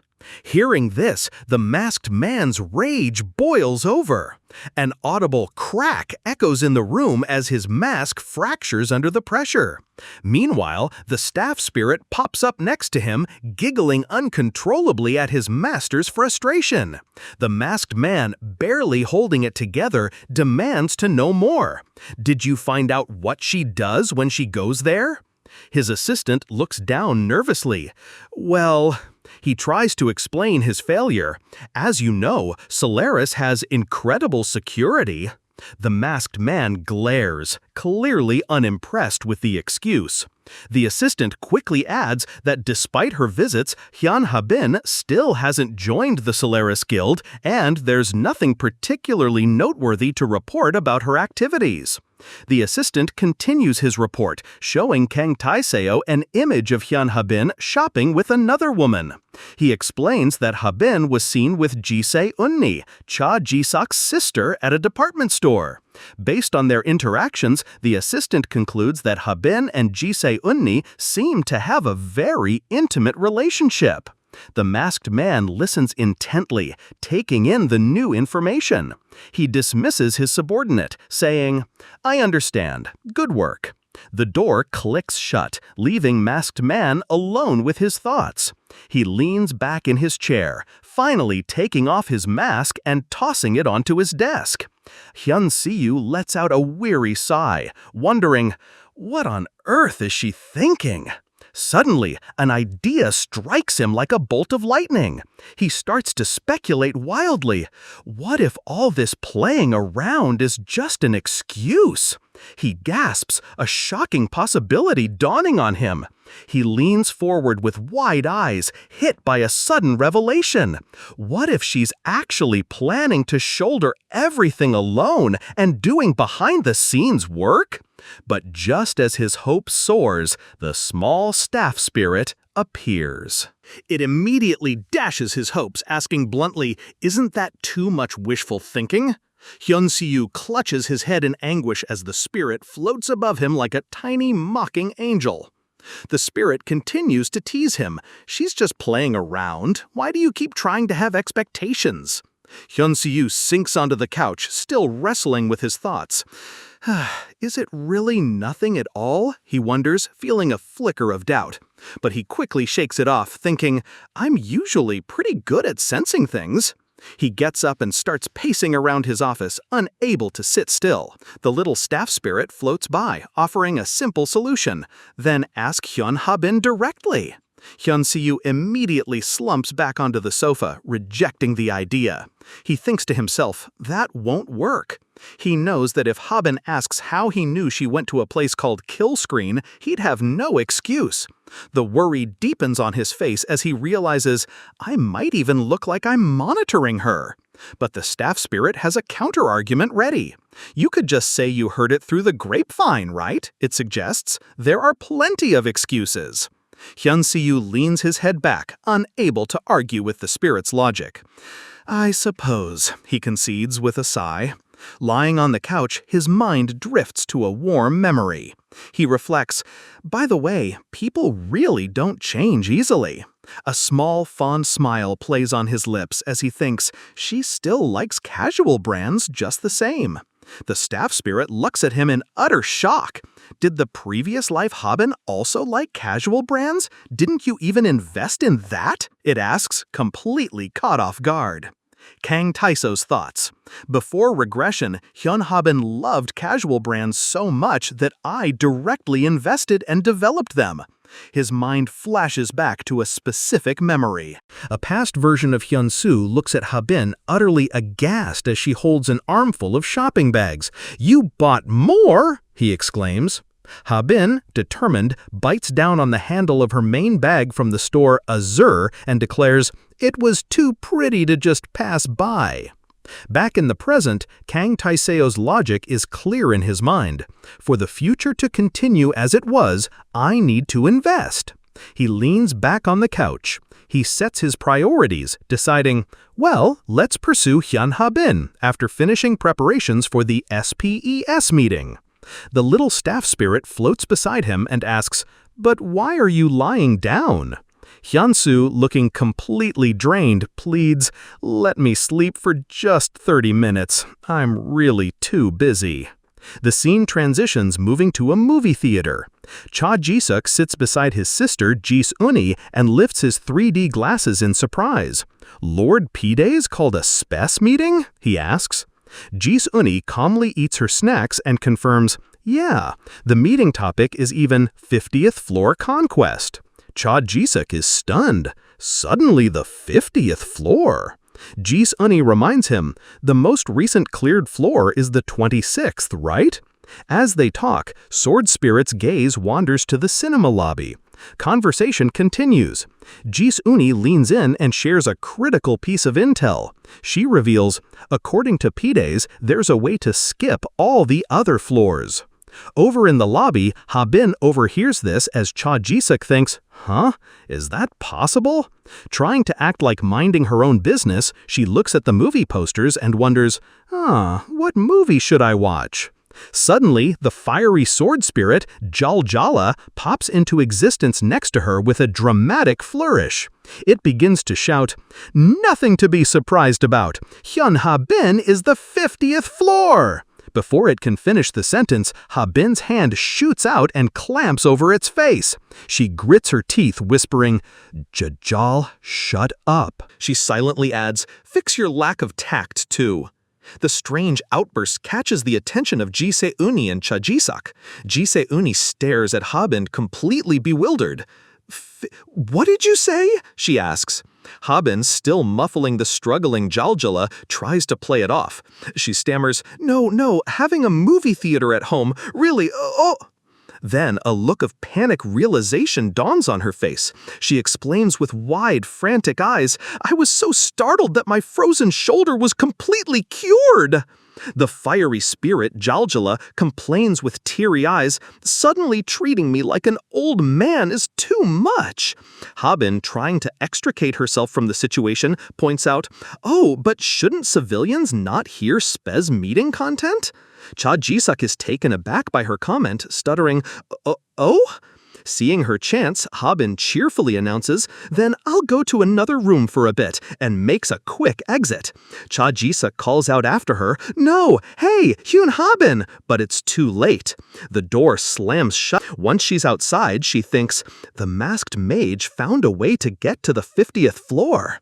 Habin adds, seems quite capable. The spirit Jaljala pops up and asks, was it called P-Days? He reveals a crucial detail as a magic circle glows around him. I heard he's a contractor of the constellation Naiba. The spirit Jaljala processes this new information about the masked mage. Then he's definitely not an ordinary ability user, it declares with wide eyes. Meanwhile, Habin, with Jaljala floating beside her. Confused, she looks around and asks, but where is this? Her gaze falls upon a bookshelf lined with framed certificates. She realizes whose room it is, asking, "Is this Sister Jisa's room?" She leans in to read one of the awards, which is from an international youth mock trial competition. Suddenly, the door clicks open. Startled, Habin turns and exclaims, "Mr. Che?" Cha Jisek steps into the room, having finished his private talk. He calls out, "Hyun Habin, our conversation is over, so you can come out now." But Habin is fixated on what she's discovered. She points to the certificate and asks him directly, "Mr. Che, were you aiming for law school?" Caught completely off guard, Cha Jisek can only reply, "You saw that?" With a slightly nostalgic look, Cha Jisek confirms her guess. He tells her, "I originally dreamed of being a prosecutor." Habin is taken aback, repeating in disbelief, "A prosecutor?" The little spirit, Jajal, gets the wrong idea entirely, thinking to itself, "Dreaming of being a prosecutor? How admirable! Then let me teach you some sword techniques." Habin quickly snatches the flaming spirit, correcting it, "Not that kind of prosecutor, Jajal." Cha Jisek continues his story, admitting he was once very passionate about it. He explains, "But the gate incident happened right before I was supposed to enter university." Looking back on his lost dream, he adds, "I got accepted but couldn't register. With monsters running rampant and the world about to end, what prosecutor?" A heavy silence hangs in the air as Cha Jisek sighs. Habin looks on with a stunned and sympathetic expression. An incredible realization dawns on her. As Ani spoke, putting hand on Habin, "Our Jisok, who once dreamed of being a righteous prosecutor, is now this era's top assassin class, Solar Thief."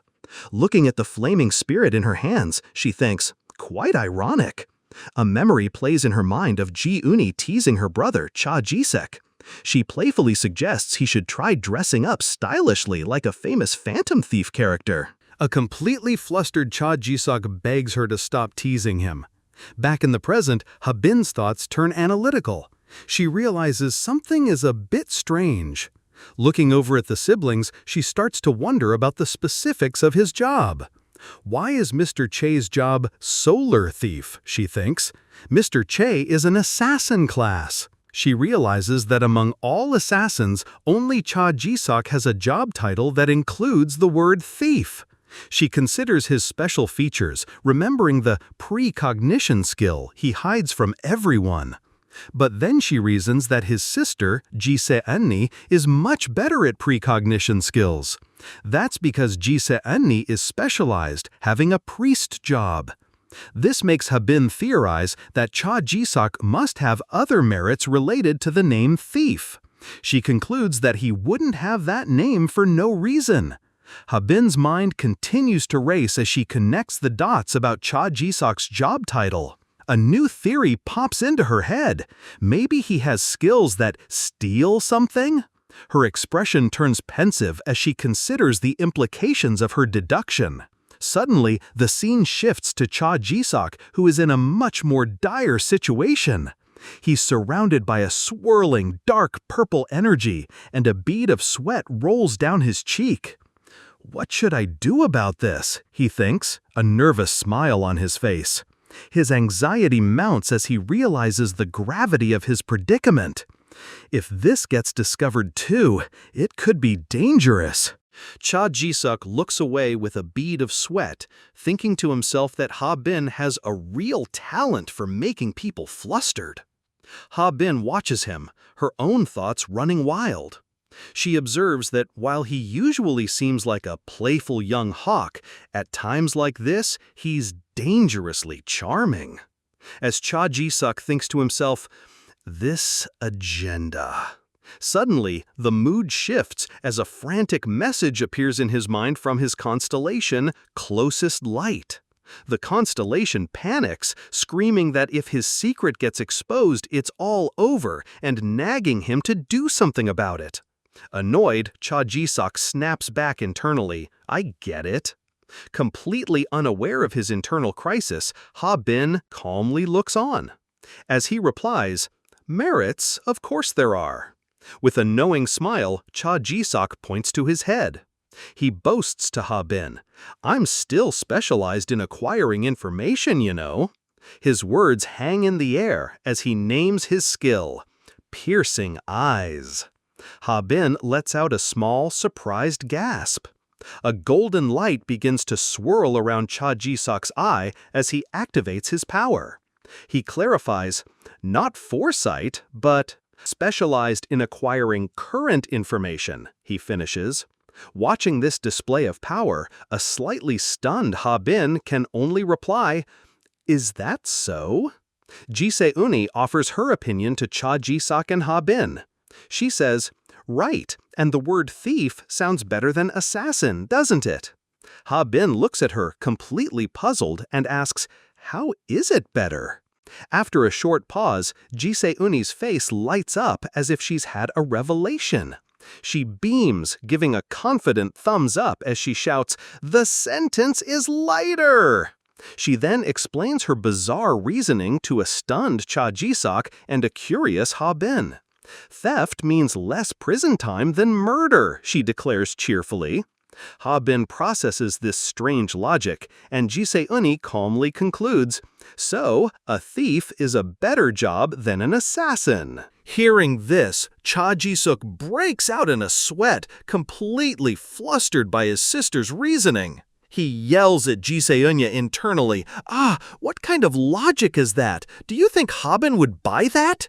Ji-se-uni, completely unbothered, just smiles and waves him off, saying, "It's fine, it's fine."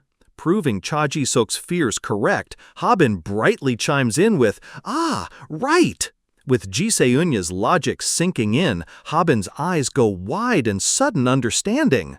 She looks at Ji-se-uni with newfound admiration, a look of awe on her face. "Unni is smart," Ha-bin declares, completely won over.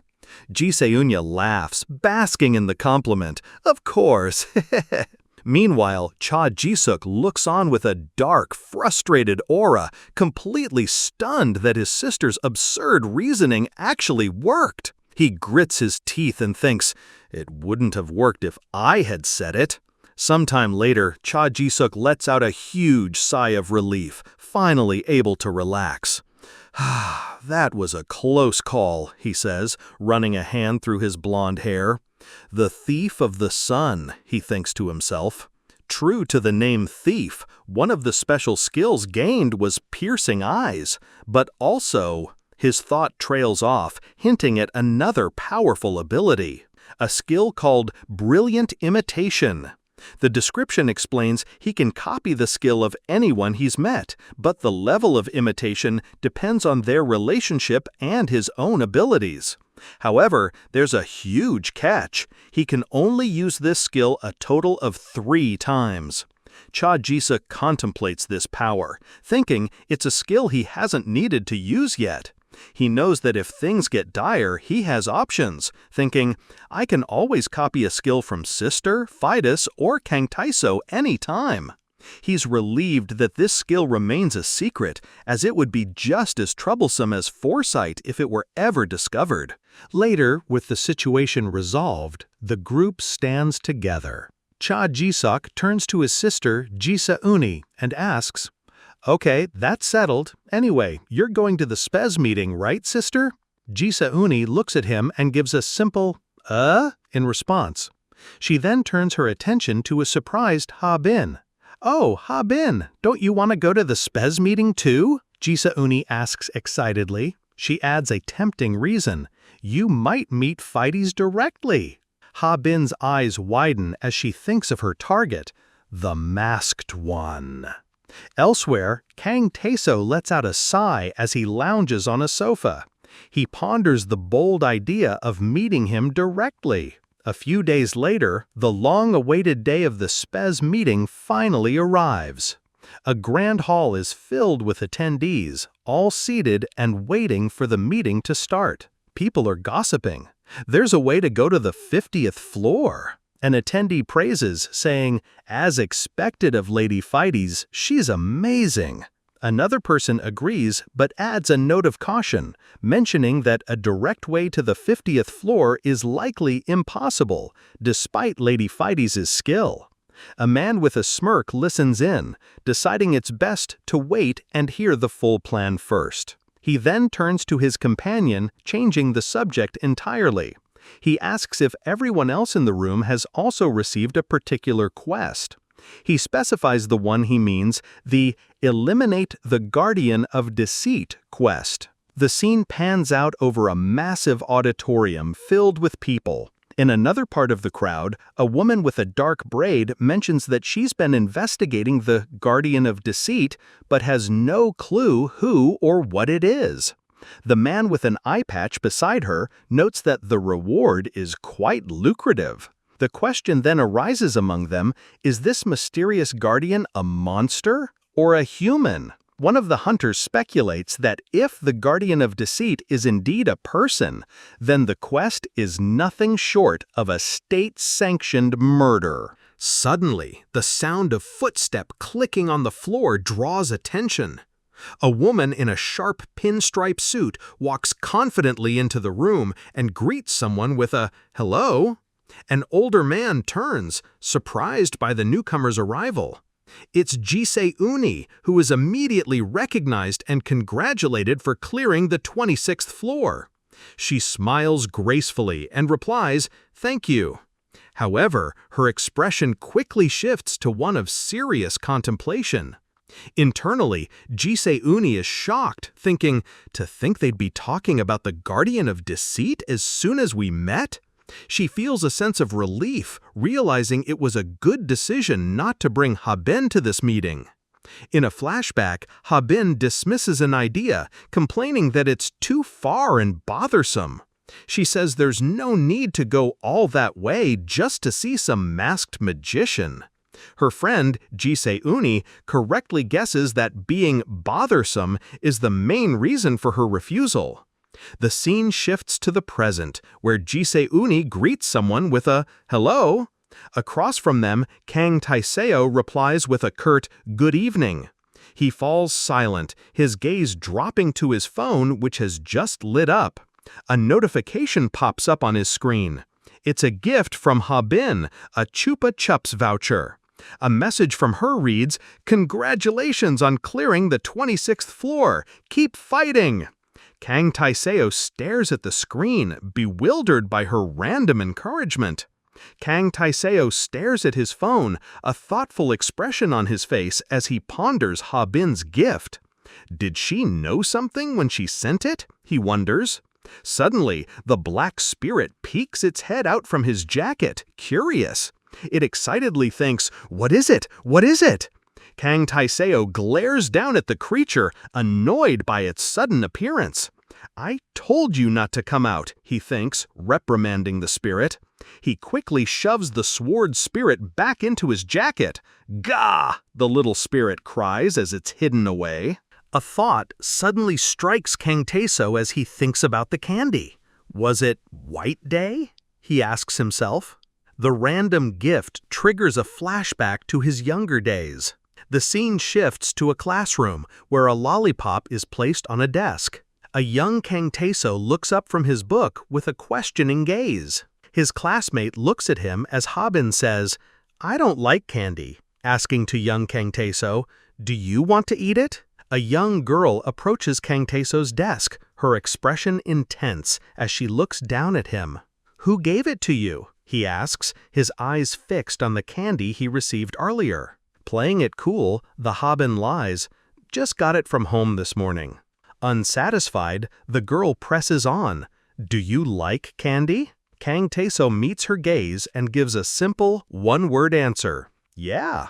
Back in the present, Kang Taeseo reflects on that simple interaction. Was nodding then the cause? He thinks to himself. He recalls that after that day, the boy who first gave him candy started giving it to him often. Suddenly, a voice calls, Your expression today is a bit off. Did your blood sugar drop already? Habin gave him another lollipop. A lollipop lands on Kang Taeso's desk with a soft thud. She spoke, "Thanks for lending me that comic last time. Release the next volume quickly." It cheekily adds, "This is a bribe." Kang Taeso reflects on this memory. He thinks about her unique knack for instantly recognizing when he was feeling down. He remembers her leaving the very same lollipop on his desk. He thinks about how she would find the brightest moments and leave people there one by one, almost like a lie. His hand reaches for the candy, lost in the memory. He recalls his dark, black, and boring daily life.